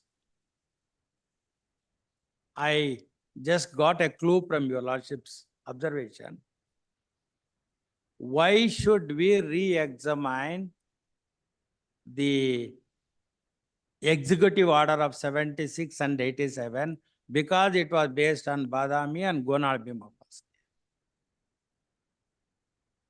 Much water has been flown after Badami and the Gonal Bhimapas case, where there is an amendment based on the Shabarwal's case. There is an amendment of 1995. The vacancy has been deleted and post has been introduced. Now, my lords, last time I made an observation that so far as the page 16, if your lordships kindly take, page 16. In a quota rule also, my lords,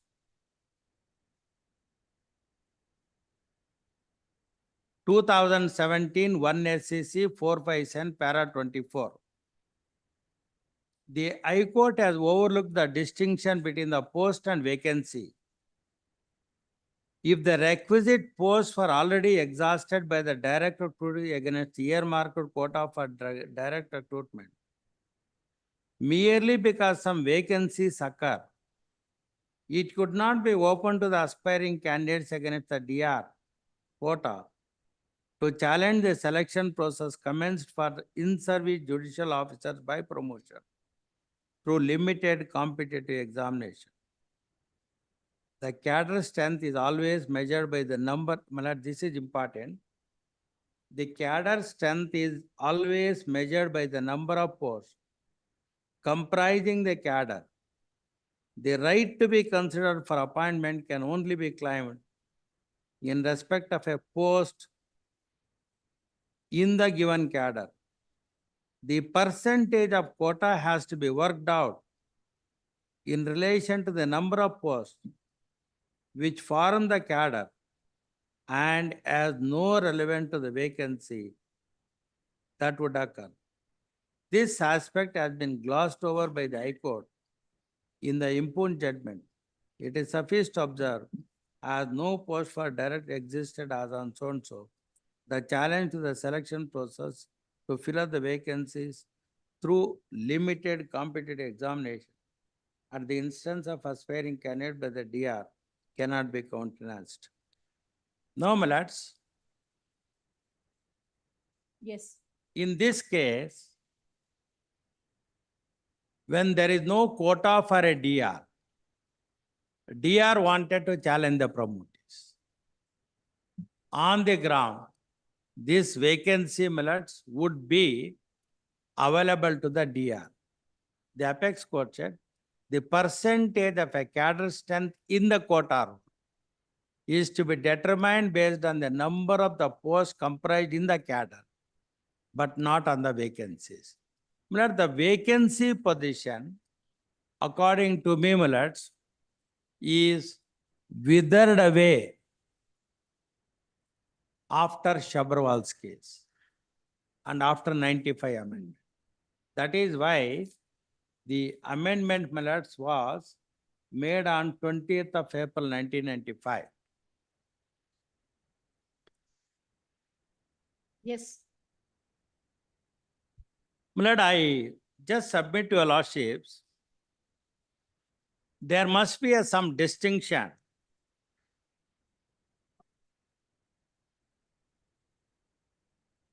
there must be some distinction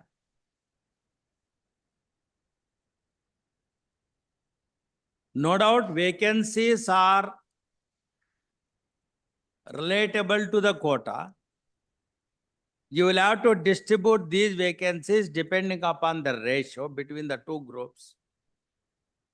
And if you take into consideration Rule 17 of the General Recruitment Rules and the law laid down by the apex court in Patavardhan case, I will take your lordship only those paragraphs which I put it in the written submission. 1 year should be the limit for the purpose of working out the quota. And my learned friend also relied on the judgment of the division bench of this court in Chikkabasavaya's case, where to work out the quota to determine the distribution of the vacancies in respect of the quota, 1 year should be as a 1 unit. So if 1 year is the 1 unit, is the philosophy, my lord, fulcrum of Rule 17 of the General Recruitment Rules. To operate whether it is justified or implemented adherence to the quota rule or not, the apex court said 1 year shall be the unit. That is the maximum. Chikkabasavaya's case, 1 year is the unit. Rule 17 says 1 year is the unit.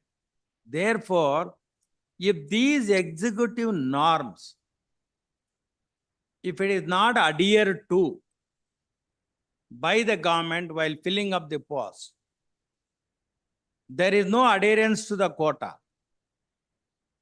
There is a situation. After 1 year, there is no adherence to the quota. Then, what is the administrative technique, how the situation is to be controlled?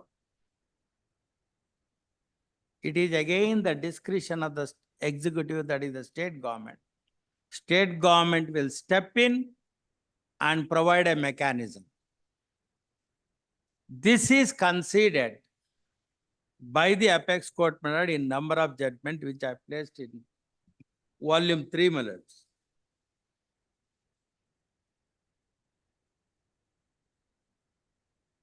Is as a matter of fact, this block period and 1 year applicable at all to KS junior scale? Pardon that? Is this block period and the 1 year, is it applicable at all to the KS junior scale? Lord, 1 year is applicable. 1 year is applicable to the KAS people. Because of my learned friend just now argued Rule 17. Occupation, ad hoc, vice versa. Vice versa. Yes. That is one aspect.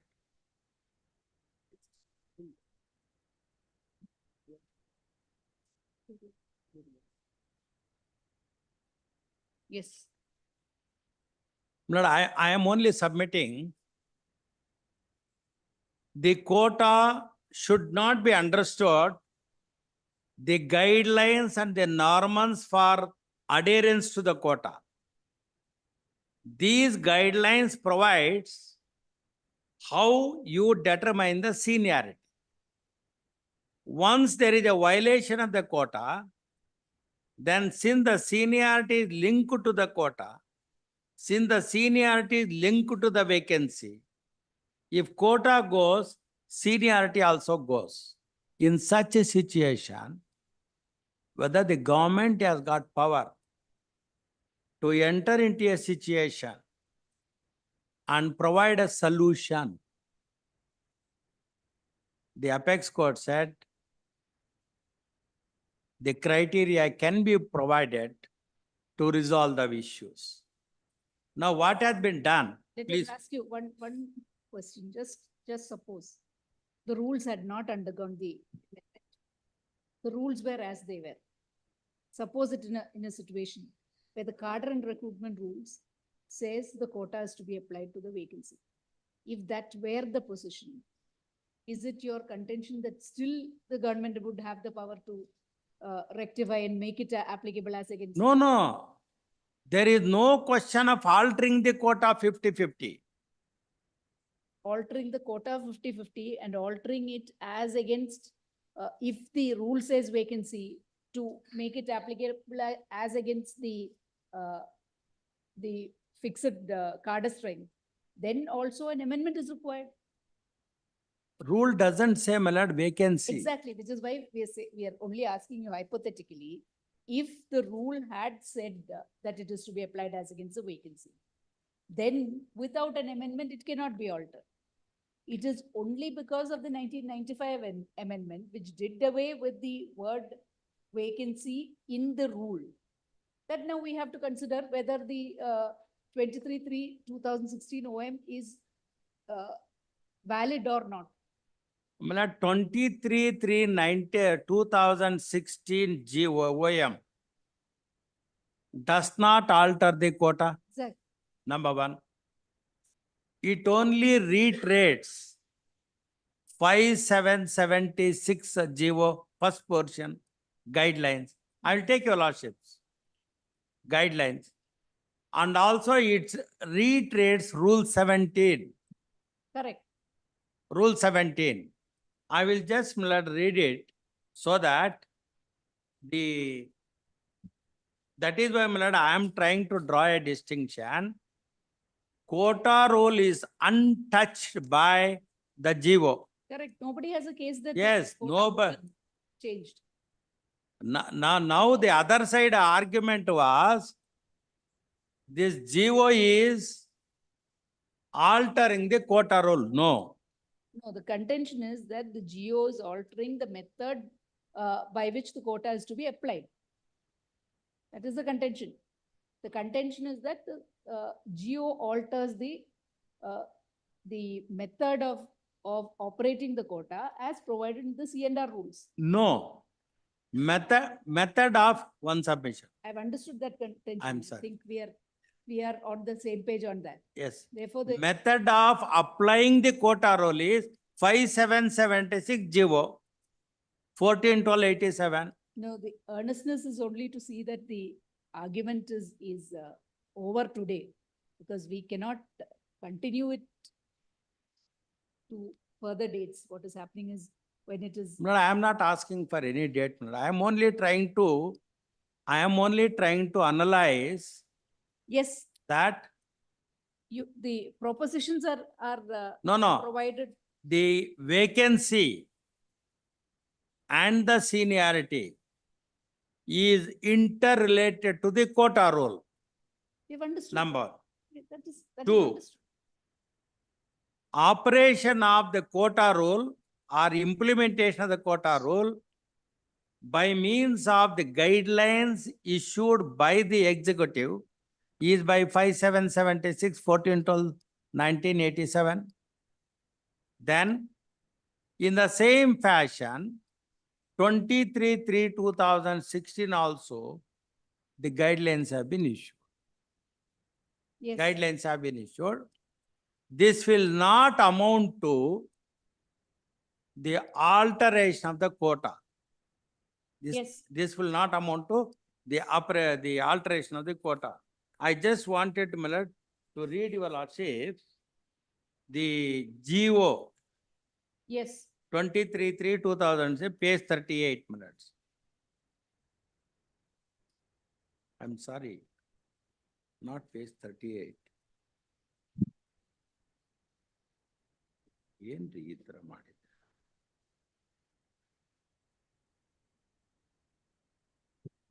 Yes, my lord, page 23/3/2016, it is at page 38 in the government orders compilation. Yes. Page 38 minutes. I placed it on record, the Gazette. yes.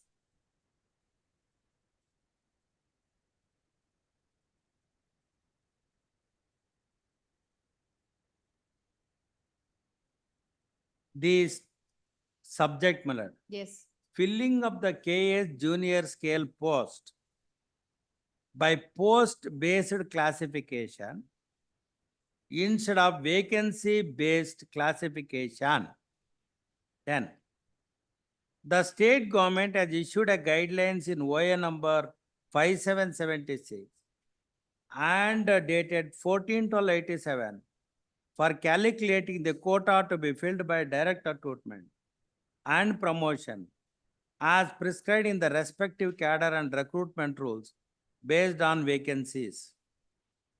The government has decided to revise the method of calculating the quota for DR and promotion in KS junior scale. Accordingly, the following guidelines are issued. The number of posts to be filled by DR and promotion shall be determined. Appointment shall be made based on the total cadre strength of KS junior scale, depending upon the quota prescribed in the cadre and recruitment rules. Now, my lord, this is flows from para 53 of 2019 Supreme Court judgment. Then, the appointments either by direct recruitment or by promotion shall be made against the percentage of number of posts determined for the respective quota. Again, 2017 judgment. The para 24 we check. Number of posts in both the 1 and 2, where they say cadre strength and number of posts, that is a difference. Correct. Because earlier it said vacancies. Instead My of lord, they don't talk about vacancies because vacancies have no relevance at all now. Earlier rules spoke about vacancies, now it speaks about cadre strength. Yes. So Now say we are that- dealing, we are dealing with the situation where the people, my lord, who have been appointed in 2017 and were based on 2014 notification. We're not talking about the facts of the case. We are only saying that in the 2016 notification, it specifically says posts, whereas the earlier 2 notifications said vacancies. Yes. That is all. Yes, Only a statement of fact. Now, Yes. 3. The direct recruit shall be appointed against the number of the posts determined for the DR recruitment quota. And the promotees shall be appointed against the number of posts determined for promotional quota. As long as the quota rule remains, neither the DR can be appointed against the post in promotional, nor promotees can be appointed against the post in direct recruitment quota. Yes. Yes. Now, my lord, this 4 is very important. There is some reason, my lord. The unfilled quota Yes. calculated, treated as a shortfall, either in favor of the DR or in favor of a promotees, according to the rules of recruitment in force prior to this date shall lapse. Unfilled quota, my lords. This is most important. Suppose if the lapsing of the vacancies of unfilled quota is only in respect of DR, not in respect of a promotee, then it would have been struck down as the post which may be filled after commencement of the said amendment rules shall be so filled after determining the share of the quota strictly according to these rules from the source against which they are reckoned. Now, my lord, all that it says, you take the date 23/3/2016. If there are unfilled quota, we reduced it to 0. Take the starting point from the source, whatever the source which has been prescribed, and proceed further. Provided that unfilled backlog of SC so and so. My lord, this is because proviso to Rule 8 of the General Recruitment Rules, backlog has been provided because of the constitutional amendment.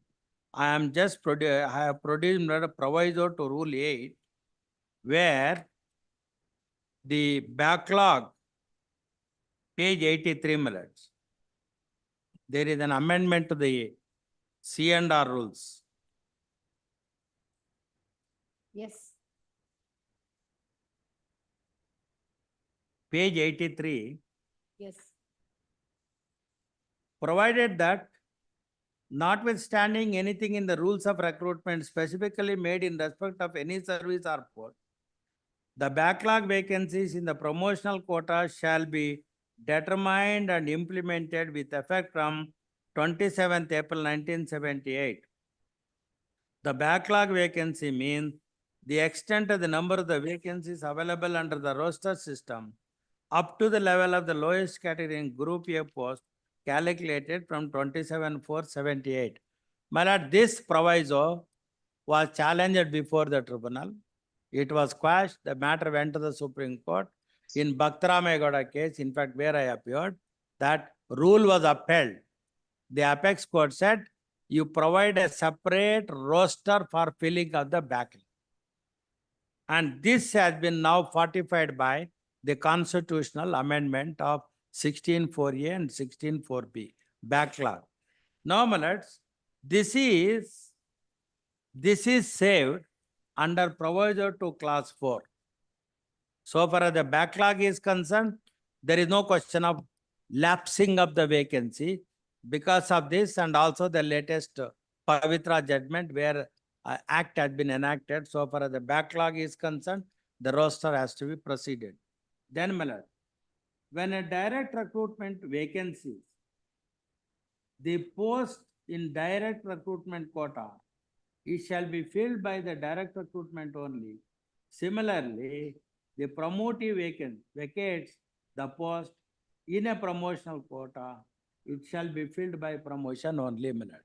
Now, you are as on 23/3/2016, you are reducing it to 0 level. Start with the same quota. Lapsing has been, whatever the unfilled quota is lapsed.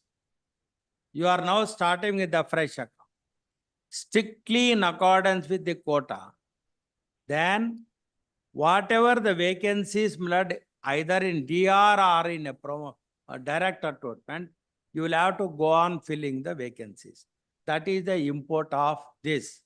According to me, this mechanism of the implementation of the quota is left to the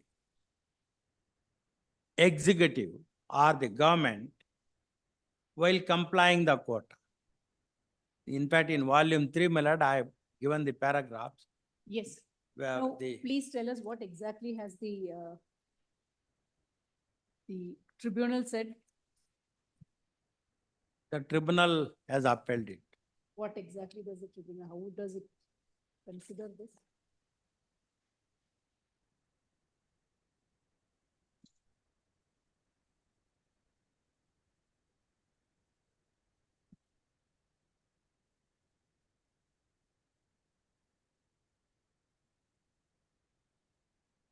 But there is only two clauses in the GO. Hmm. Because 17, what my learned friend senior counsel has read it, is reproduced here in under the next class. Then vacancies arise in future shall be in accordance with the quota rule, which is occurred. So therefore, this GO doesn't alter the quota of C&R. It only deals with unfilled vacancies. I'm not taking note of. Now you proceed according to the quota. What is the finding is that paragraph? For all the arguments?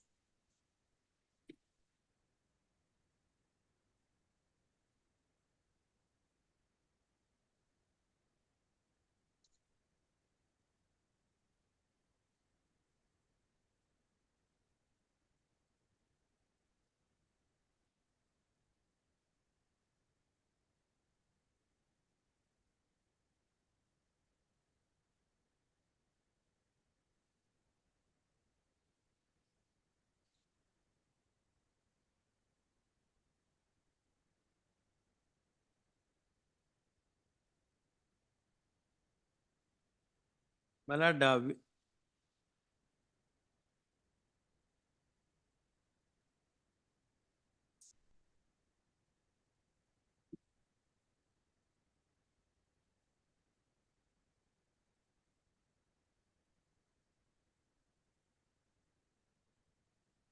page 204, my lord, may I take your lordships? 204 is the 204. discussion. Shall we just see what the conclusion is? No, we are not disputing in this principle, just Yes. 204. Hmm. We are not disputing this principle. However, in the present case, as on the date of issuance of OM, Hmm. dated 23/3/2016, the applicants were not born in the cadre. They have no right to challenge the impugned OM. Admittedly, they have entered into the state government service as KS officers only on 17/9/2. Therefore, the above judgment is also not helpful to the case of the applicants. Of course, my lord, there are two judgments of the apex court, that is Jammu and Kashmir, which I cited, that a person who joined into the service after the rules were framed, number one, he cannot challenge those rules. Your lordships are aware of it, that Jai Singhani case. Two, in 2017 judgment, which I read to your lordship just now, where there is no quota so far as the DR is concerned, they challenged the promotion. There also on locus, they said, no, you don't have right. Admittedly, in these cases, applicants were not at all born on the cadre as on the date of issuance of the OM. Yes. Therefore, they have no locus standi to question the same. That is essentially what is for. Yes. Yes. That is being supported by the various judgments. But why there is some meaning, the argument advanced was Shabarwal has no relevance. That the very same argument has been rejected by the Supreme Court. So and so. Yes. Now I also placed a record that the seniority of a DR, director to, would be the safest rule is from the date of appointment. That is well settled principle. It is only the seniority of the promotee that has a problem. The seniority of the direct recruit cannot go beyond any date. I mean, go to a date prior to the date when he was appointed. And it cannot be date of occurrence of the vacancy. Cannot be. Yes, Cannot be. It is that the is date on exactly the prayer too.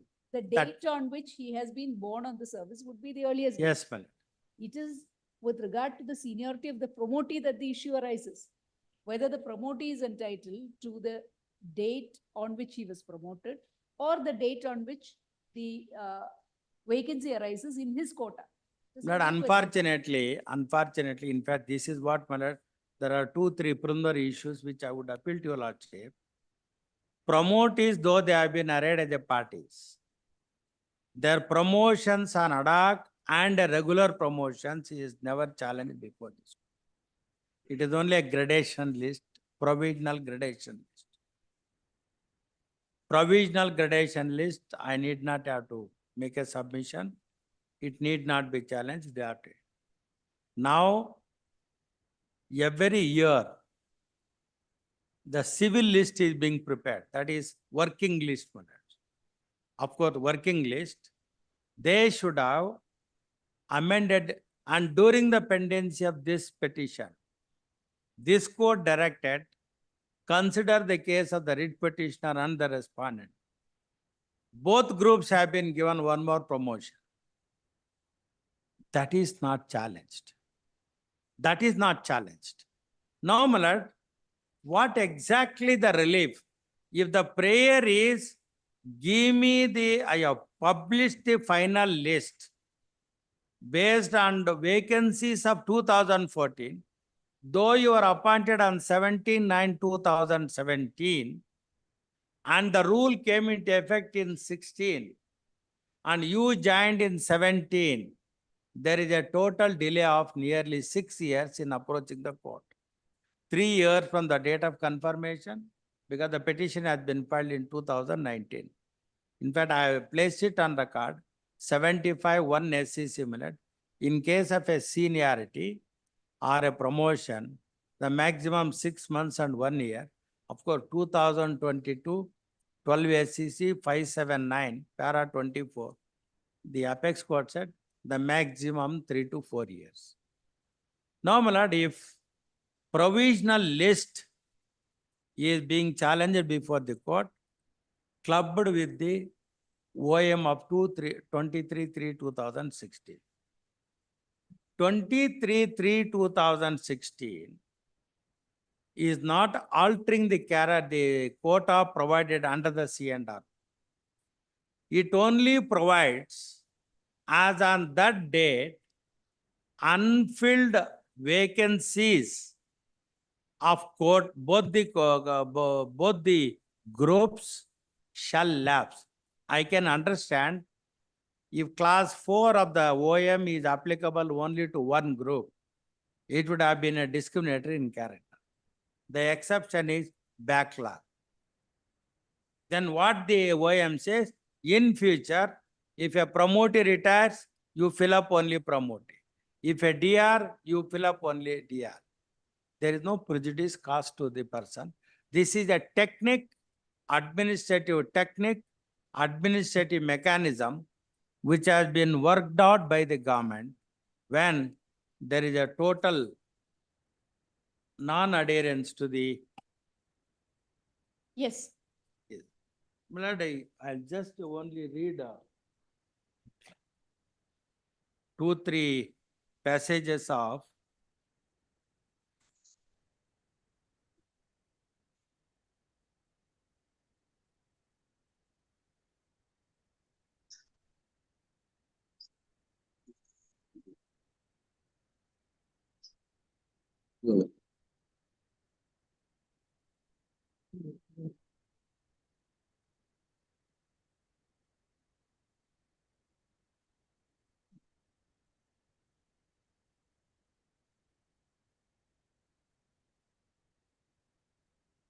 may I take the proposition 85.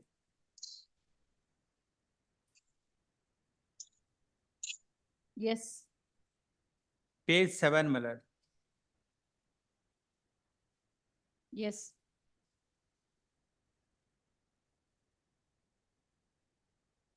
If your lordship, my lord, come to the page 8, next page, of course, quota rule seniority is linked with the quota rule. As quota rule was directly, the lordship got an underlined portion. as quota rule was directly interrelated with the seniority rule, and once the quota rule gave way, the seniority rule enunciated in para so-and-so appendix became wholly votious and ineffective. It is equally well recognized that where the quota rule is linked with the seniority rule, if the first breaks down or is illegally not adhered to, giving effect to the second would be unjust, iniquitous, and improper. In OP Singla so-and-so, speaking for the majority after taking note of the proviso rule 8, Delhi Higher Judicial Service, and upon its interpretation, your last may kindly come down to the down. The court then proceeded to examine the effect of enormous departure in the matter of recruitment according to the quota and its shadow over the interlinked seniority, says the learned Chief Justice. However, instances are not unknown where, though the provision of a rule or a section is not invalid, the manner in which that provision is implemented in practice leads to the creation of disparities between persons who, being similarly circumcised, are entitled to equal treatment. But the court said after it is for the government to enter into such a situation. The power of the government cannot be denied. Yes. Then, my lords,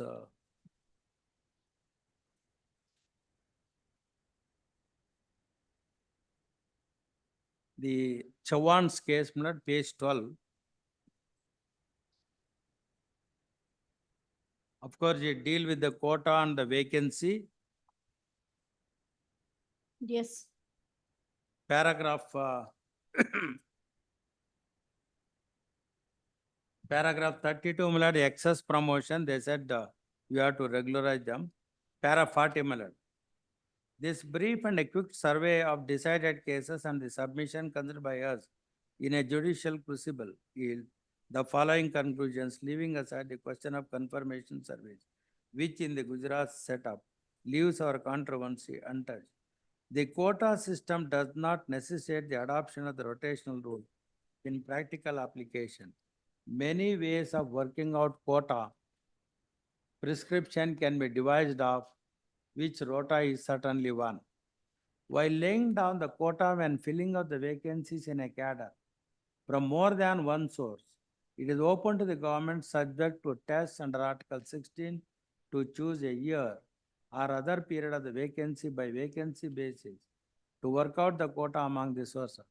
But once the quota is satisfied, examining the constitutionality, the method proposed that there is no invalidity, administrative technology may have a free play in choosing one or the other familiar processes of implementing the quota rule. We as judges cannot strike down the particular scheme because it is unpalatable to forensic taste.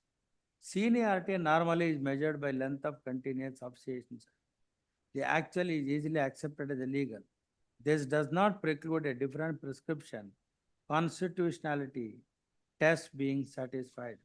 The periodization is needed in this case to settle. Then, my lord, CE, promotees who have been fitted into the vacancies beyond their quota during B period, the year being regarded as a unit, must suffer survival as invalid appointees acquiring a new life when vacancies in their quota fall to be filled up. To that extent, they will step down, rather be pushed down as against the DR, who are later but regularly within their so and so. The next decision, my lord, would be that Srikanth Rai. Yes, that is 2017. Yes, Seen the- I read your lordships. Yes, where Oh. where the apex court said that in the case of Yes, judicial officers, the quota should be 2 posts. yes. Yes, Paragraph yes, we've seen that. yes. My lords, I have put on all the proposition of law. Yes. Now, the argument that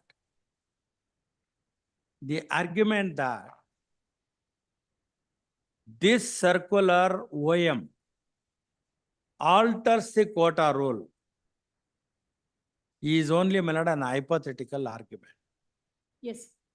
This is, my lord, in fact, I am sorry, in volume 3, my lord, I put all paragraphs where the power of the government, right from Maharashtra engineers case, paragraph 21 and 25, Yes. where, my lords, it says, whenever there is a situation in not adherence to the quota rule, because once the quota rule is not followed beyond a year, then seniority would lapses.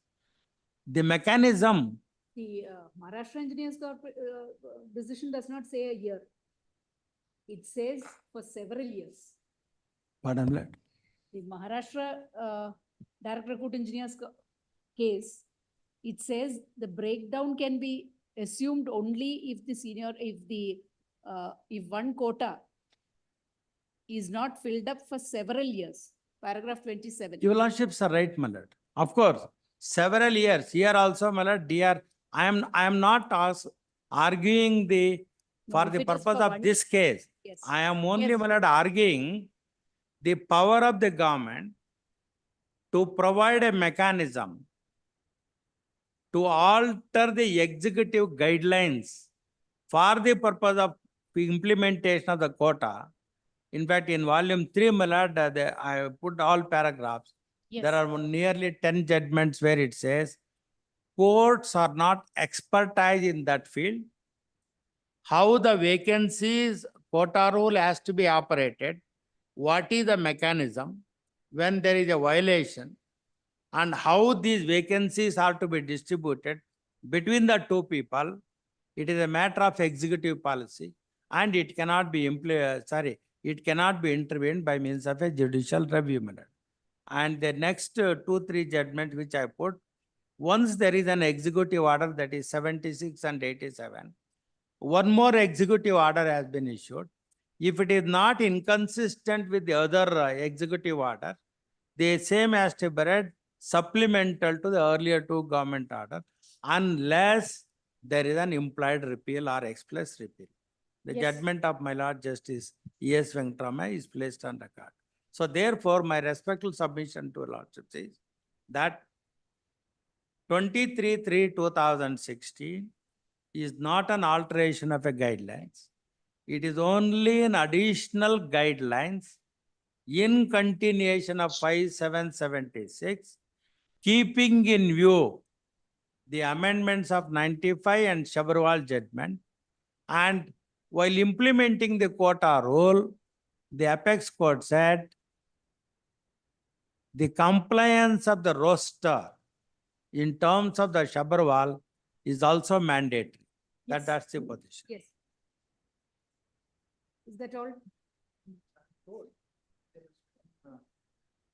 Another council members wanted to argue for the respondents.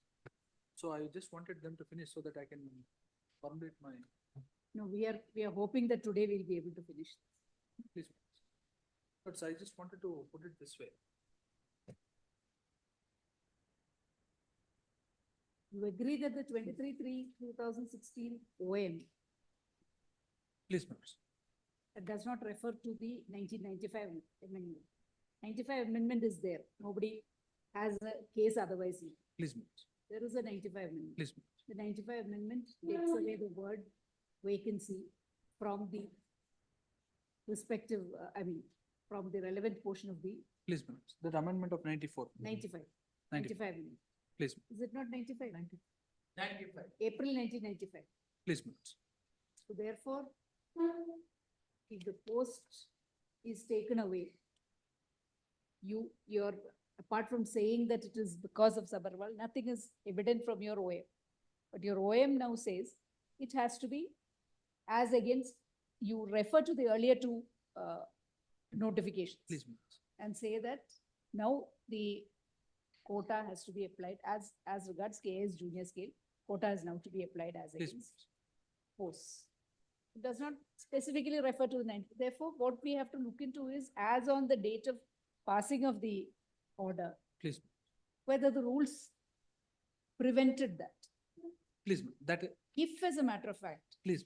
the rules said at the relevant time in 2016, if the rules provided that the quota is to be applied as against vacancies, Then rules then prevented. notwithstanding Sabarwa, Please, you would have to amend the rule. Without amending the rule, please, an office memorandum or an executive action please, may not be possible.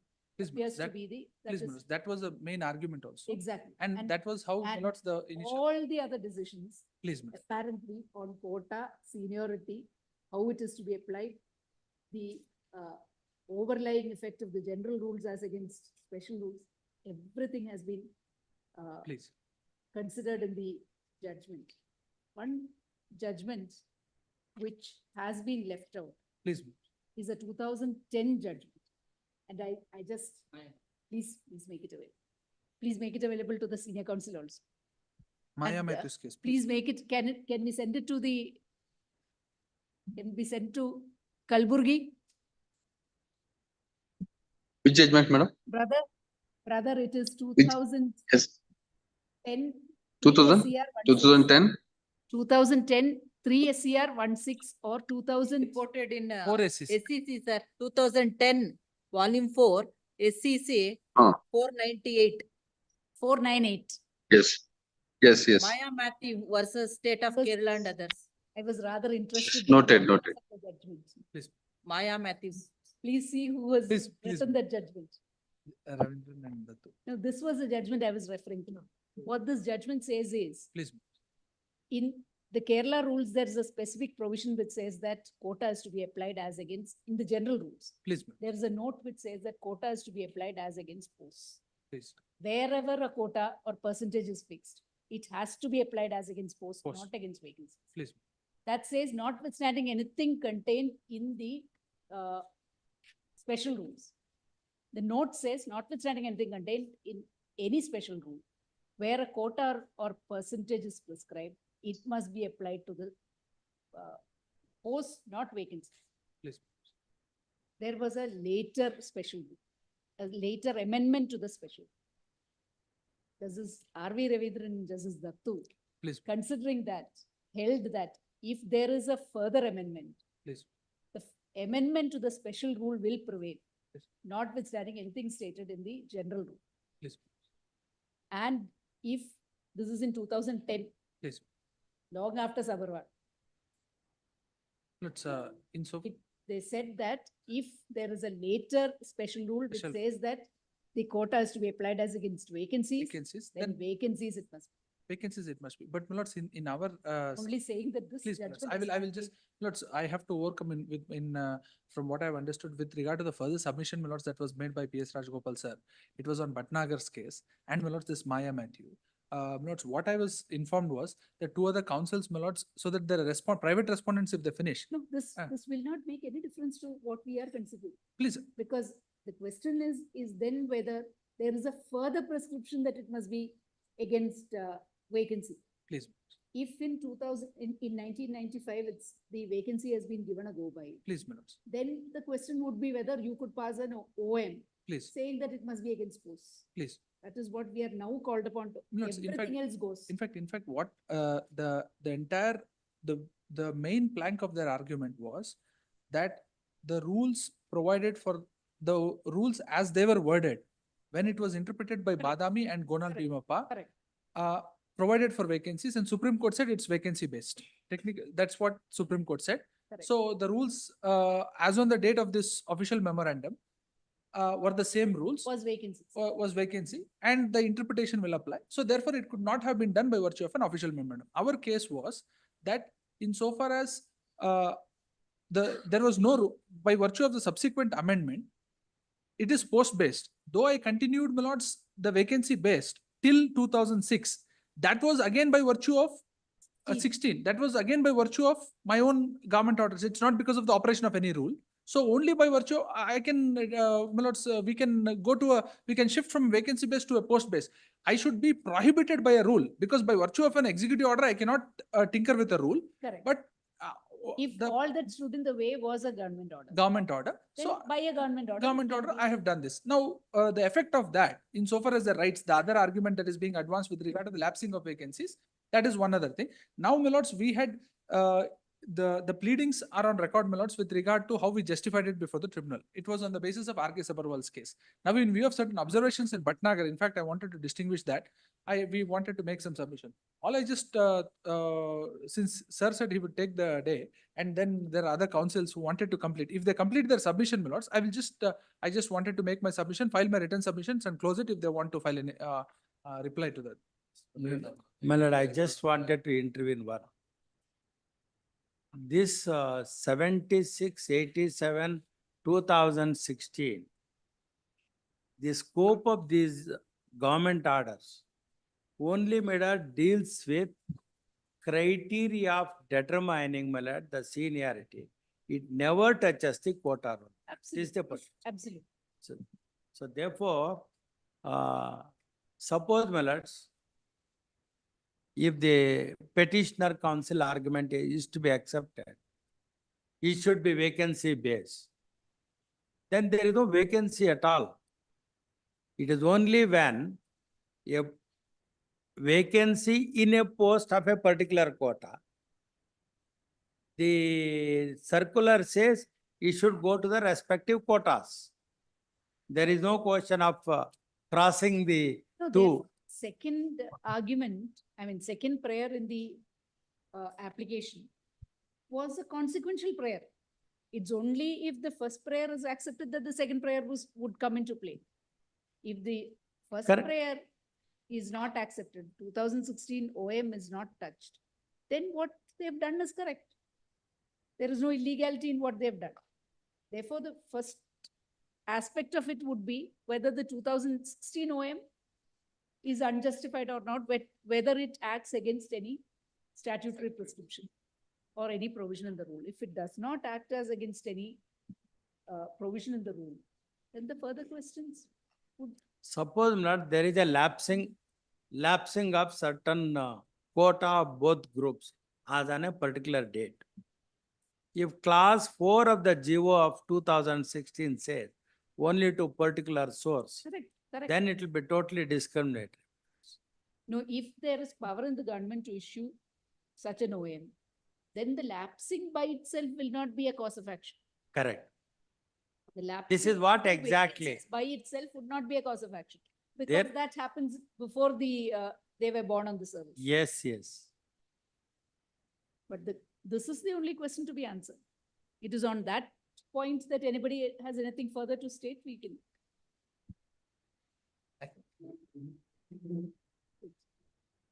No, I was only a little amused as to who had written that judgment. That is all. Lords, I know, my lords, that much of what I had prepared for to argue is not there available for me, so I'll just cut it short. Lords, I'll just start by saying that so far as fixation of quota is concerned, which came up for consideration, where various fixation of quota by various other states came up for consideration with the Supreme Court. Notice the Constitution Bench of the Supreme Court in Jai Singhania's case took the view that as long as you have not fixed the quota, when there are two or more sources from which you are going to fill up one of the posts, then you are required to fill up the quota. Then there, you can either fix the quota by making the rules, or you can keep it in your executive discretion to fill it up. If there are no rules. Yes, Absolutely. but the moment you make a rule, then you are bound to follow the rule. So what happened in either in Badami's case or in Gonal Bhimappa essentially reiterated Badami's case. Not it only reiterated, it is with your fiat. But the moment you bring in a rule, then you will have to follow the rule. So those were the cases where the rule as it was then framed provided for fixation of the quota based on the vacancies and the block period. It's as simple as that. Lords, then Gonal Bhimappa itself said at paragraph page number 217 in Gonal Bhimappa, which is essentially para 9.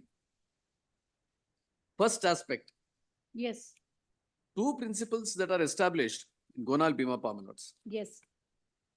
So this is not something like a hard and fast rule that the Supreme Court has dealt with it and therefore that has become final and the government can't act against it. That's not what was said in Gonal Bima Pass case. Yes. Two principles, page 217 minutes in the Supreme Court cases. Yes. The second paragraph, unnumbered paragraph. Yes. The two principles are established in decision referred to. One is that quotas which are fixed are unalterable according to exigencies of a situation. Quotas which are fixed can only be altered by fresh determination of quotas under the relevant rule. Absolutely. So it is all dependent. It is not something where they said that this is a hard and fast rule and a straight jacket that there is no question of any deviation. They said it is based on your decision as far as the rules are concerned, you can do it. Now, as things stands, the first rules which was in force of 1957 came up for consideration in Badami's case. Even in this case, 1977 rules is also referred to. If your losses were to see the first opening page in this Gonal Bima Pass case, these were all the cases which has arisen prior to 1987. Correct. So this was not interpreting the given set of circumstances which is in the present case.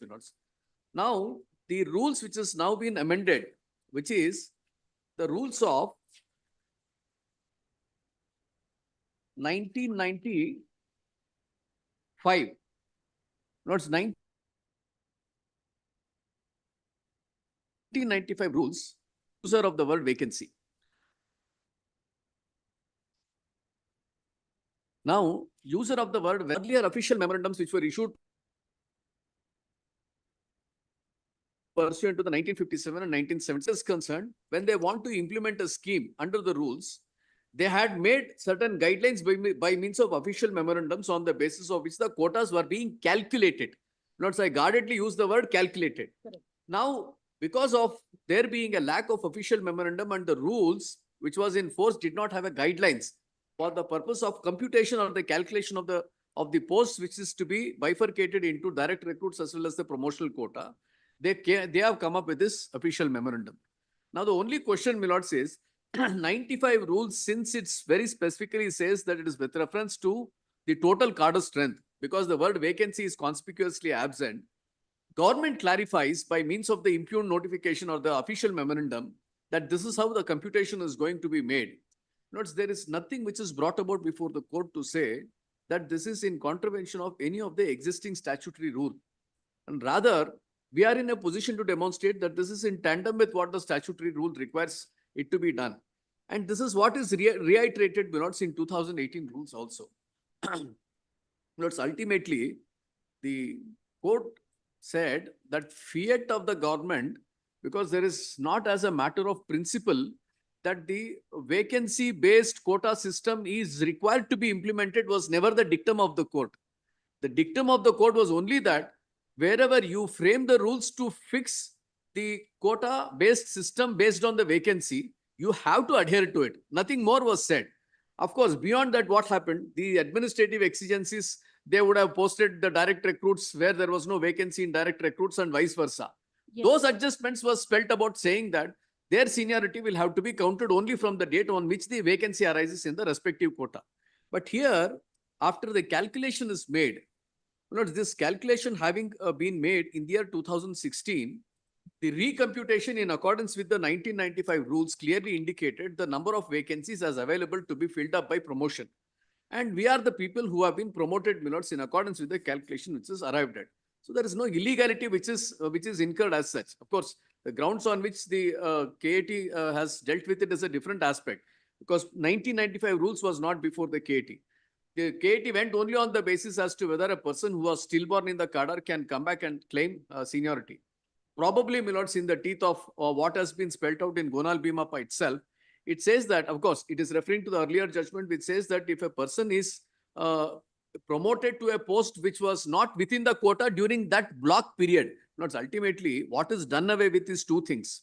One, determination of the quotas for the concerned block periods is done away with, and every time to decide the quota for the vacancies which would be arising in the concerned block period between the direct recruits and promotional quota is completely done away with. So now there is a straight formula which has been adopted by virtue of the 95 rules, which makes things very easier. So therefore, my lords, my respectful submission is that the orders of the KSAT, though for different reasons, requires to be upheld at your lord's absence. Grateful for the hearing, my lords.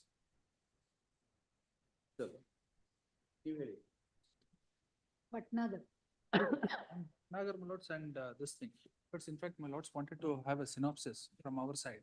Lords, I will distinguish that in the synopsis and just wanted, if it could be taken up tomorrow, my lords, we'll continue and close it.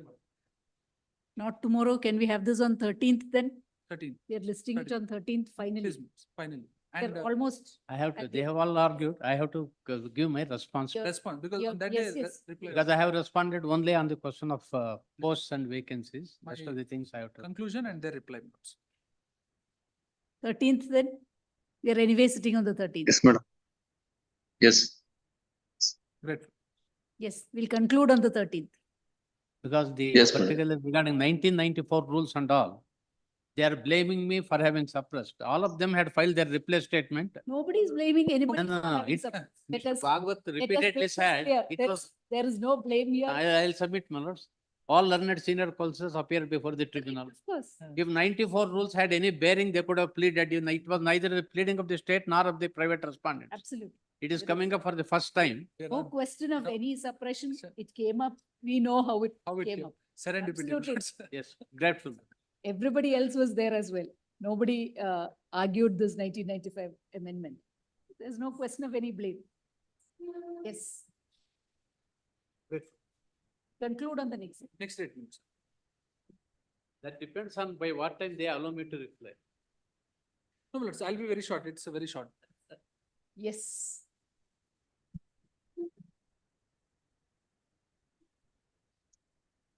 Hmm.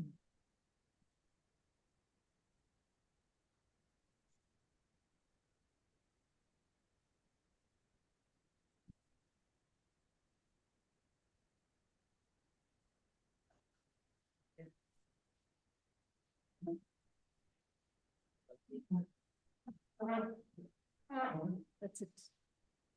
Yes. Thank you, brother. Yes, namaste, madam. Namaste.